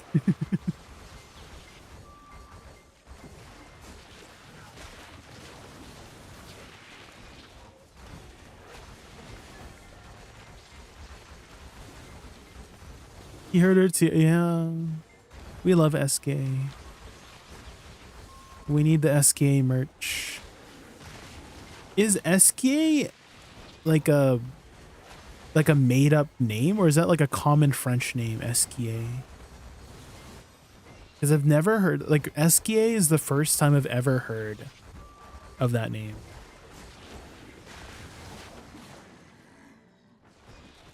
Something like Shaper Slam Bonk, yeah. The Shaper Slam Bonk.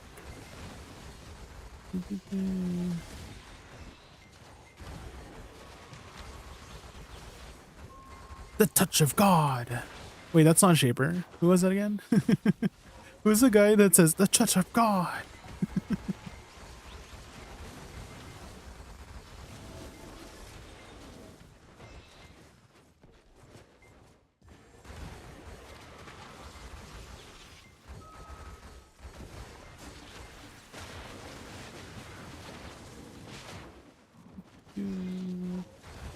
Dominus, that's what it was. Thank you, Legendary. Thank you, Dominus.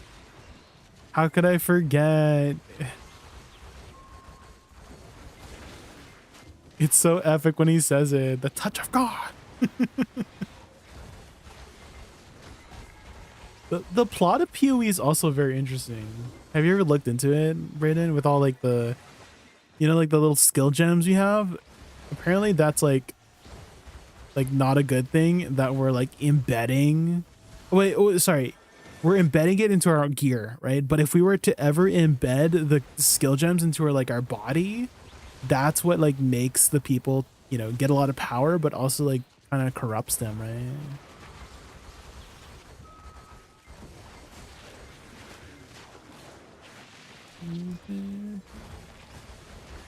If you embed the skill gems into your body, you have PoE too. Oh, is that what happened?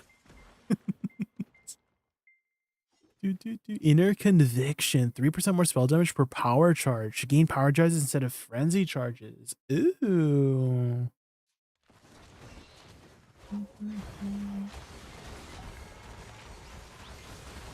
So you're stacking those power charges a lot.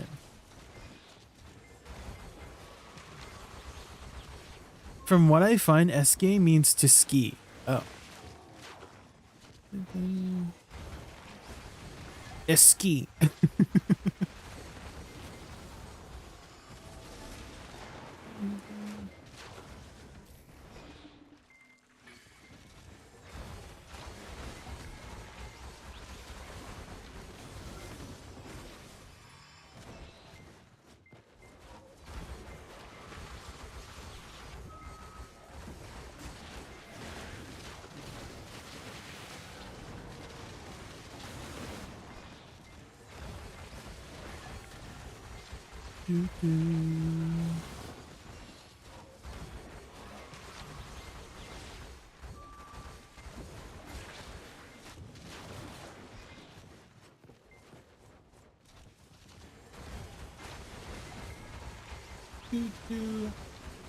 If I recall, something like the Val Civilization did body jam and didn't go too well, but I really don't really play PoE for the lore, so not fully sure. It was the Beast, wasn't it? Legendary? It was okay. I remember it was like like we went in Act, was it Act 4? We went inside like the Beast, right? The mountain, and it was like all fleshy inside. That it was not where the skill gems came from, and then they wanted to like monopolize it, right? And that was like Oriath and whatnot. Or something like that. I can't remember. No, Oriath was the one like off the coast. And it was the only thing that like survived, I guess. Because the mainland, right? The path of it, like the exiled area, right? And that's, frick, what's it called? Wherever the exile, wherever we were exiled, that's like because everybody was, you know, things were getting corrupted. Because the Beast was like, ugh. Ray class, yeah, that's what it was.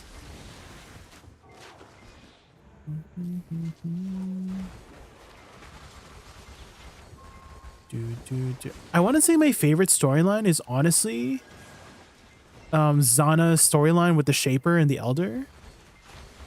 That's probably my favorite storyline.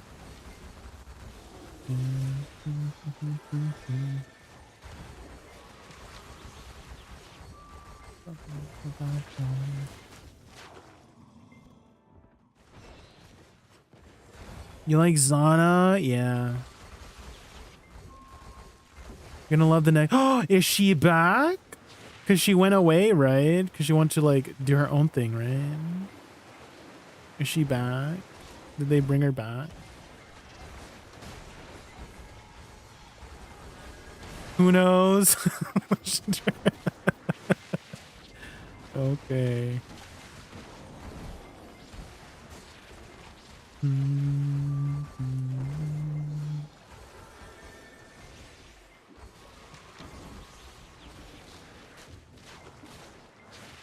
I have a question for you. Do you think there is a good or bad ending to Expedition 33?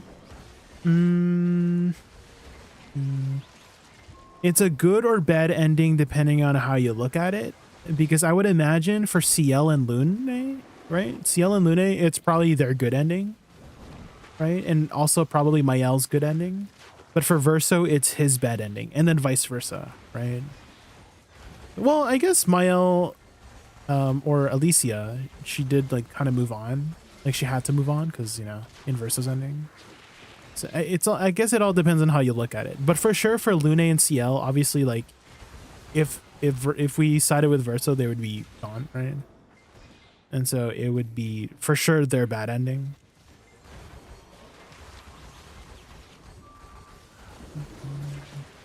So whatever perspective you're looking at, it's a good or bad ending for them.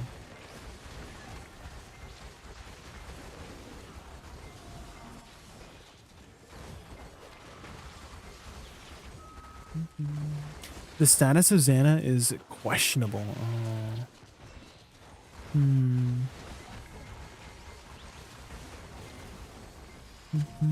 Also the music. Also, okay, I have to show you like my favorite trailer. Or was it? I'm pretty sure it was the Atlas of Worlds, right? Atlas of Worlds trailer. This one, 8 years ago. It was 8 years ago? I can't believe it's been 8 years, guys. I can't believe it.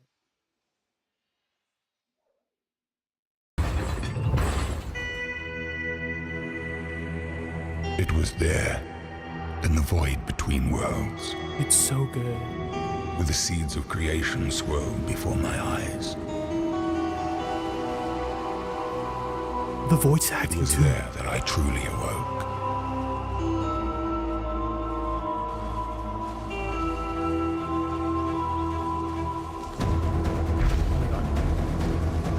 It's so hype.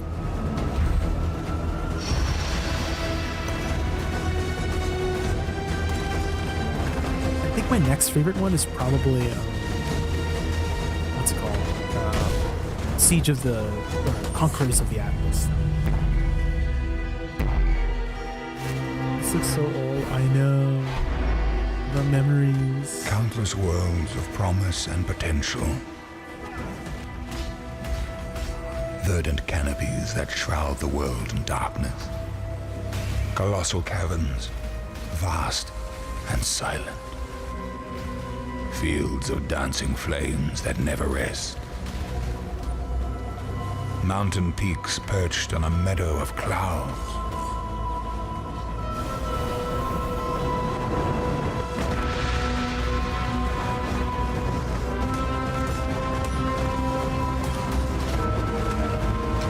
The FPS is so bad. Is this 30 FPS right now? Is this invisible threads? A spider's web holding the crucible of life itself. Mine to bend, break. I kind of want to look up the lore of PoE like one time, just like listen to the lore. I'm sure someone's covered the lore, right? Oh my god, epilepsy. Help. My crowning achievement. My Atlas Like Atlas of of Worlds. Worlds. It's wild how PoE is I know.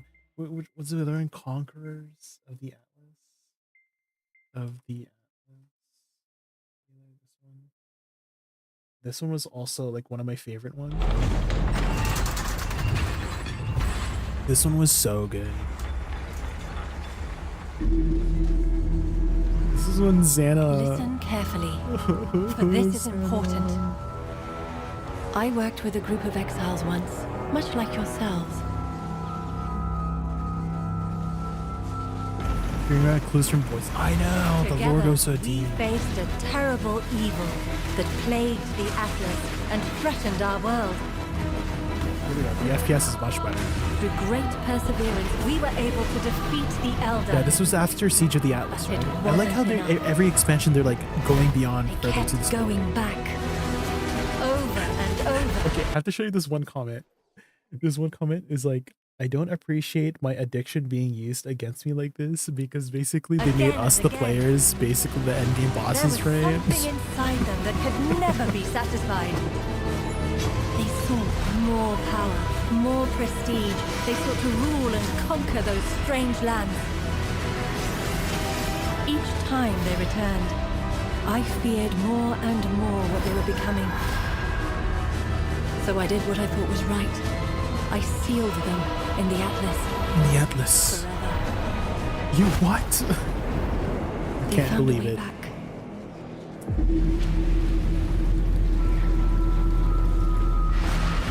This is my favorite part of the trailer here, the music here. This part. The violins.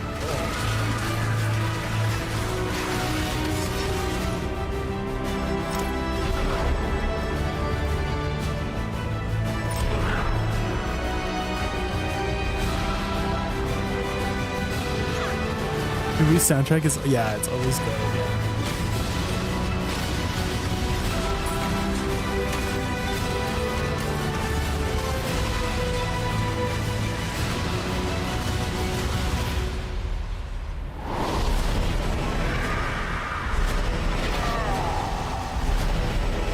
Cirrus. So good, so good. I look at from what the faded boy says about the world, he's forced to paint even though he doesn't want to, and the fact that canvas will be erased no matter what. If Miles does, she will die, and Renora will erase the painting after she leaves or dies. There's a lot of consequences for the painting to still be there, but that's what she wants, right? Like she mentioned that that's all the life she has left, right? Is like she has a life in the canvas, but outside she's kind of, you know, in her state, in her physical state. It's hard for her like integrate back into society or whatever society they have, because they have like the writers and the painters. So it's a tough decision. I mean, I think most people can agree that, you know, the Mile ending is not the canon ending. And most people consider the Verso ending the more canon ending, but hey, you know, it's a tragedy overall. Like whether you pick Verso or whether you pick Mile, someone is not gonna have their happy ending, right? And definitely I felt really bad for Lune and CL because I really liked both those characters. And for them to just be like kind of tossed aside, right? If you were to take the Verso ending, right? I don't know if you were like paying attention to Lune's expression at the very end when Verso, you know, when we chose Verso to like finish off Mile, but she was like not having it, right? Because she went through this whole expedition to save her world that she knows, and for her to basically help the person to erase that world kind of feels very, you know, feels like she got absolutely backstabbed or betrayed, right? Socket tab. Oh, that's definitely going to save a lot of room. That's for sure.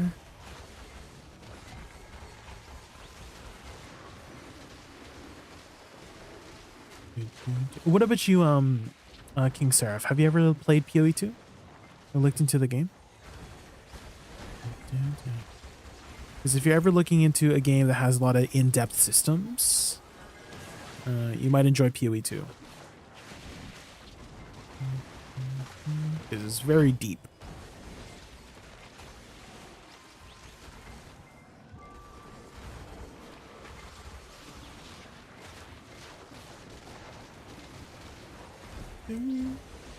Between like PoE 1 and PoE 2 so far, Brayden, which one are you enjoying more currently? I feel like a lot of people are still partial towards PoE 1 over PoE 2.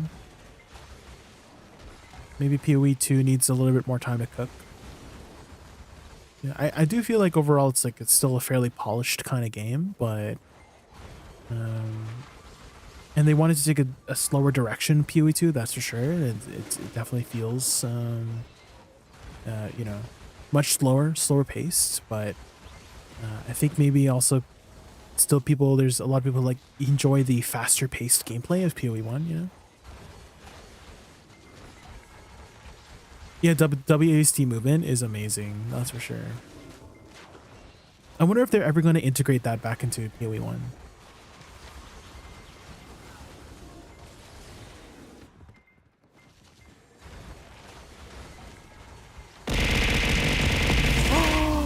Oh, Maggie! System says, Meggie just raided us with a party of 37. Let's give Emma a warm welcome. Maggie, Flora, hi. Welcome. Meggie and the awesome How is your 37. stream? Get ready for gaming fun and raccoon mischief. Fuel up with ADVgg using code JaykunVT. Dude, And let's dive from into an Maggie's unforgettable stream adventure together. Yeah, together. Thanks, Lil J. Welcome everybody from Maggie's stream. My name is Jamie. Favorite animal is a raccoon. We're just grinding some Tungrad ruins right now.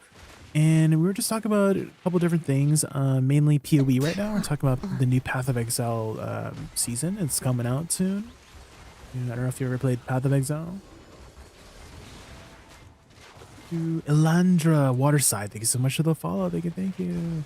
Also, Maggie, I'm sure you're planning to take a nice, long, well-deserved break after your stream. So if you have to go eat or sleep or anything like that, don't let me keep you out. How's everyone doing from Maggie's stream?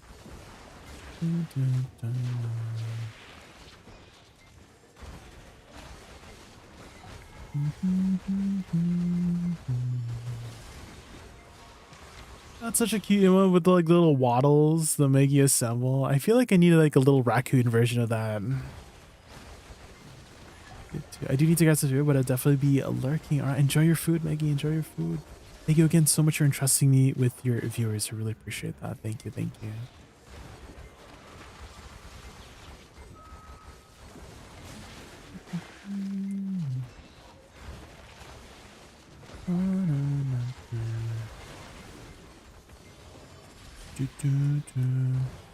We've been grinding ton grad or ruins for a while now. We've gotten a total of 15 now. 15 devours, 1 hunger, a limbo seal, 3 water fragments. So we are doing pretty well so far in terms of the grind. Hosu Art does some great emotes. Oh, I'll have to check them out.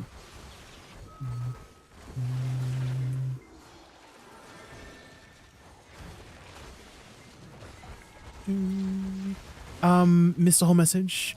Oh, there was probably a raid that was coming in. Let me scroll up here.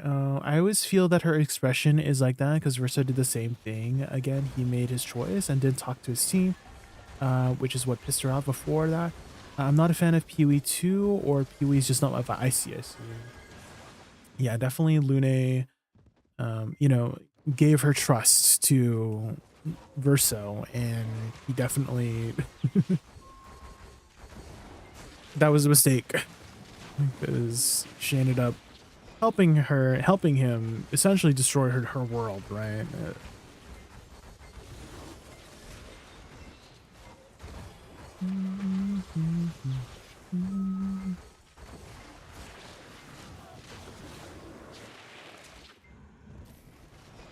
I think they tried to like close out her arc with the whole parents thing, and I guess that was like, you know, nice of Verso to do, for sure, is to help Lune get some closure with her parents, because, you know, she was very you know, invested in her parents' research, and to know what had happened to them is like very important to her. But I think at the end of the day that it kind of sucks that both Ciel and Lune kind of I don't know, they felt like less important characters. I feel like I feel like they were very important characters in the very beginning to second act, but in third act I feel like they kind of fell off as important characters when the whole like veil was unveiled, you know. They felt like not as important to the rest of the characters. Even to SK and Minoko, right? Because SK and Minoko are like essentially also kind of from the world outside the canvas, right? SK being the little doll, and Minoko being the dog, right? So even their existence felt a little bit more like important than Ciel and Lune afterwards, to me.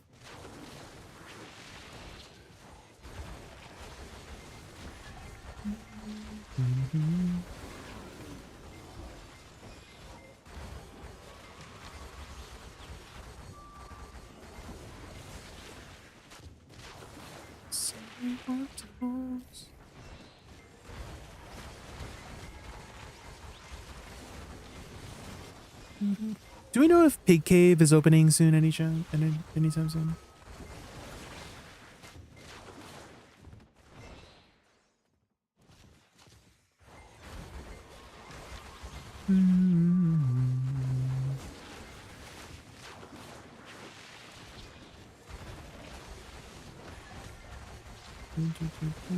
SK and Minoko are the original painting. That's why they can stick around. Oh yeah, that is true. It's true.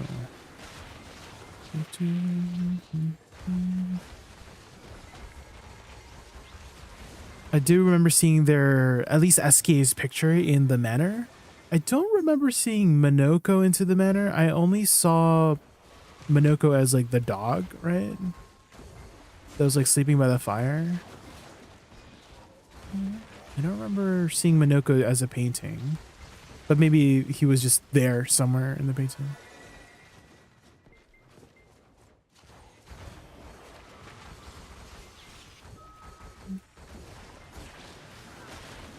Your bar says 30 minutes. Oh, sorry. So Pig Cave and Pig King are two different things. Sorry. Pig Cave and Pig King are two different things.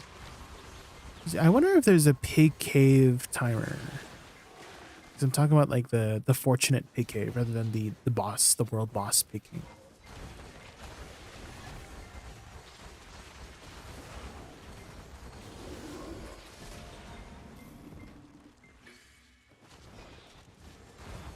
Dokkaebi Forest is so ass. I like the idea, but felt weird in there. Yeah, I didn't really vibe with it either. Pineapple, when I was grinding at Dokkaebi, I tried it for like 1 hour. I was like, not really my kind of grind spot.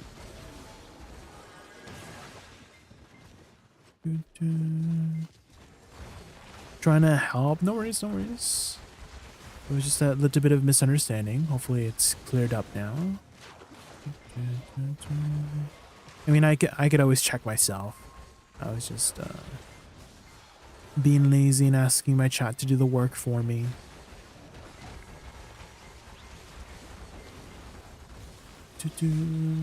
But this would be a time for you to learn as well, King Sarah, is if at any point you ever plan to go to Pig Cave in the future, whenever you get to that point, which might be a while from now, but you can always go to garmoth.com.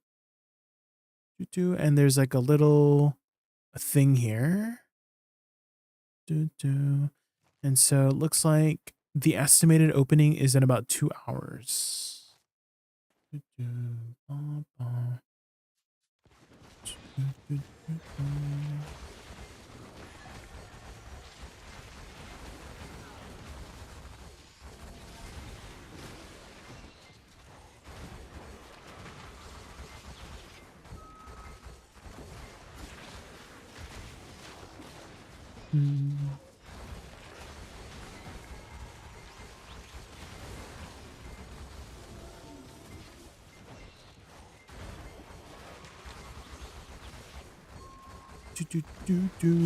think this is a good time to take a little bit of a break from the grind, actually, and maybe jump into a little bit of AOS.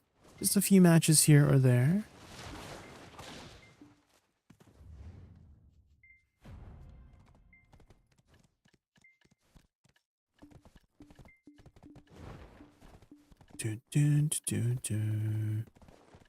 Like a tattoo.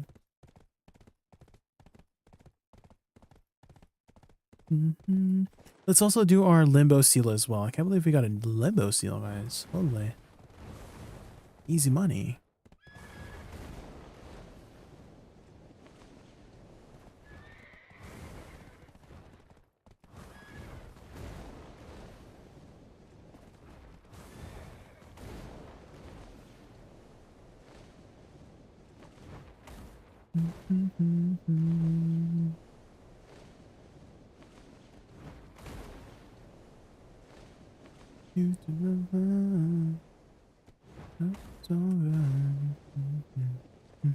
Oh, someone just got Pen Manos Cook's clothes. Let's go.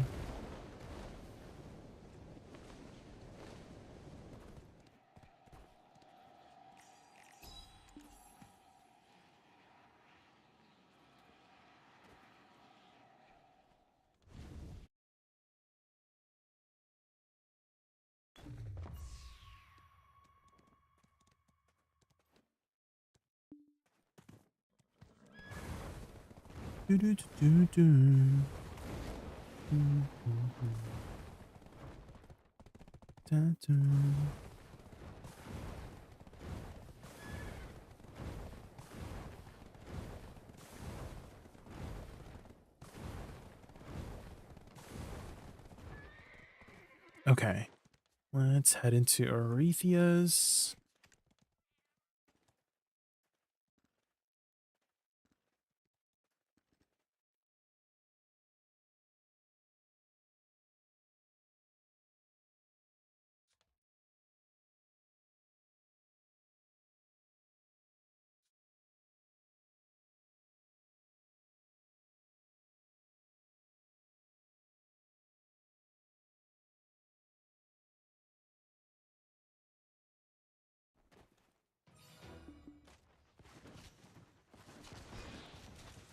Why does it spawn you backwards? What the frick? It's always facing this way. Green.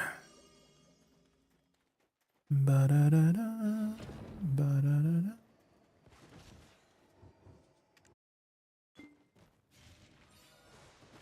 No Izerhead mob.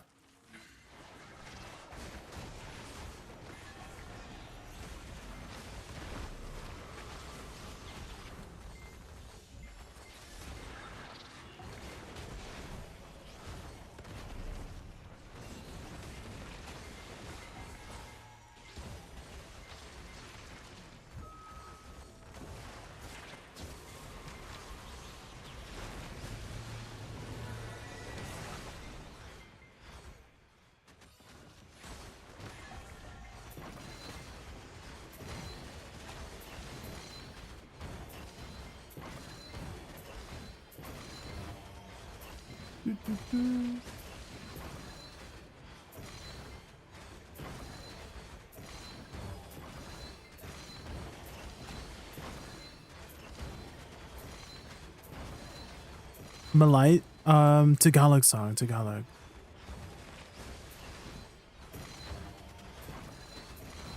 Why does it sound like Malay song?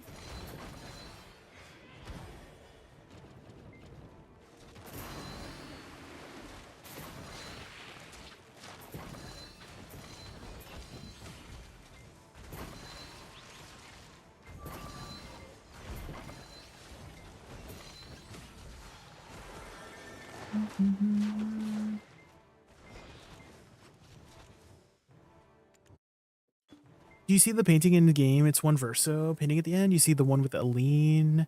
And when we're standing in the painting is Verso painting of Eski and Minoko. I do remember them talking about, yes, the canvas was originally painted for, you know, by Verso, and he painted all like the stuff like the gesturals, Minoko, Eski. Do remember that. I just don't remember seeing Minoko in like one of like as a main painting, because you know I've seen SK as a main painting, but I never saw like a Minoko's painting, like being like physically seeing it is what I was like talking about earlier.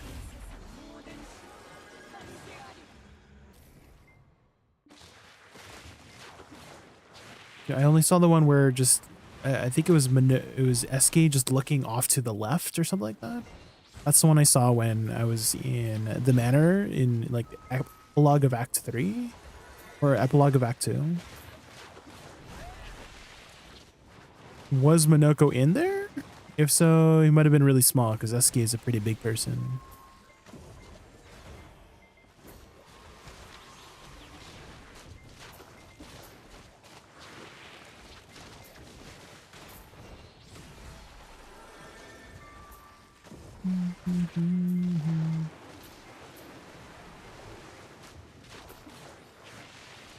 The beat sounded familiar. I feel like Tagalog and Malay, I don't know, I feel like they had like a similar vibe, no? In terms of like the way it's spoken, no?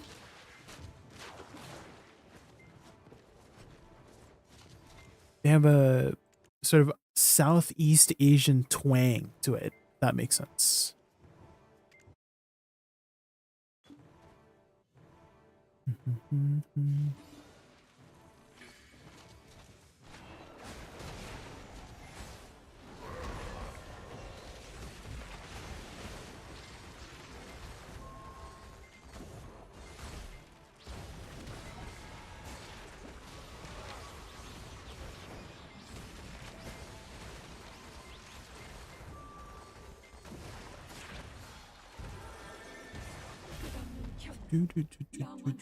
사랑해.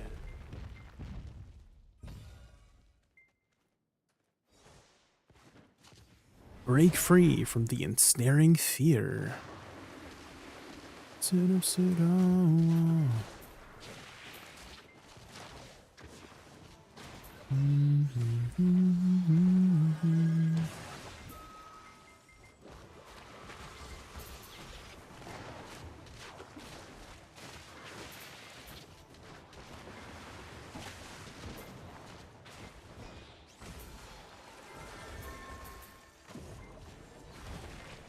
Definitely really like the Alfawara one more than this one. This one is... It's not that bad, but the Alfawara one is so easy. You just hit the Alfawara.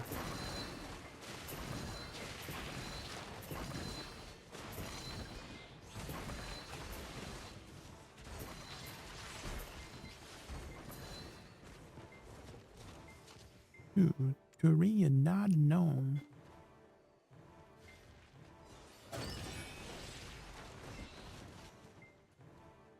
Okay, here we go.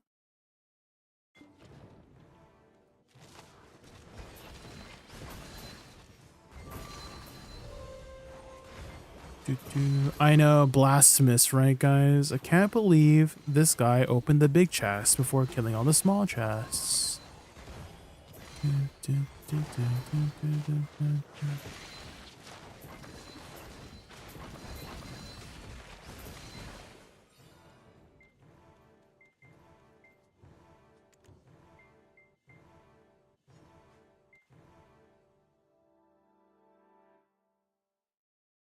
Rarg? What do you mean by Rarg? Rarg.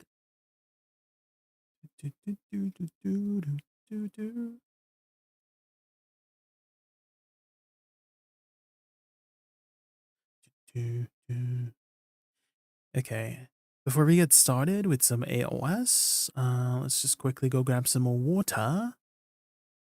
The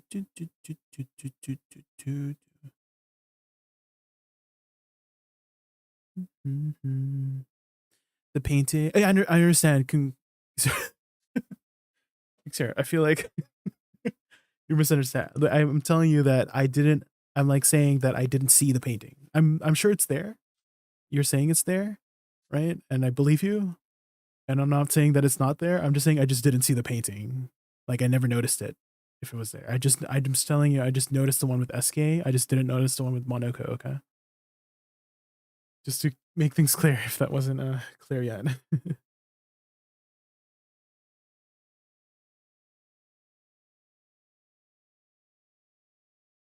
Dude, when does video do this to me?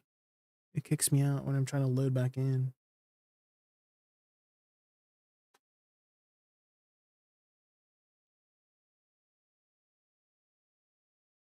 You can't miss it though?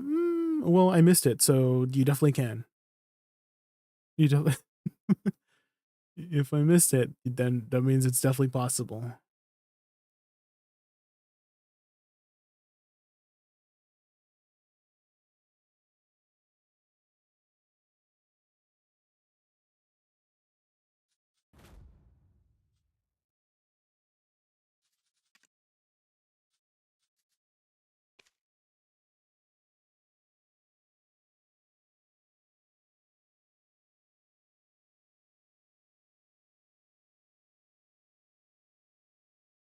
But you didn't? I saw you see it on stream.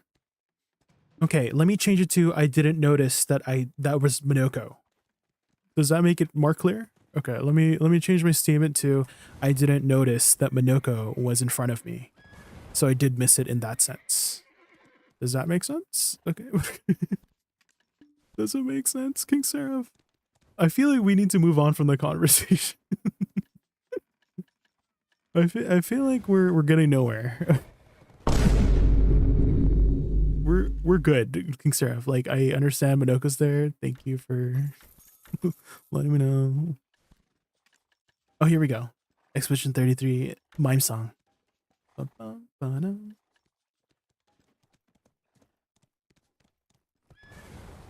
Okay, I'm just gonna quickly use the washroom, guys, and grab some water, and then we're gonna get started with some AOS. And while we do that, let me send you guys. Let me put up a little bit of a new daily dose.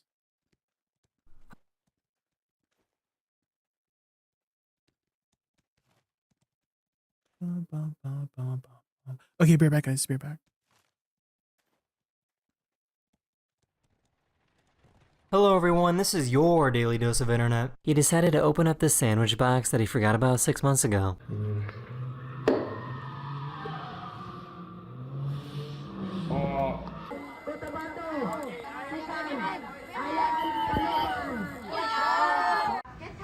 Patrz, co tam? Patrz.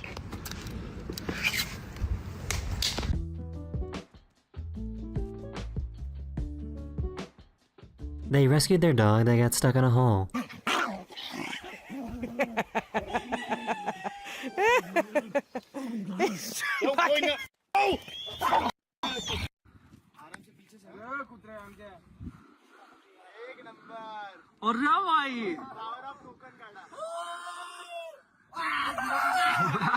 Right, high beam him. High beam him. Look your high beams. A bunch.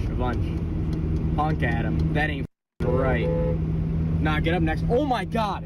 Oh my god, his wheel came off. Holy. Oh my god. Here's a good reason for why you should have water in your pool.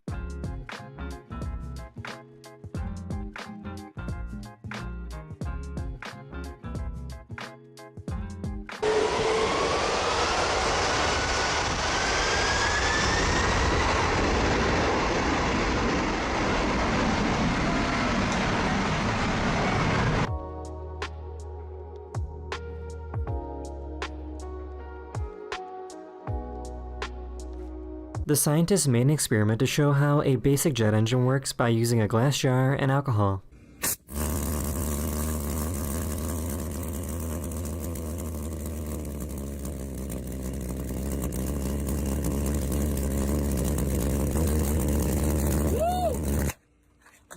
This poor little chimp didn't like what he saw. Gotta take it off.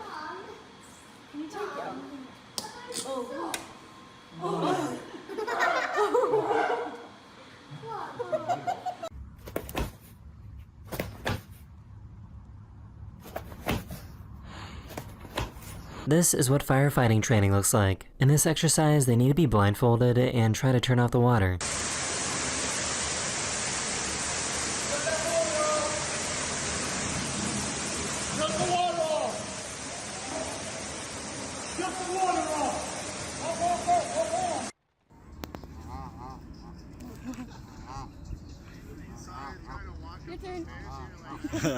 You guys liked the one from the last episode, so here's another behind-the-scenes look of how a horror film is made.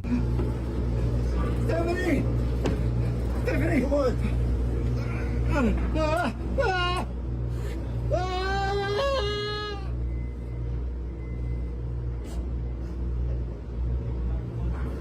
This French guy doesn't know how to pronounce banana properly. Voilà, tout simplement à la banane, à la banane, à la ba, à la banane, à la banane, attends, à la banane, minute là.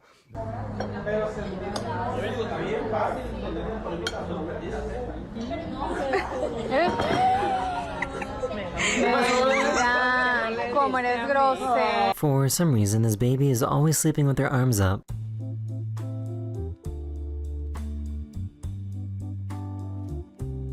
Of all the things that could possibly go wrong, I didn't expect this.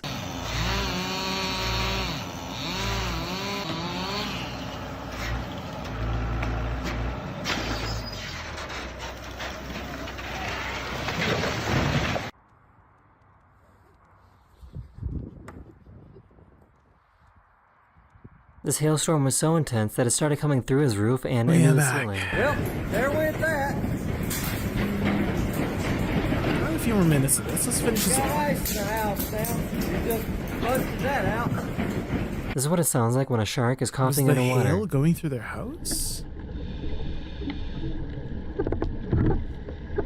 Oh my god. Em cima da nossa loja. E agora, produção?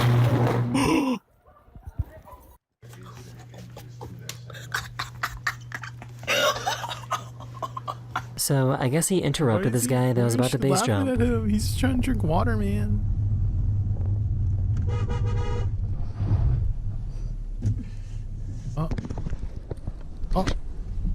It was her first time in a self-driving car, and she got scared. But they're willing to feed them, and that's my big thing. Oh, It's okay, Margaret. I think Jeremy's trying to get you. So, this is a really smart idea. I guess they make Mona Lisa-themed cat beds now.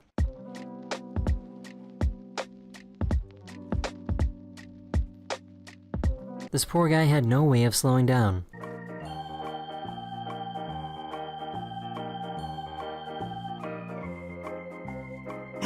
I just found out that male pigeons like to give flowers to their wives. I mean, I feel like at that point you would jump off, no? And he runs back in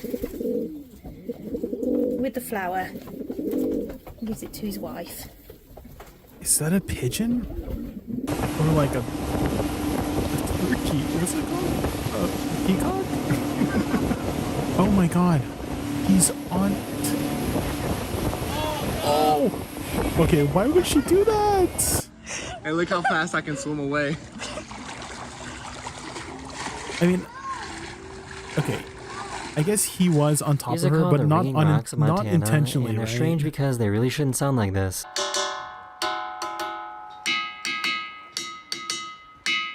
These kids are waiting for the firefighters to show up to put out this fire.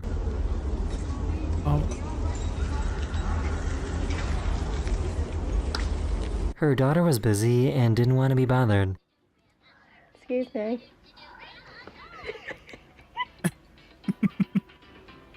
This truck that was carrying watermelons got into a crash, so everybody pulled over to steal some melons. Hey, look, just a watermelon cemetery. Hop out and get you a free melon. Well, For I mean, some reason, if it's not all open, these fish then were the spotted skin is jumping out the water. basically a barrier.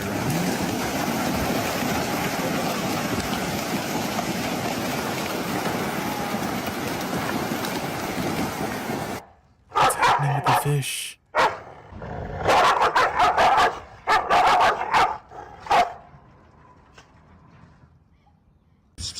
Wait, that's literally chat PvP. They're literally chat. This is like if you're on the one end of the the computer, like league chat, and then they meet each other face to face. They're like, "Hey, dude."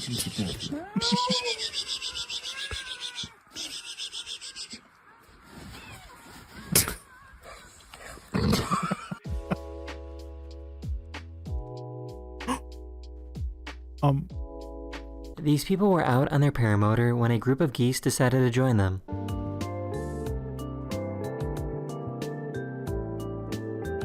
These building workers got caught in a windstorm. Uh-oh. Uh-oh. Is it gonna... No, is it gonna smash into the... No. Oh, shit.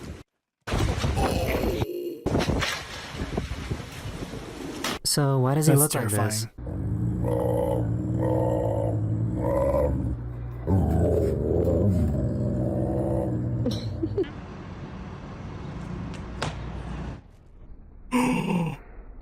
No! There's no way. Oh my god. That is the end of this video. Hopefully I made your day just a little better, and I will see you guys again very, very soon. Later. Later. Thank you, Daily Dose, for giving us some content. Okay. Let's swap over to our AOS. Very expensive backflip, but with the money from the video, hopefully he buys a new one. I mean, how much money can you make from like a 5-second clip of you dropping your phone into the gutter?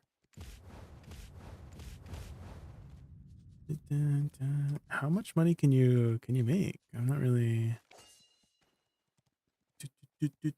not really sure.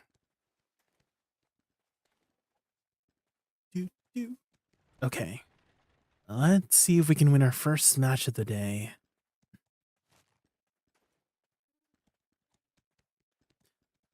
Bum, bum, bum, bum, bum, bum, bum.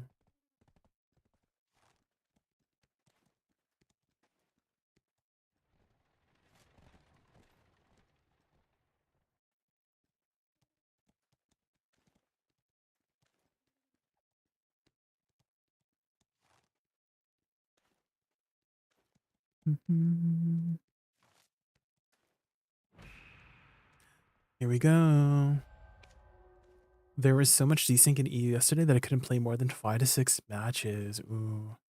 I mean, that's kind of how many matches I do as well in Porkity. Is it like 4, 5, 6, and then I'm done for the day.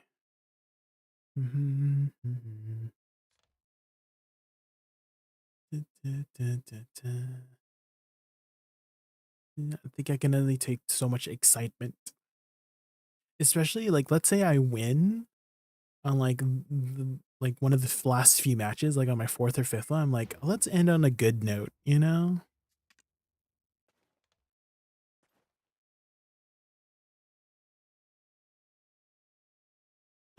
No, Porkany!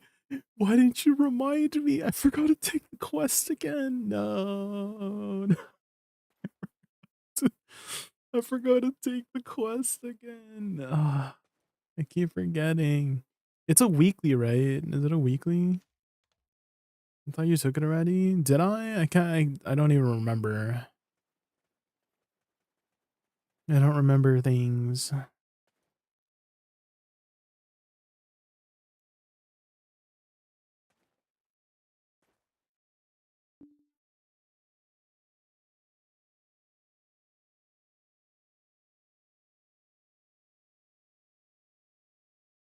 Three weekly quests. Ooh, and the weekly just reset, right? Okay, here we go. Ooh, I think I recognized Anna as like a really good player. I feel like I faced off against Anna before. So I'm scared of the Dark Knight.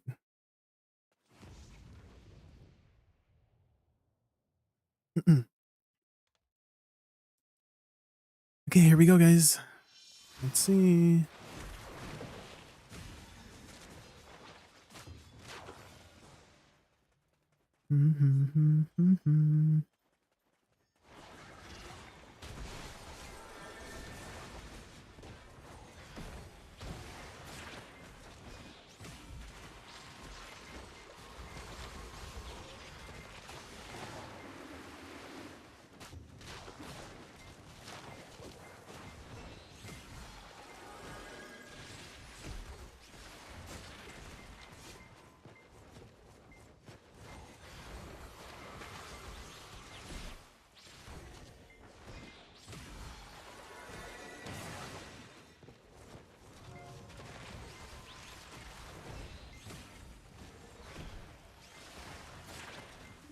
Okay, they're going after our wizard. We have to protect him.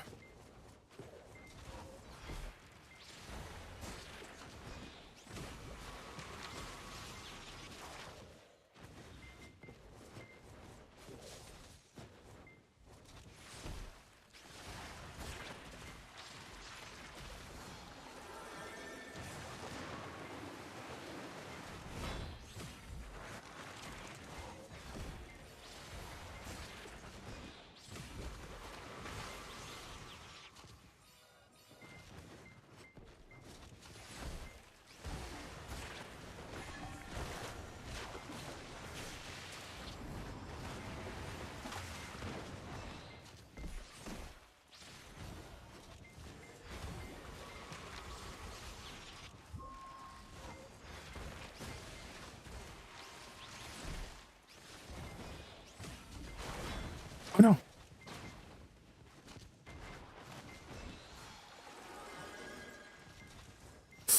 The freaking hills are being really annoying right now.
We can win off time?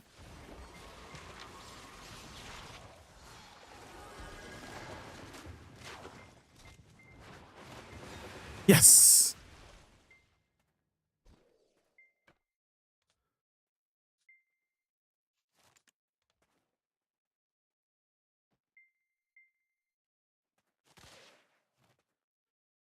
Ooh,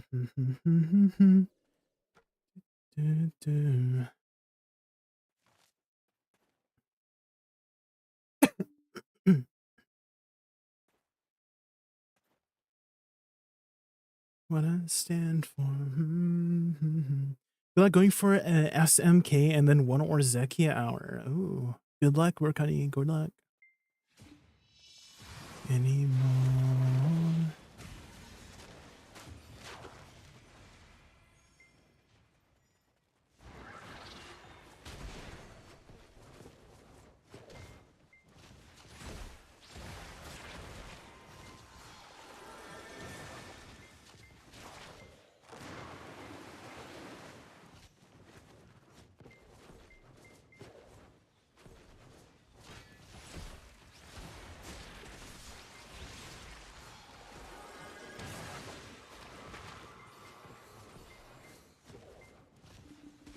Uh-oh.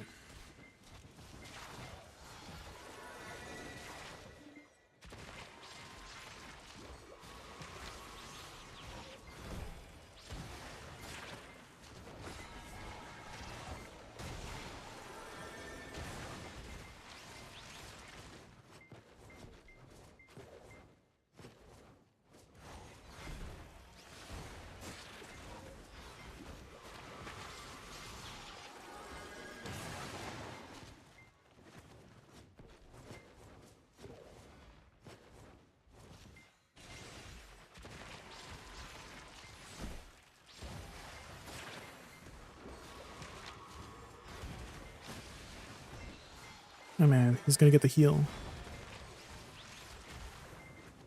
Oh shoot. Gotta regroup with the team here.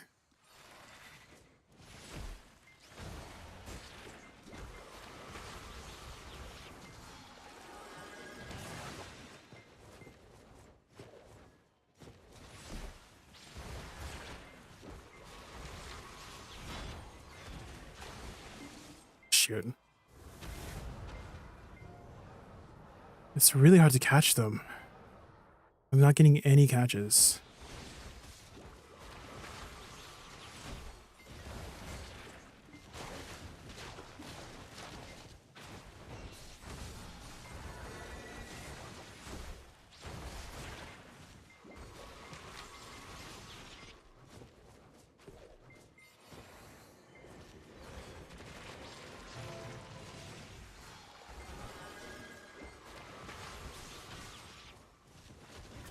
Oh shoot, I got CC'd. No. Damn. The cart. Got stuck in the cart.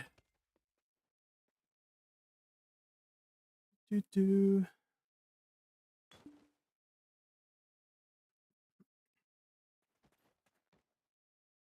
It's nice that they're not focusing me, but that might be their best strategy against me, actually, is focusing my other teammates.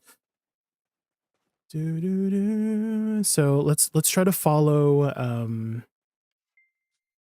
let's just try to find all the others here.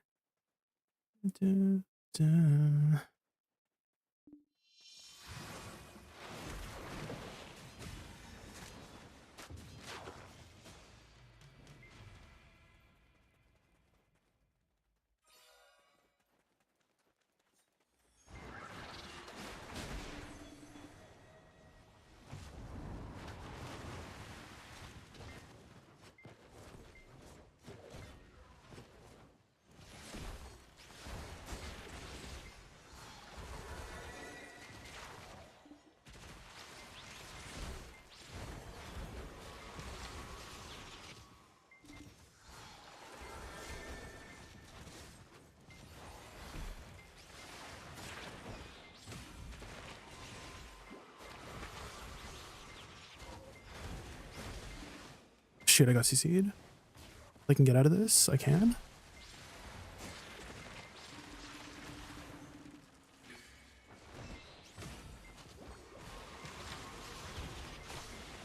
Shoot, I got CC'd. Gotta V that. Gotta V that. I shouldn't solo the Dark Knight.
he was able to whittle them down. We have a lot of damage. Have a lot of damage. We just need to not get grabbed.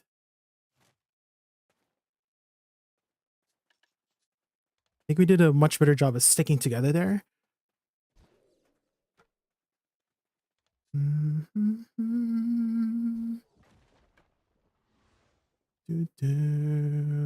Oh yeah, Witar. We need to do some more Miyu and Kairos 3v3s, Arena Solaires.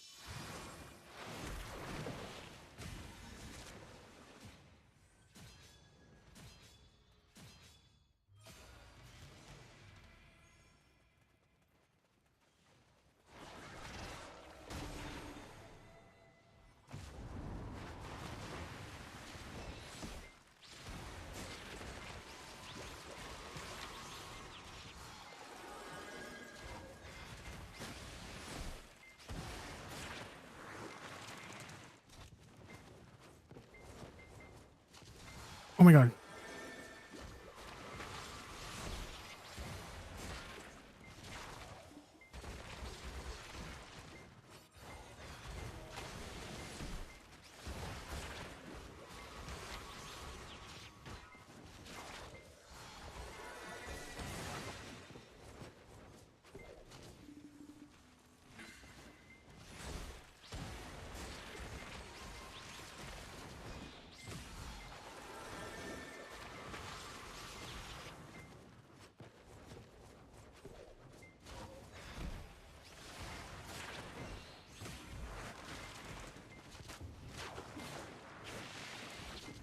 Oh no, I got CC'd.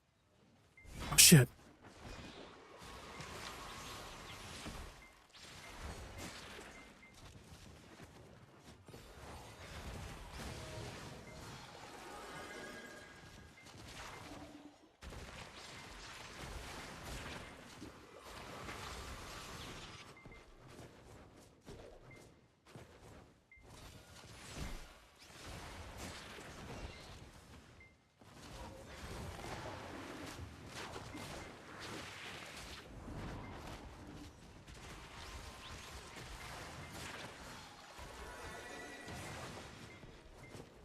Frick.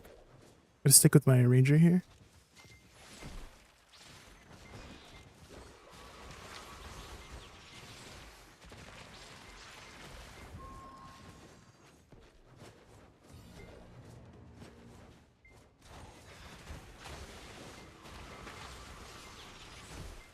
They're so protected, I can't get a chance to.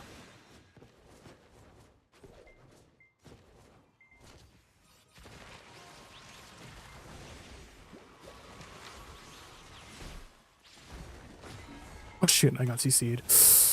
I shouldn't have gone for the re-CC there. Otherwise, I mean, it's kind of hard with 2v.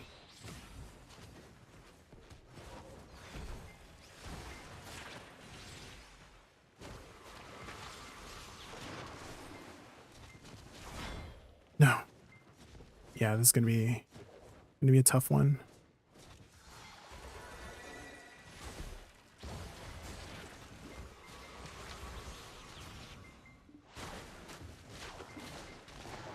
Damn.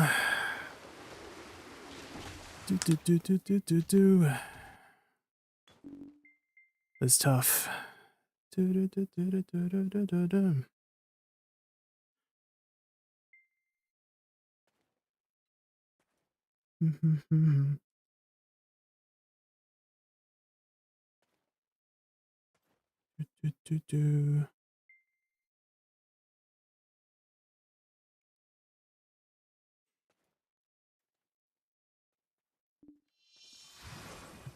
Definitely tough first match. See if we can pull a win here.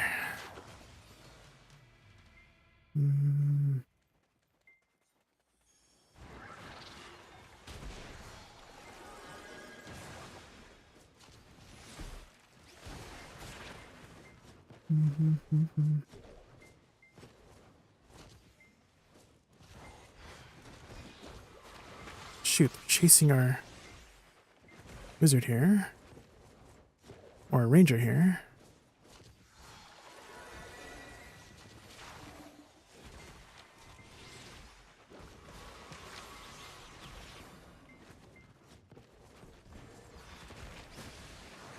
Needs to recover a little bit of stamina here.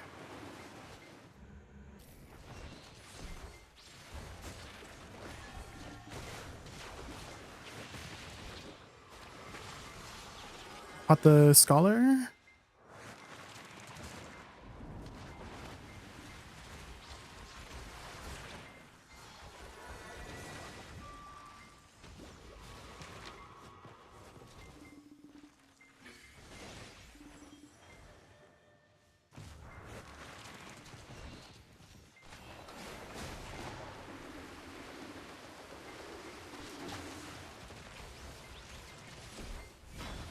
Yes.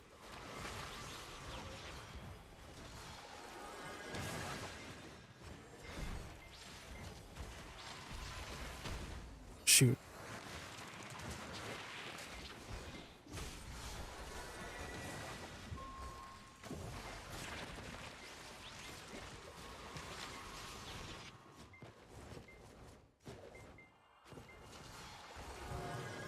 Okay, where's the rest of my team here? Need to... Where? Oh gosh. You know what I need to turn on, guys? I need to freaking turn on my mini map.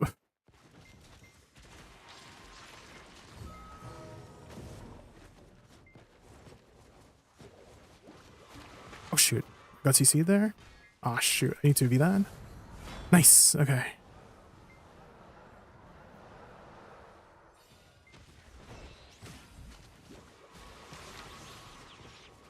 Wait, where did they V?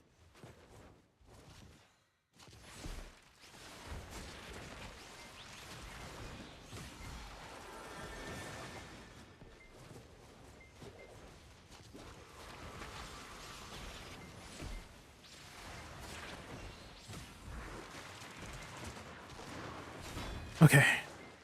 Yeah, I think if at that point with the DK, we just need to throw damage on whoever got CC'd, which was the wizard there. So maybe the wizard's plan was to get CC'd so we can finish her off. Okay. Tough first one. Definitely my team pulled it out there. I'm always very scared of DKs. I think I've got a good handle on handling strikers, because at least with strikers, they move a little bit. They're a lot slower, right? Well, they're kind of fast, but they're slow enough that I can react fast. Like I've grown accustomed to their speed. It's just that I think Zerkers I'm still a little bit worried about. Oh man. How did we do? I don't think we did the best there. I mean, I'm still okay. Yeah, I'm okay with this performance. Even though we did not do as well in the DPS department, definitely the Ranger was pumping the DPS department. I think we still kept up in terms of CCs. Definitely caught some people that round. I think it was the Scholar I caught that round, so they didn't have V. And also put them off of the fight for the next little while. I think what I could have done a little bit better there was playing around certain teammates, because I'm not really too sure how to play around a Ranger or a Wizard as well yet.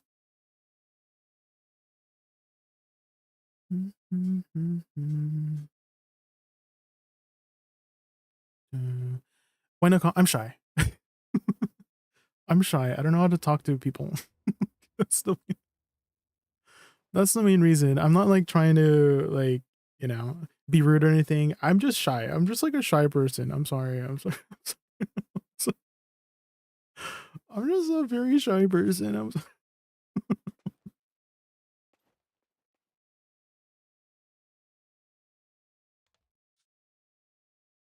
Next time you see me game, you vibe. Okay, well, definitely that makes me more comfortable to talk to you. If you know, you're very welcoming in that way. So.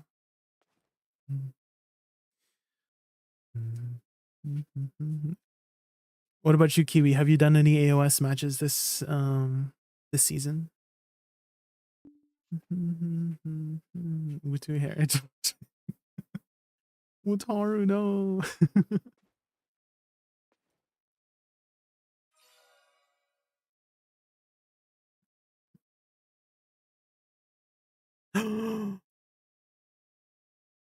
We're against the same ranger. That ranger was pumping DPS last round. Uh-oh.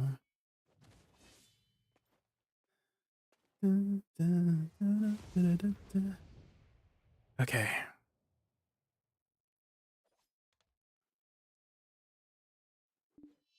Let's see if we can get a win on this.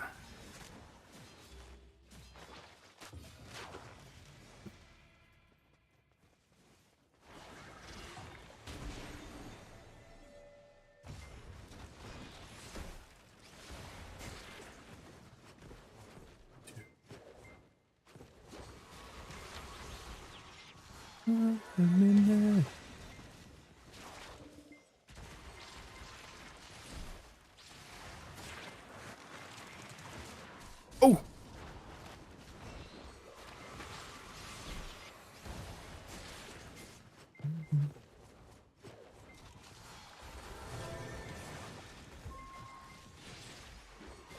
Oh no, I got CC from behind.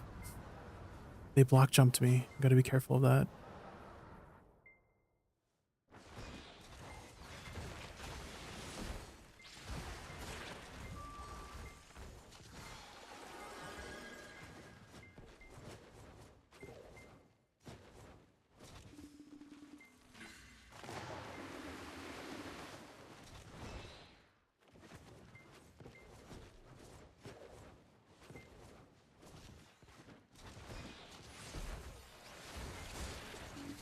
Oh shoot, I got CC. I'm dead. No. Get up.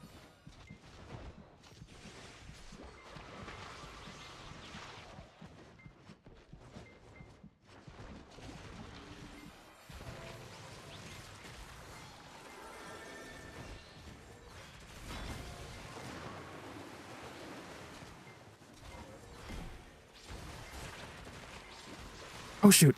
Oh no. They came up from behind.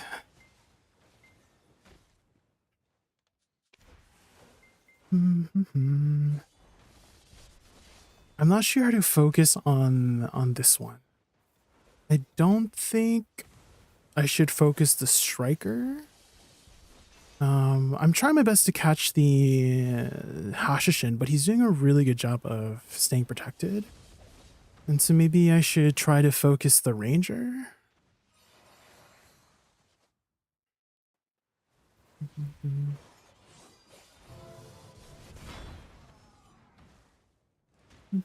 I thought you were Sakusa. No, I'm awakening.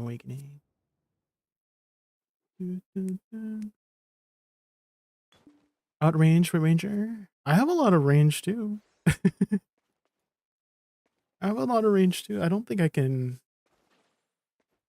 Pretty sure I have enough range.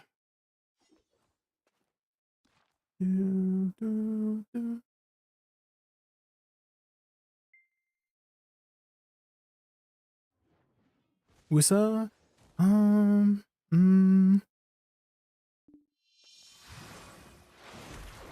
I feel like I've gotten a lot of practice with managing my stamina. So we'll see.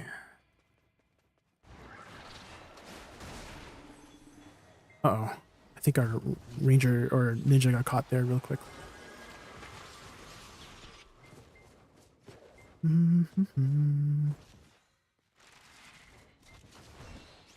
Stick with our team here.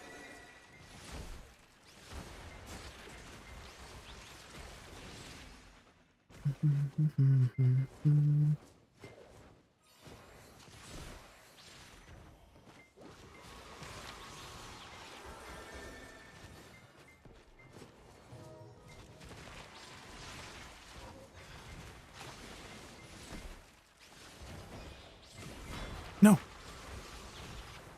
Oh, shoot.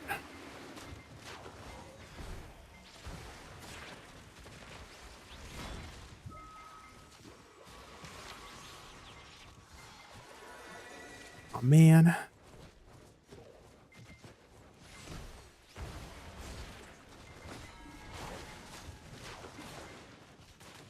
Uh-oh. Oh. Ran out of stamina there. As I say, I'm pretty good at managing stamina, but it's kind of hard to manage stamina against 1v3. The only team on that team I don't recognize is the Striker.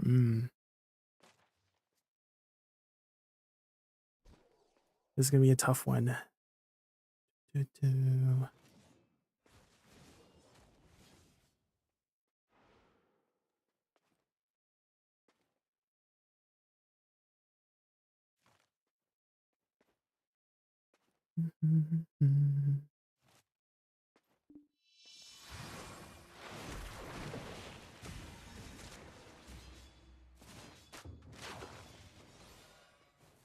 Yeah, let's see if we can try to do a reverse sweep here, potentially.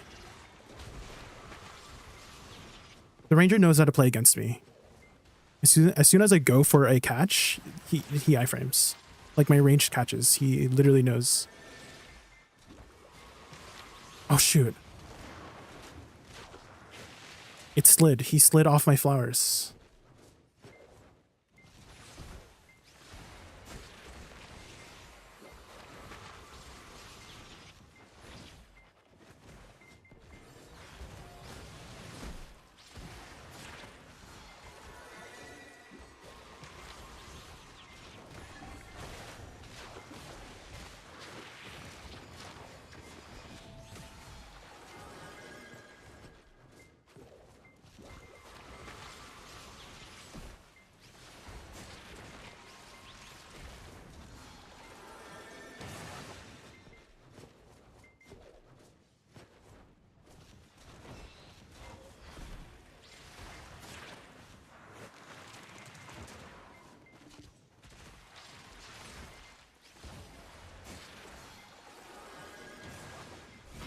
No.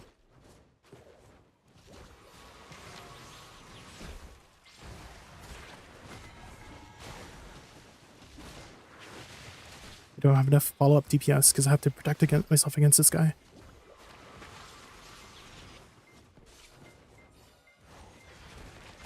Oh shoot, I got CC from behind there. That's unfortunate.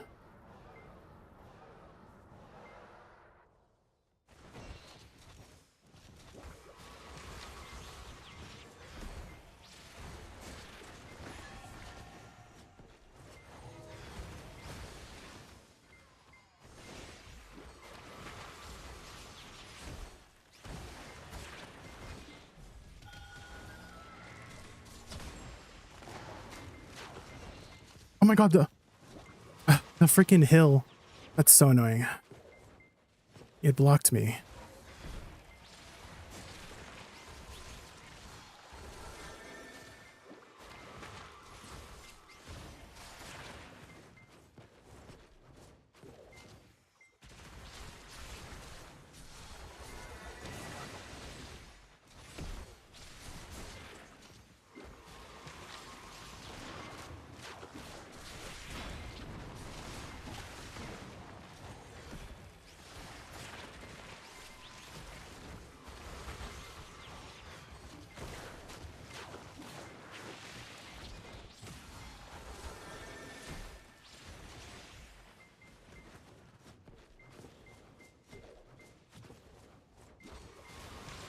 The timer. This is a hard one. Oh well. You win some, you lose some. Definitely their team was very, very good. Very, very strong. I hope I didn't do too bad.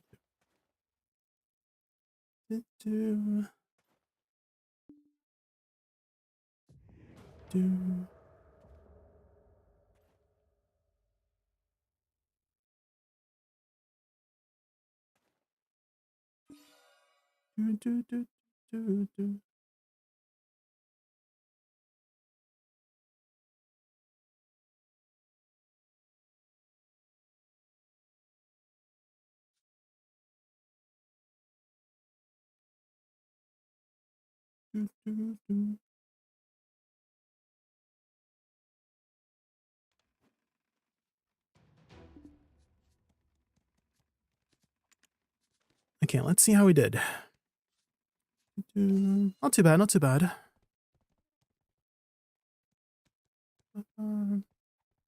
Win or lose, I'm always more focused on if I'm improving in terms of just my statistics. If I'm getting all the, a lot more CCs, a lot more DPS. Of course, that's not like the main focus. I know that,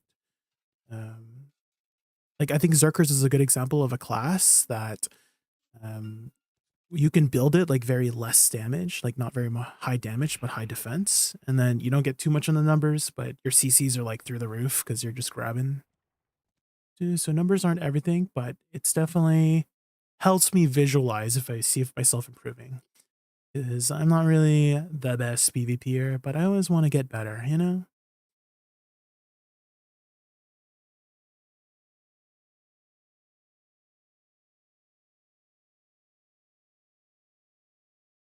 Dun, dun,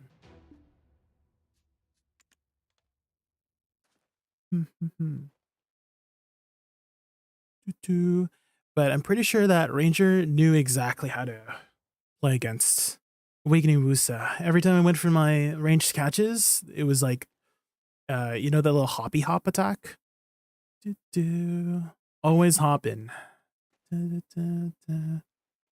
very smart.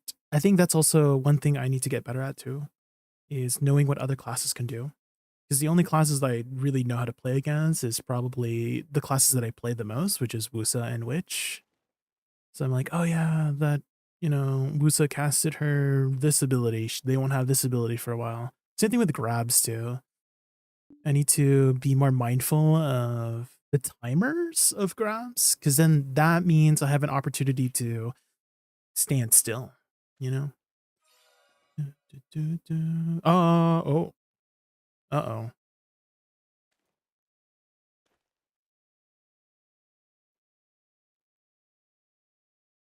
Uh-oh. USW, your match,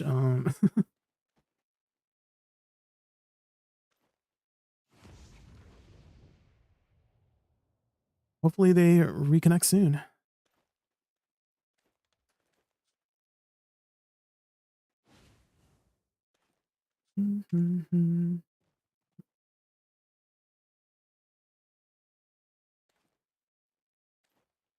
I think if they don't reconnect, doesn't it like reset the match? Like it boots everybody out? Pretty sure that's how it happens now, right? Do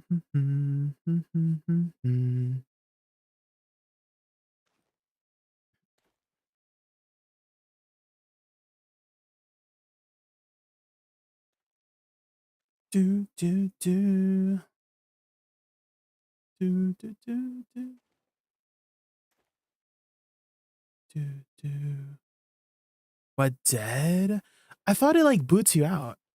I thought, doesn't it boot you out, QSW? Like boots everybody out of the match if like people are DC'd. I thought that's what happens, no?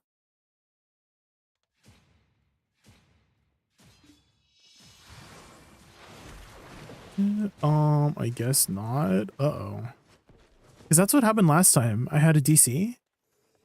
Not on my team, but the other team. They...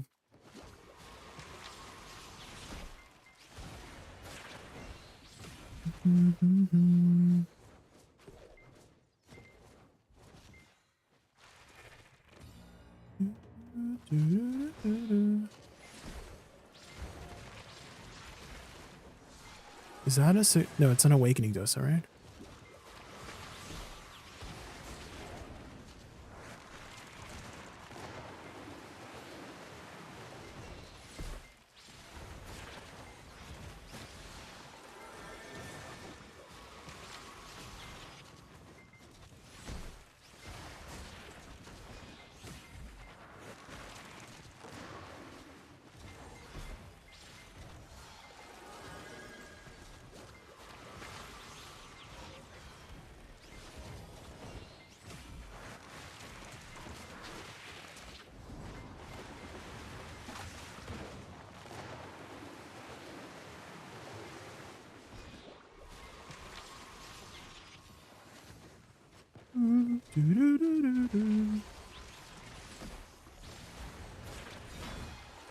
Well, Hopefully, the Deadeye also reconnected. They did? Okay.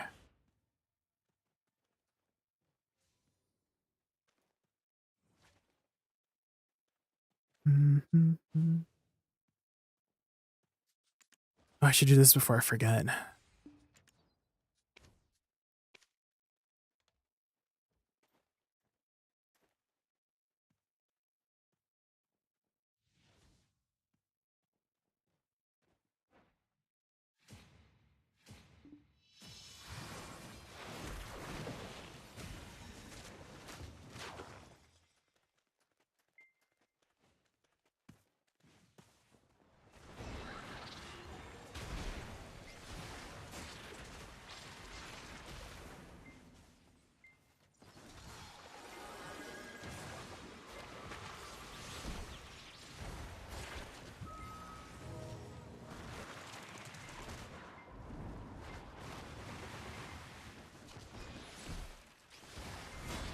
Uh-oh.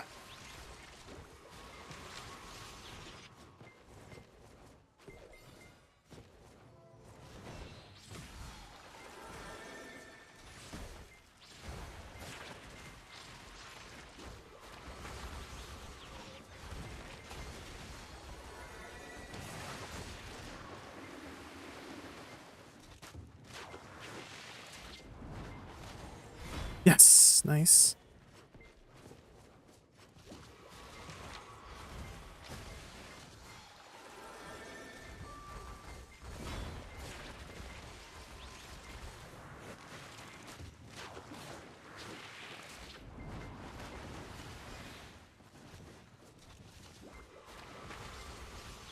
The flowers. I'm so sorry, QSW. My flowers got you from the wall. I'm sorry, my flowers sniped me through the wall.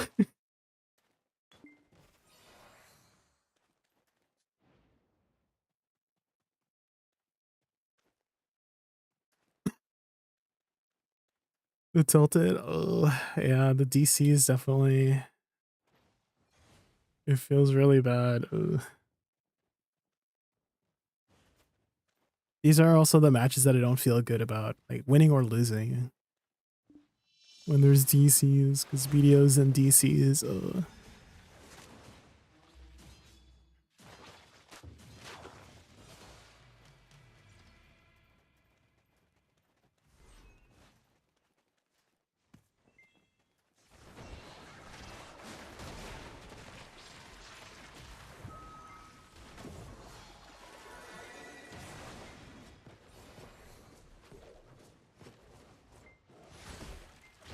Uh-oh. Oh. Oh. I got one shot. Ooh. That was not good. I V'd, but I guess I didn't V in time. That was my bad. I shouldn't have gotten that close. I'm a ranged class. Maybe my team can pull off a win here.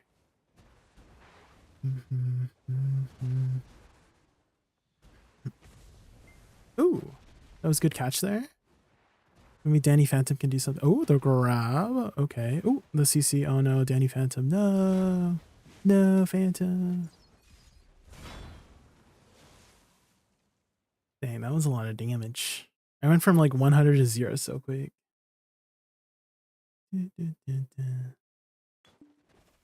Okay, I need to keep my distance more against this team. Because it seems like they're also glass cannon-y.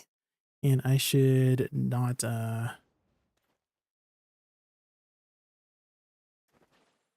be so aggressive.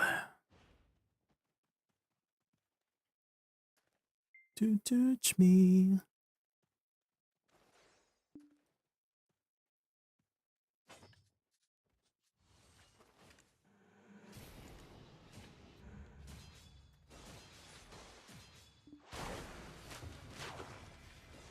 Naturally.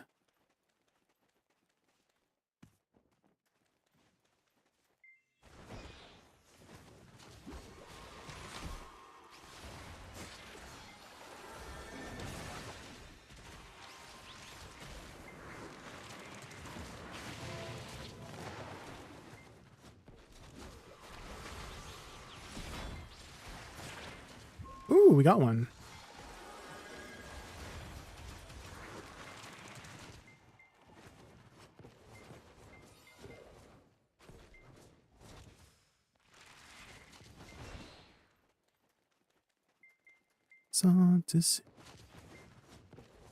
Oh my god, I'm stuck. I'm sorry, team. I'm stuck behind the wall.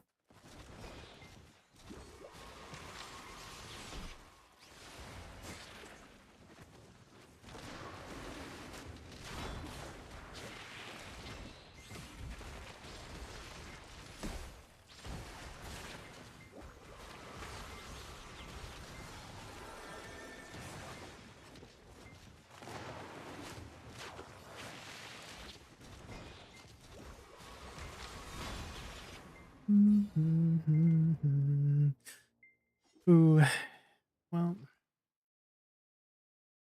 I hope your next match goes better, QSW. My team, I don't think I did much this team. My team just carried me. They got all the kills.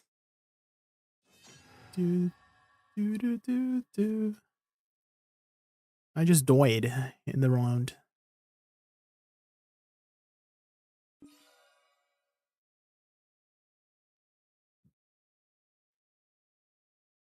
If you can.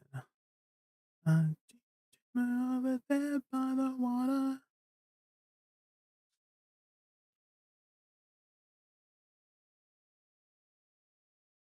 But I got no. I didn't realize Ruins of Sol was back. I thought they took away Ruins of Sol.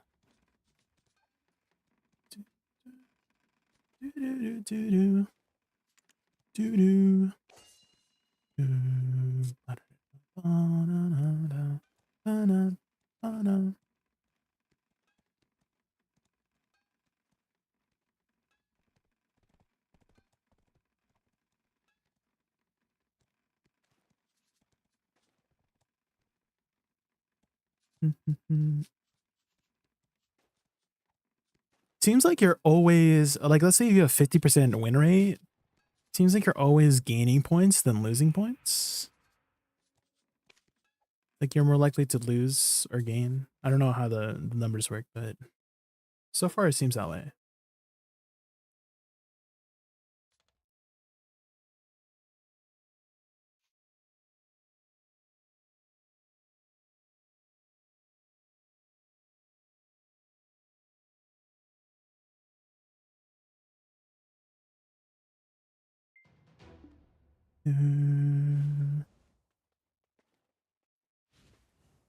Oh dang, everyone has their tits out.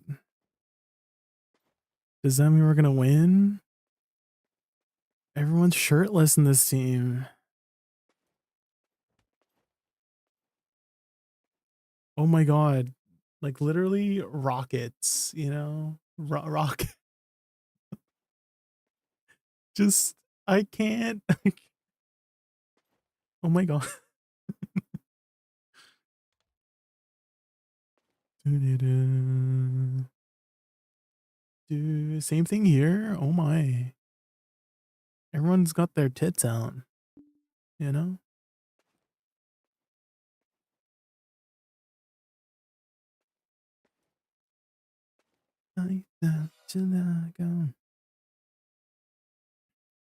Okay, we've got a striker and a deadeye. I think I need to play around the striker. And oh man, we've got a warrior and a striker. That means I got 2 grabs to dodge. Maybe I focus the deadeye? But it's so hard to catch a deadeye. We'll see.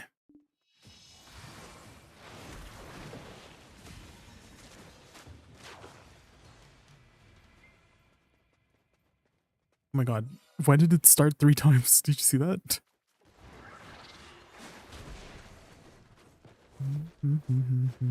Oh my god, my leg.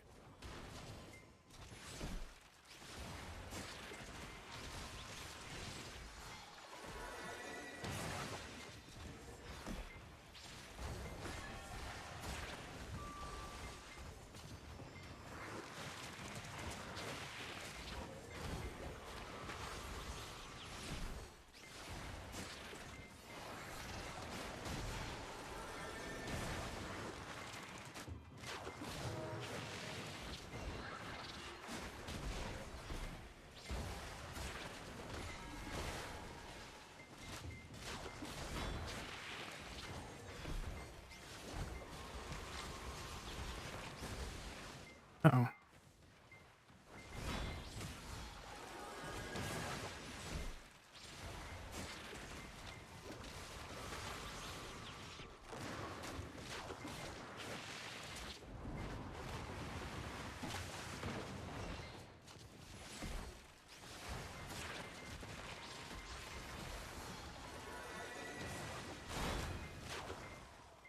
Do do do.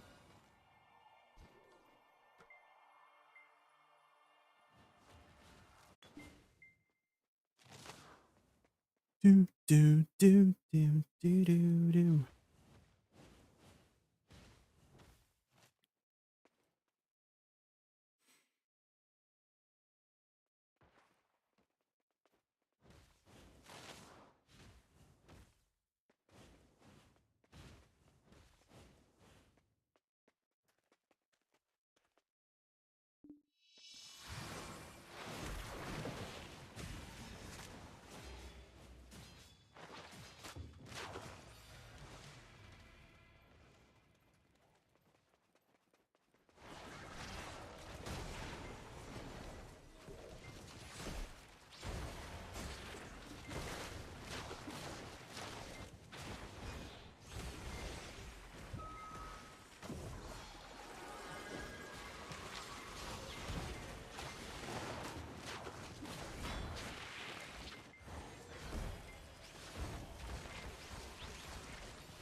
No, you got grabbed.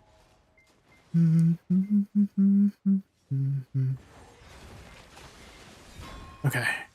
Yeah, I don't think the warrior can do very much there as long as my teammates around me, because they can peel for me.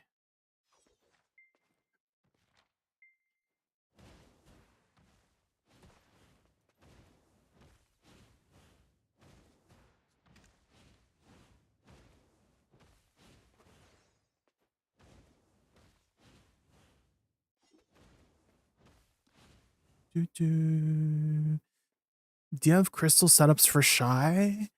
I use the same ones for Olins, and for the most part, I only ever grind Olins with my Shy pipelines. So it's the exact same crystals for whatever my Olins is for Shy. Oh, you're asking Wutara. Oh, my bad, my bad.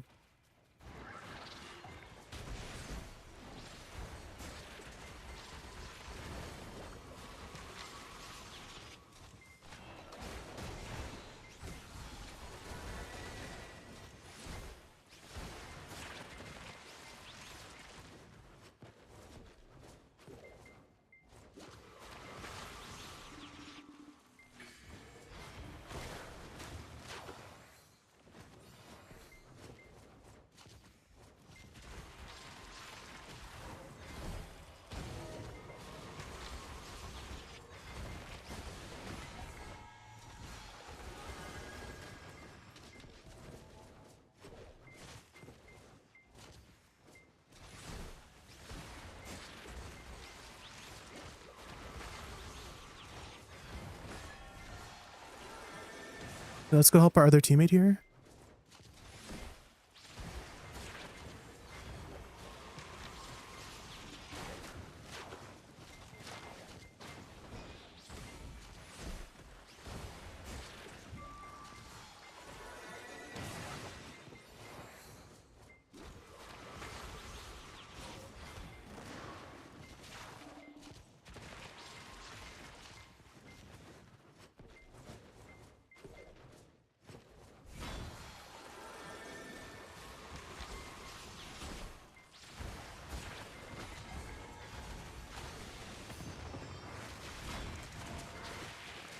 Okay, let's go. Do, do, do, do, do, do, do.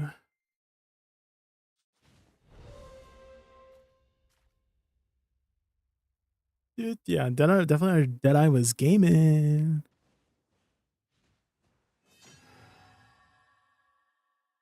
Do, do, do. two massive guns in front of her, you know? Do, do, do, do. Do, do, do, do, do, do, do.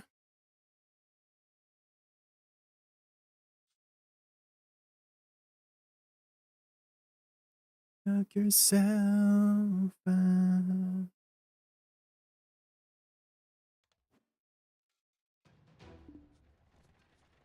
Do, do, do, do, do. How did I do in comparison to my team? Not too bad. Not too bad, not too bad. I think definitely considering how the Deadeye was gaming, I think I was able to keep up pretty well, at least in terms of debuffs and damage. It was kind of like, you know, I think it balanced out in terms of like lowest DPS here, highest DPS here, but like most CCs, least CCs, and then I'm like in the middle of damage, middle of CCs.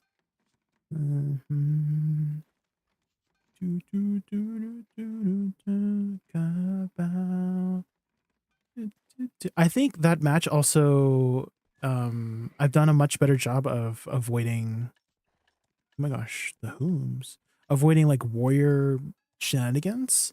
Because before I would be very, just, I couldn't do anything about warriors because they were always like protected, right? But I feel like with the amount of warriors I fought, I've done a pretty good job of figuring out when to move, right? When to move, when to turn my camera. There's very, very small windows of being able to catch them because they have this shield, super armor forward guard shield. So I'm like, not even my flowers can CC them. But I think that means we have to focus essentially the other people, right? The striker and the Deadeye. So I guess maybe you just play around, right? I think that's what you have to do against classes that basically counter you, is you play around it and just focus on other classes, right?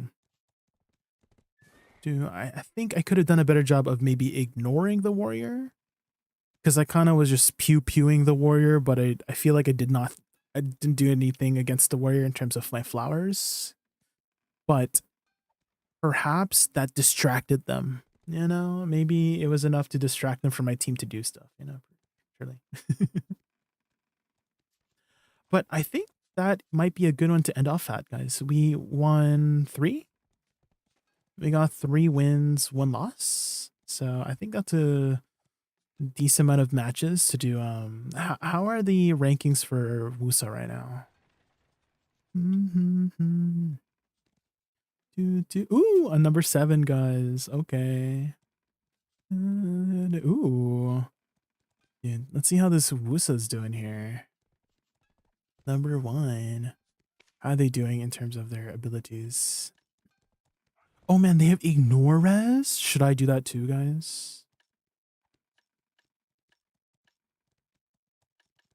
Maybe the ignore res might be better. Right? Oh, they're using Sakrua's. They're going absolutely glass cannon. You know, I feel like maybe I should follow suit.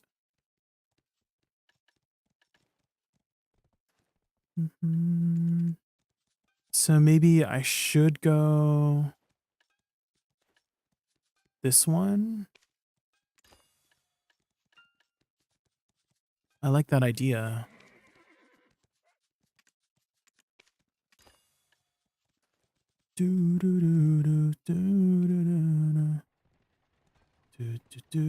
Ooh, minus 10? Minus 10 DR? That's absolute glass cannon. Jesus. There were times where I felt like I should have done more damage, but that extra special attack damage might be huge. So maybe we do that, guys. Or maybe we just go all in on CC, potentially?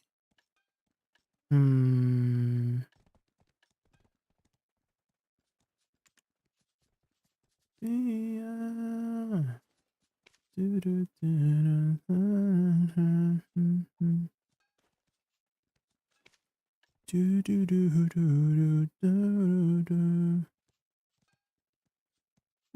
dice. Dun, dun.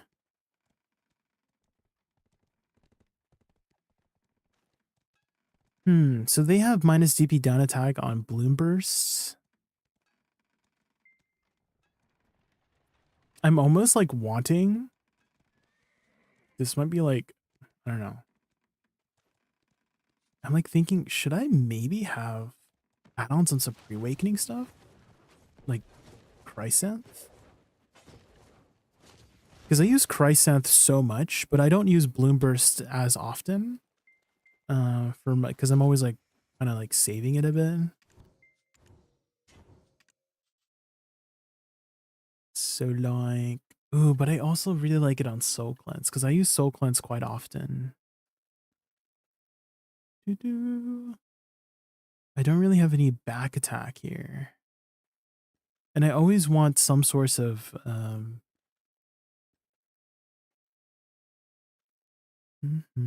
because in case I don't use Nether Blast, right? Like if I start off with Blooming Death.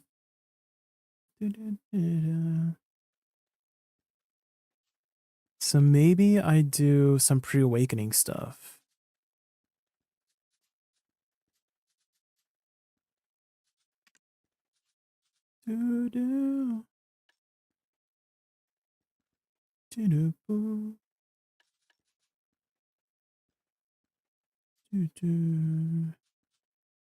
So like maybe Chrysanth, we add down attack and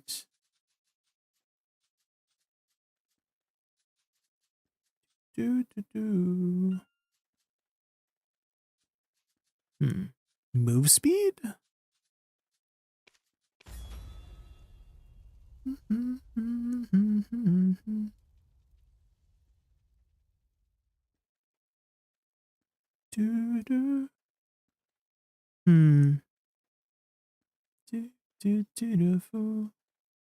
Because this does already give a minus move speed, and this would be even more minus move speed.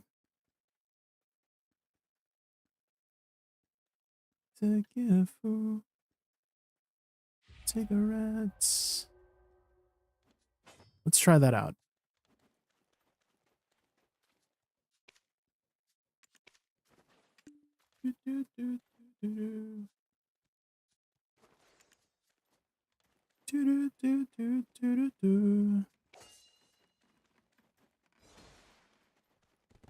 Let's try this new crystal setup.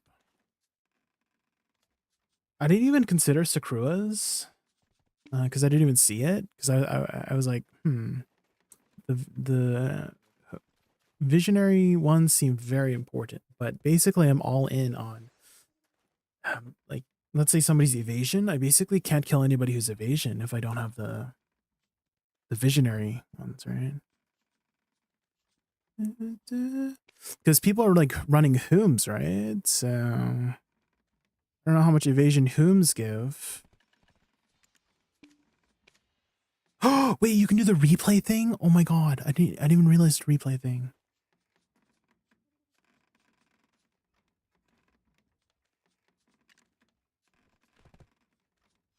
You know, I kind of want... Okay, hold on. I think I may want these ones just so I can deal with evasion people in case they are evasion.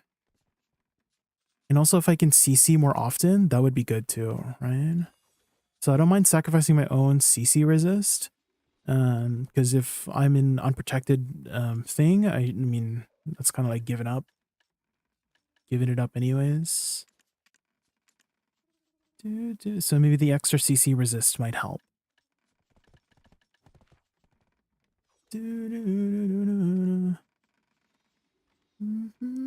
Oh, but the 15% special attack seems very good too.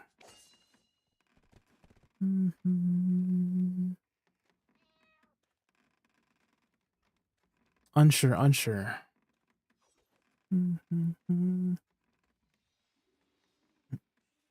But I feel like the extra 40 accuracy will help me against like strikers or like Hashishins. as well as the ignore res, because my class has a lot of like CC opportunities.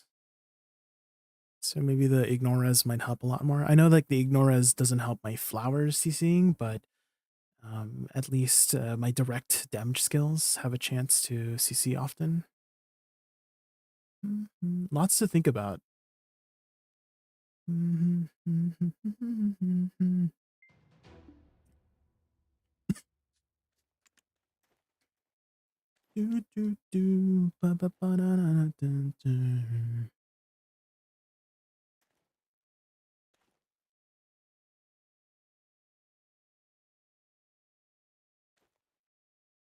I'm done, the eternal optimist.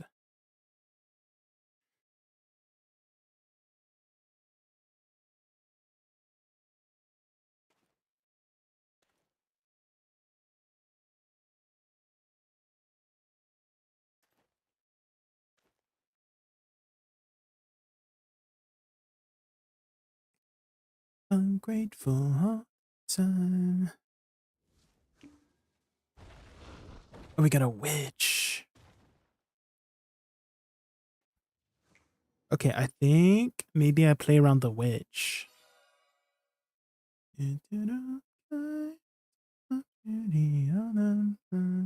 Uh-oh. They've got a Megu. Musa? The Hash and Musa symbol look kind of similar. They look kind of similar. Okay, let's see if we can do this.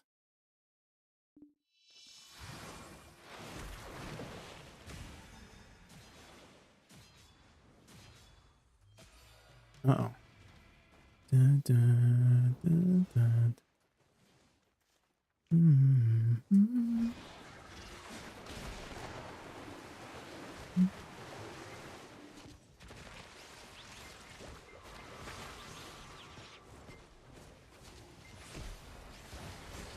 Oh shoot, oh my gosh. Their bounty. Didn't know you yet. But bound together. Uh oh, I'm gonna get CC'd here. Baby.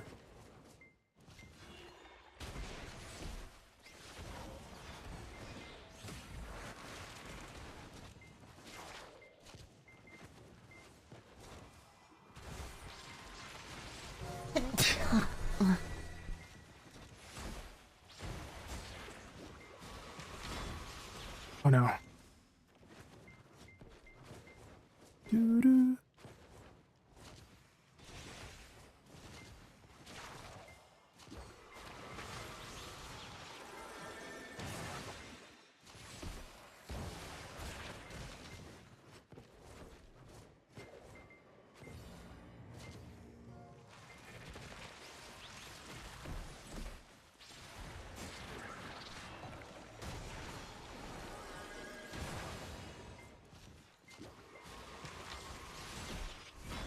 Uh-oh.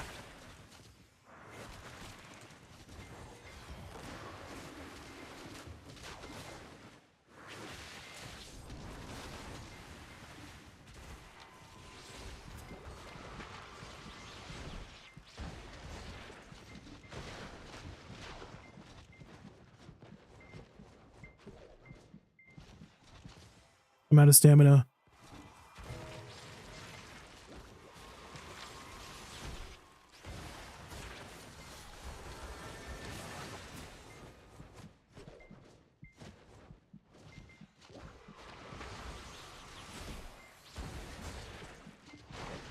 Ah, dang. It's good practice for kiting. I think that one time someone told me I'm like wasting time, but I think that I should use every opportunity I can to practice like 1v2s or 1v3s, even if I'm against the odds. So it's not a waste of time for me. And who knows, maybe I can pull off a 1v3. Maybe. Duranius01, thank you so much for the follow. Thank you. I mean, the only way for me to potentially beat a 1v3 is to practice, right?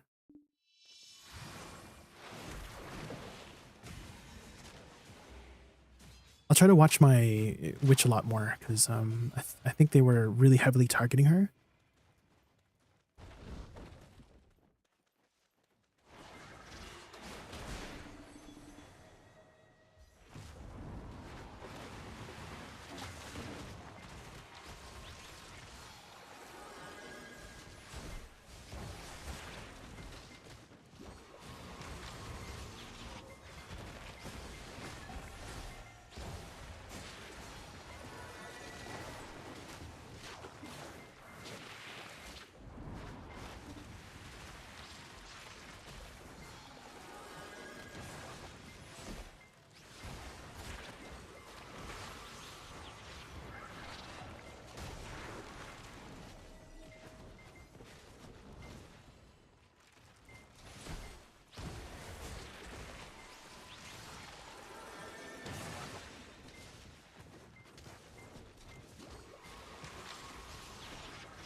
Shoot. You got CC'd? I shouldn't take risky plays like that.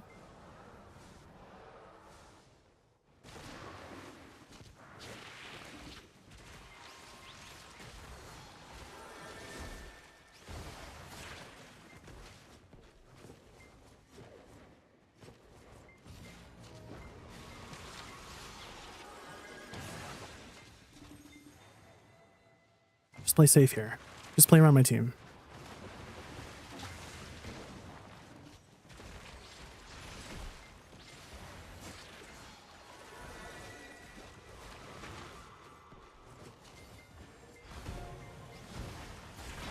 Nice.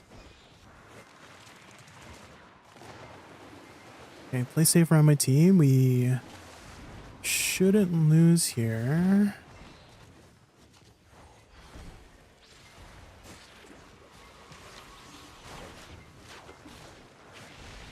Ooh, the Deadeye is very bouncy.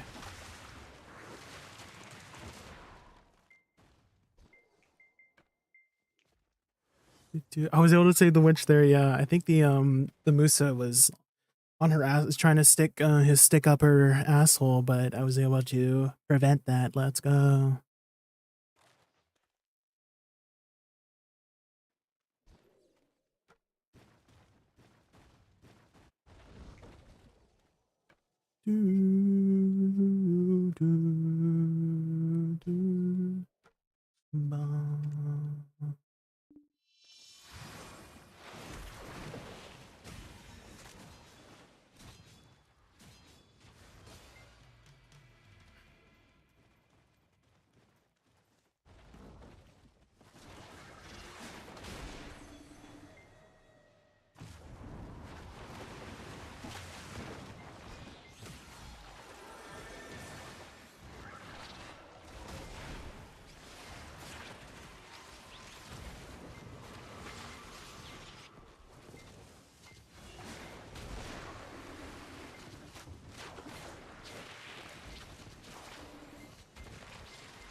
Let's go. Ooh, a little spicy there in the beginning, but we were able to turn it around.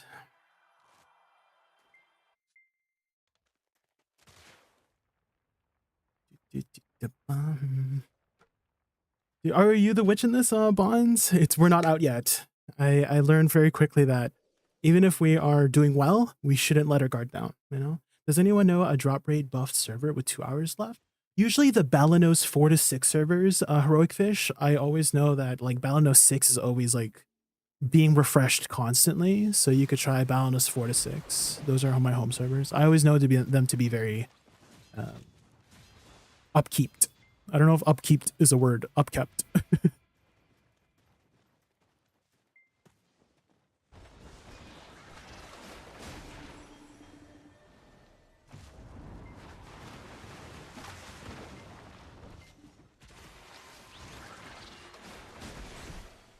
Looks like they're playing very safe.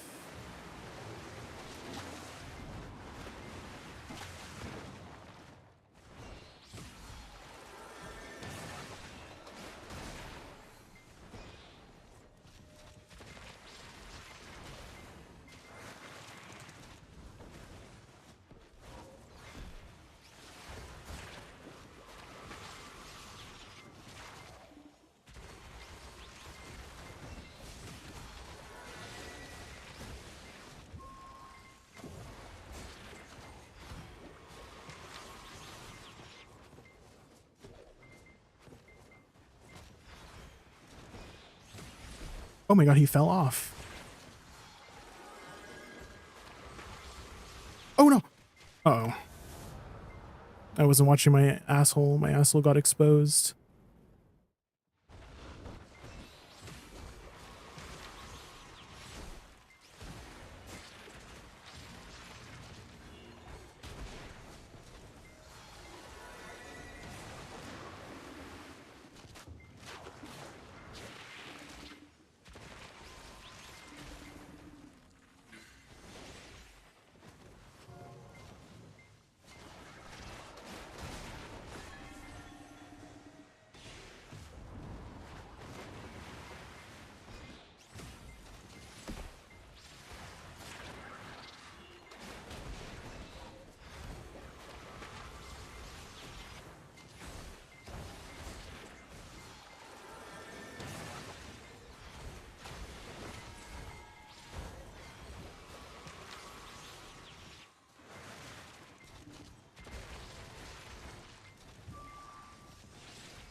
Shoot. Oh, shoot. Bonds. I wasn't watching. I should be watching.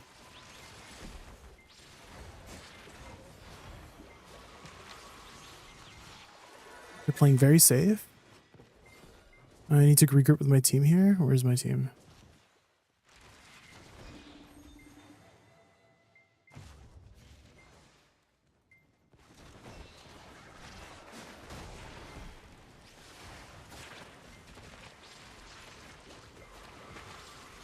Looks like they're running.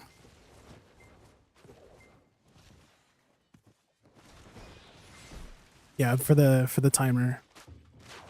They're smart. They're smart. They should be playing around. Oh no, the timer. Really, they want to win.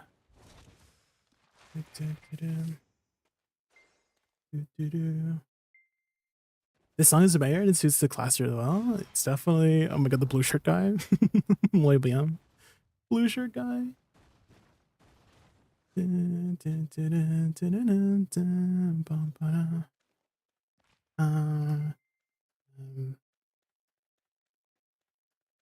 guys got any EBS?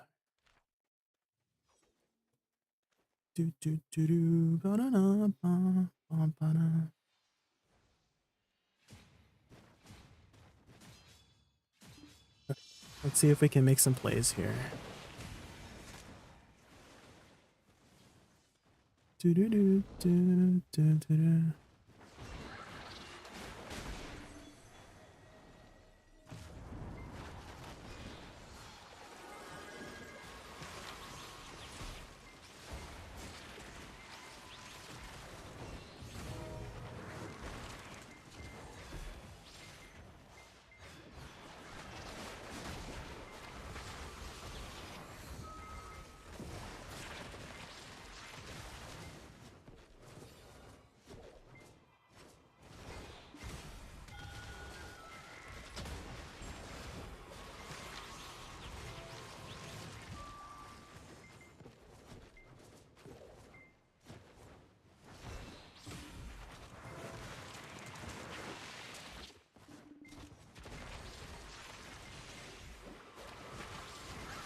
Nice.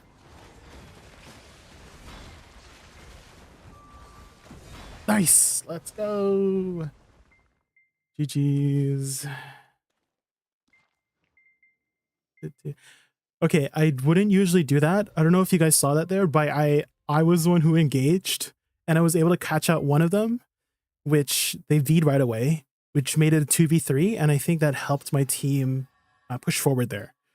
I think I caught the Musa there with my engage, but I wouldn't normally do that because engaging on an Awakening Woosa is not probably the smartest idea, but they were playing very safe, so maybe I have to maybe take the chance there. Oh my gosh.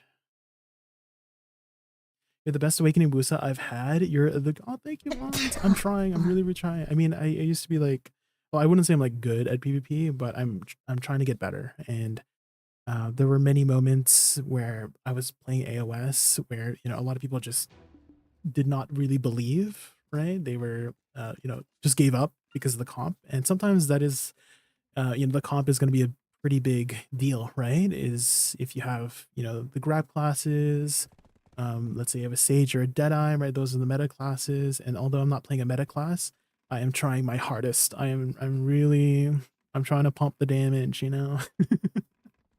I think that's a good one to end off at, guys. We won so many games today.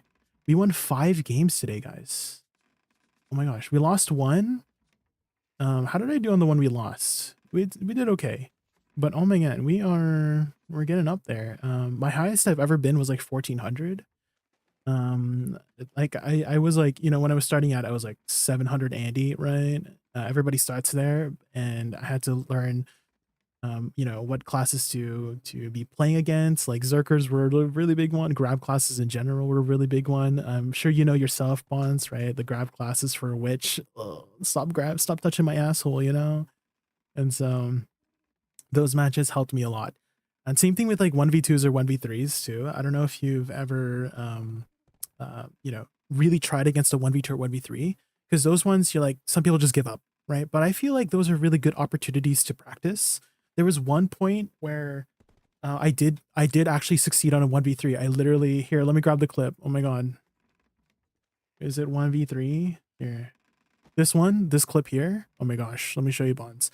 This is the result of me just trying, right? Some people just give up, right? But if you try, you can maybe do it,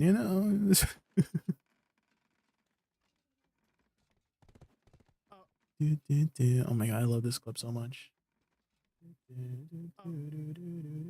This one. Oh! So I caught one there. And then here I basically the gist of it is that I kited the other two. I got one, guys. Time. See my HP here? 15%. We're 15% for the total. And then I managed to get a double catch here. Watch this. Double catch. Double catch. Or wait, just one. Here, double catch. Oh! Oh! And then I literally... I got 3% higher than the other team. Ain't no way. Isn't that crazy? Oh, the ad. No. Here's the clip. You wanted to see.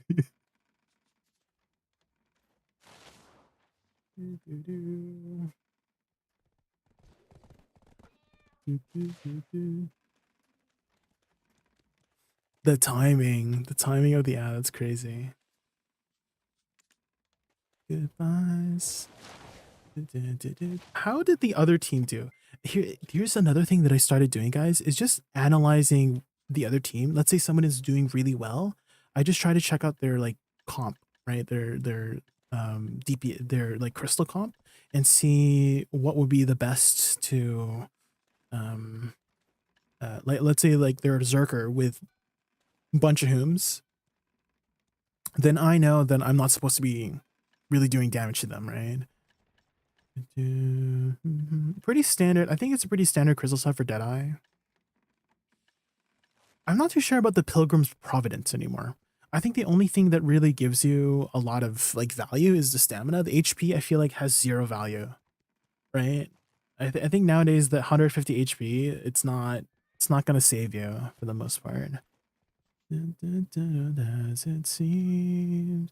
How is the Megu here? Ooh, the Megu's going for more defensive. I mean, they do have a lot of base damage. That's true. Slowly. What were you running, Bonds? You were like pumping on damage. You were pumping.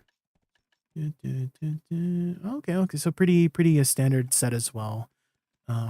Standard being you know, just 4 Macalots, because I've seen people run 12 Hooms, and I'm like, oh, that's a lot of Hooms, you know. Oh, it looks like evasion here for the Hosh. This is why I wanted to run some Visionary Elkhart. I was gonna run Sakrua, but I'm like, how am I gonna deal with, you know, how am I gonna deal with the evasion classes if I don't have, you know, if they're running the resolute evasion thingy, if I don't have visionary crystals, I won't do damage to them, right? Wolf Darkmoon, thank you so much for the follow. Thank you, I really appreciate it. We are just going over some of our match histories here. We won quite a few games today, which I'm really happy about. And what I like to do is just like go over like what the other team is running and see how they're faring. And I feel like that helps quite a lot. How do you save a match? Does anybody know? It says we can like replay here, right? Download. Can you download? Wait. Can I see myself? Woosa?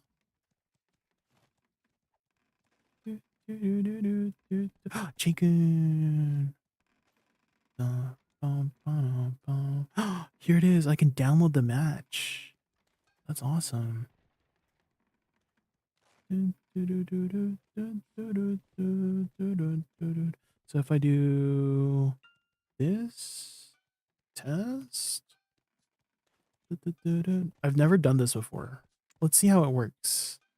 Play Arena Solar replay. This is my first time trying this out. Oh my gosh. Okay, let's see how this works here. Oh my, this is cool. This is so cool. Wait, this is so cool. Wait, you can do like F1. Oh, so you can see what they're doing on the other side. Oh. Can you like speed up? Oh, you can speed it up, right? Okay. Oh shit. Okay, wait, here we go.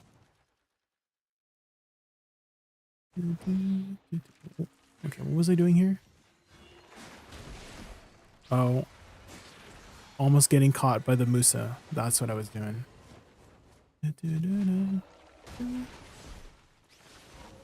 Oh my god, you can see the abilities too? That's so cool. I'm like wondering, okay. I can download this as a file, right?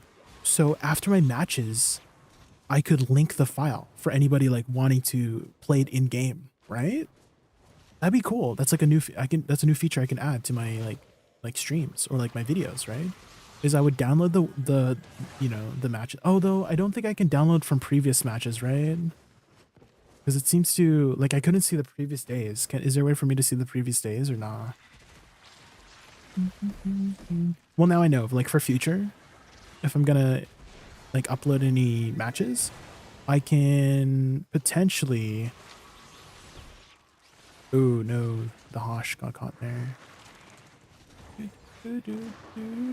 Let's go round 2 start. Oh, here, the highlights round 2. You can see when it starts. That's so cool.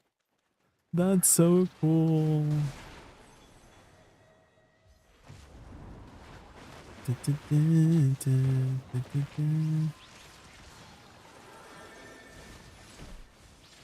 Was this the one where I was like peeling for you, Bonks?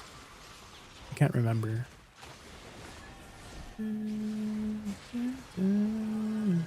Was this the one? Ooh, we forced. Oh my god, you can see the V's. Okay, we were able to force the V there.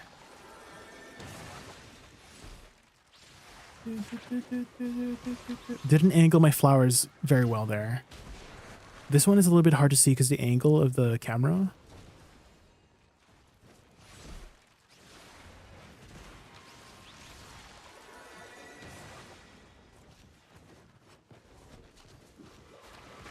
Try to go for a catch there.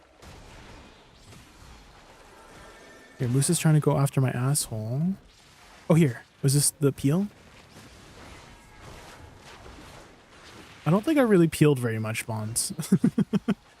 Oh, I guess maybe I distracted the Musa enough for him to not follow up. But I don't think I really peeled very much.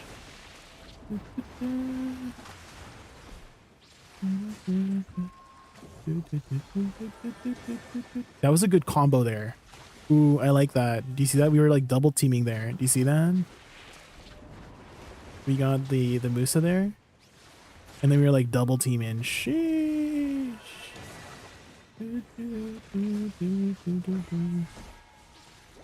This is cool. Wait, how do I turn off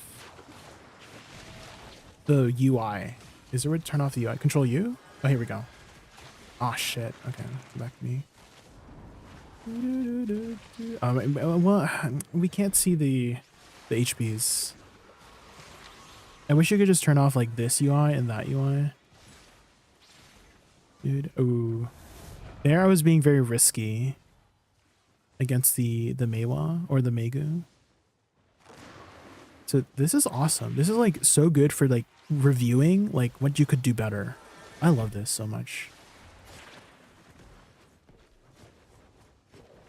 Ooh, oh my god. Wait, the Deadeye can do that? Wait, she really like jumped from one quarter to the other quarter. That's crazy.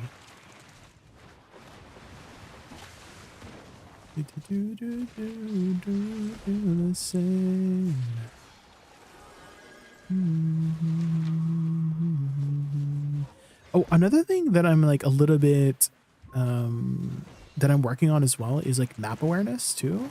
Is that, let's say me and the witch are like 2v1ing somebody, I'm like I want to make sure that my third person that's 1v1ing the other person is like safe, you know, like if they need help or not. Since I'm a very mobile class, right? The witch is probably not the best at like transitioning from like 1v1s and you know, from one end of a fight to the other, because they just got double teleport and then they're just walking for the most part.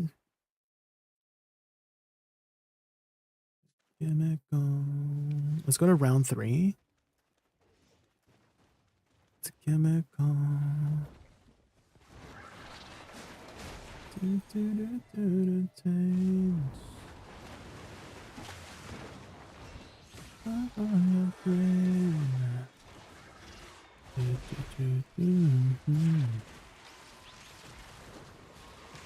You try to go for the...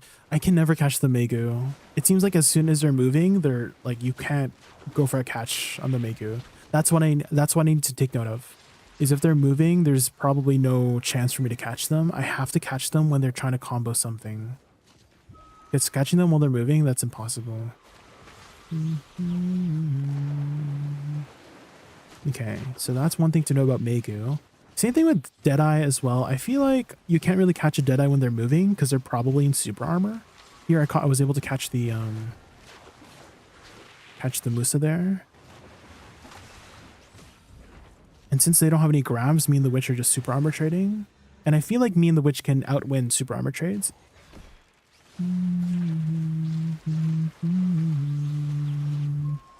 Okay, got the another V there. Good catch by the witch. Let's see that again. Let's see that again. Pretty sure the witch caught somebody there. And I'm just like following up with damage. Let's see. Was it here? Yeah, voltaic ball. Oh shit! What happened? Oh my god! I'm so bad at this, guys. I'm so bad at this. I'm so bad. I'm so bad at the highlights. Don't hire me for like shoutcasting stuff. Don't. Yeah. So I think it was voltaic pulse here. Yeah, voltaic pulse caught the thing, and then I followed up with damage. We got the V out.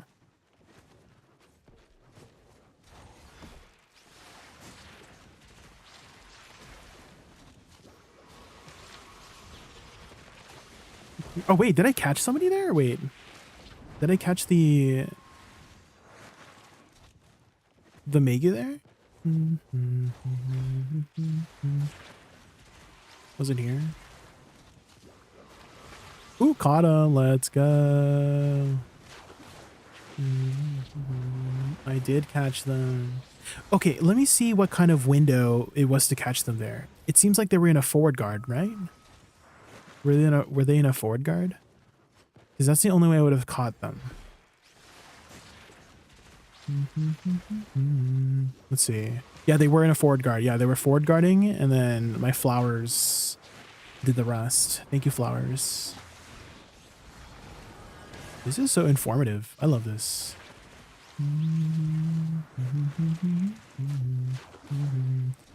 Yeah, I don't know, Bonds, I don't know if you're still here, but I feel like I'm not really peeling.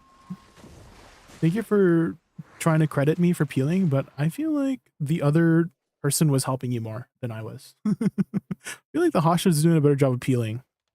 Maybe peeling also includes like distracting the enemy, because I don't think I caught anybody when you were CC'd. It was mostly the Hoshishin. Thank you, Hoshishin. Let's see this final round here. Ooh, I want to see the part where I caught the Musa. I want to see the part where I caught the Musa here.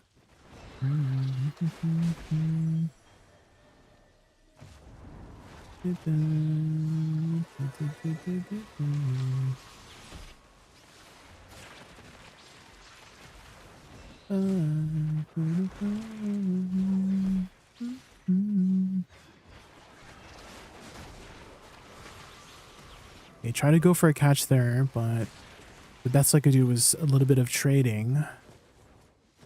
Yeah.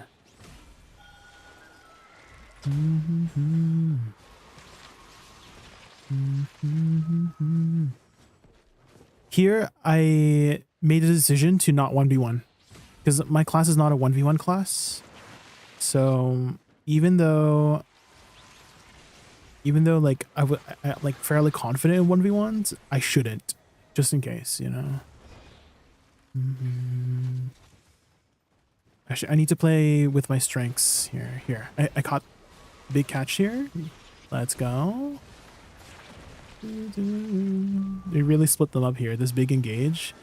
Oh my god, me and the witch both went for it. The double teleport and me into the blooming death. Did you guys see that? Oh my god, the coordination is insane. Can I slow this down? Can I do slow motion? Wait, you can go backwards? Oh. Okay, can I go slow motion here? Is there a way to go slow motion? Please tell me there's a way to go slow motion. Yeah, right here. This moment here. Me and the witch, like witch double TP into voltaic pulse. Classic. And here, I'm pretty sure, yes, I caught the Musa in his forward guard with my flowers, because my flowers go through forward guard. Let's go. I think I'm pretty sure I also caught the Meg. I did catch the Megu. She was in forward guard too. Look. Oh my god, I'm so happy my flowers go through forward guard. Let's go. My books. Be careful of the books. Be careful of my flowers. And then here we just like out DPS them. Yeah, I'm pretty sure we just like out traded the damage here. And here, Sahi's Descent. Oh man, yeah, there's nowhere for them to go. Let's go. What's the average hour for Elton Peace drop? I feel like nowadays is like 100 to 120 hours at Dekia Histria Ruse. I feel like it's about like 100 to 120 hours nowadays. Have you started on the compass grind now, Ruse? Have you started?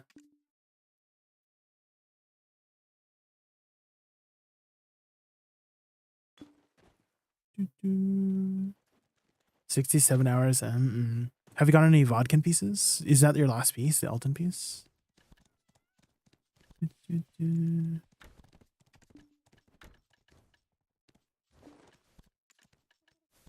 Elton's last piece? Aww.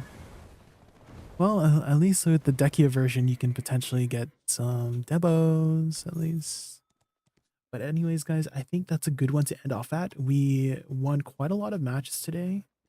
We're currently 1291, so pretty good start to the season. And I will try to upload some of these matches to the YouTubes. I'll try to put like multiple matches together because some of the matches, like these first ones, it was just like I wouldn't say it's like mostly a stomp, but it was mostly like newer players we were fighting. So I think matches that I want to like upload is like a match like this one. Not just because I was doing giga damage, but also like the back and forth was just insane, you know. So like those matches are always exciting to upload. But anyways, guys, I'll send you guys over to Sun for now. Thank you guys so much for watching. Let's see who's streaming right now. Who's streaming? Ba-da. Do-do-do. Bum-ba-bum-ba-bum. Good night, Wispy. Good night, Roos. Good night, Spawns. Good night, Loyal BM. Good night, Futters. Good night, Heroic Fish. Good night, Pie Please. Good night, Kiwi. Good night, Utaru. Good night, everybody. Yeah. Ooh, let's send you guys over to Airy. I feel like I haven't rated Airy in a while. How long has she been going? Good night, Barkany. Oh, she just got started. Perfect. I always love sending you guys over to somebody who just got started with their stream, because then you get more like, you know, time.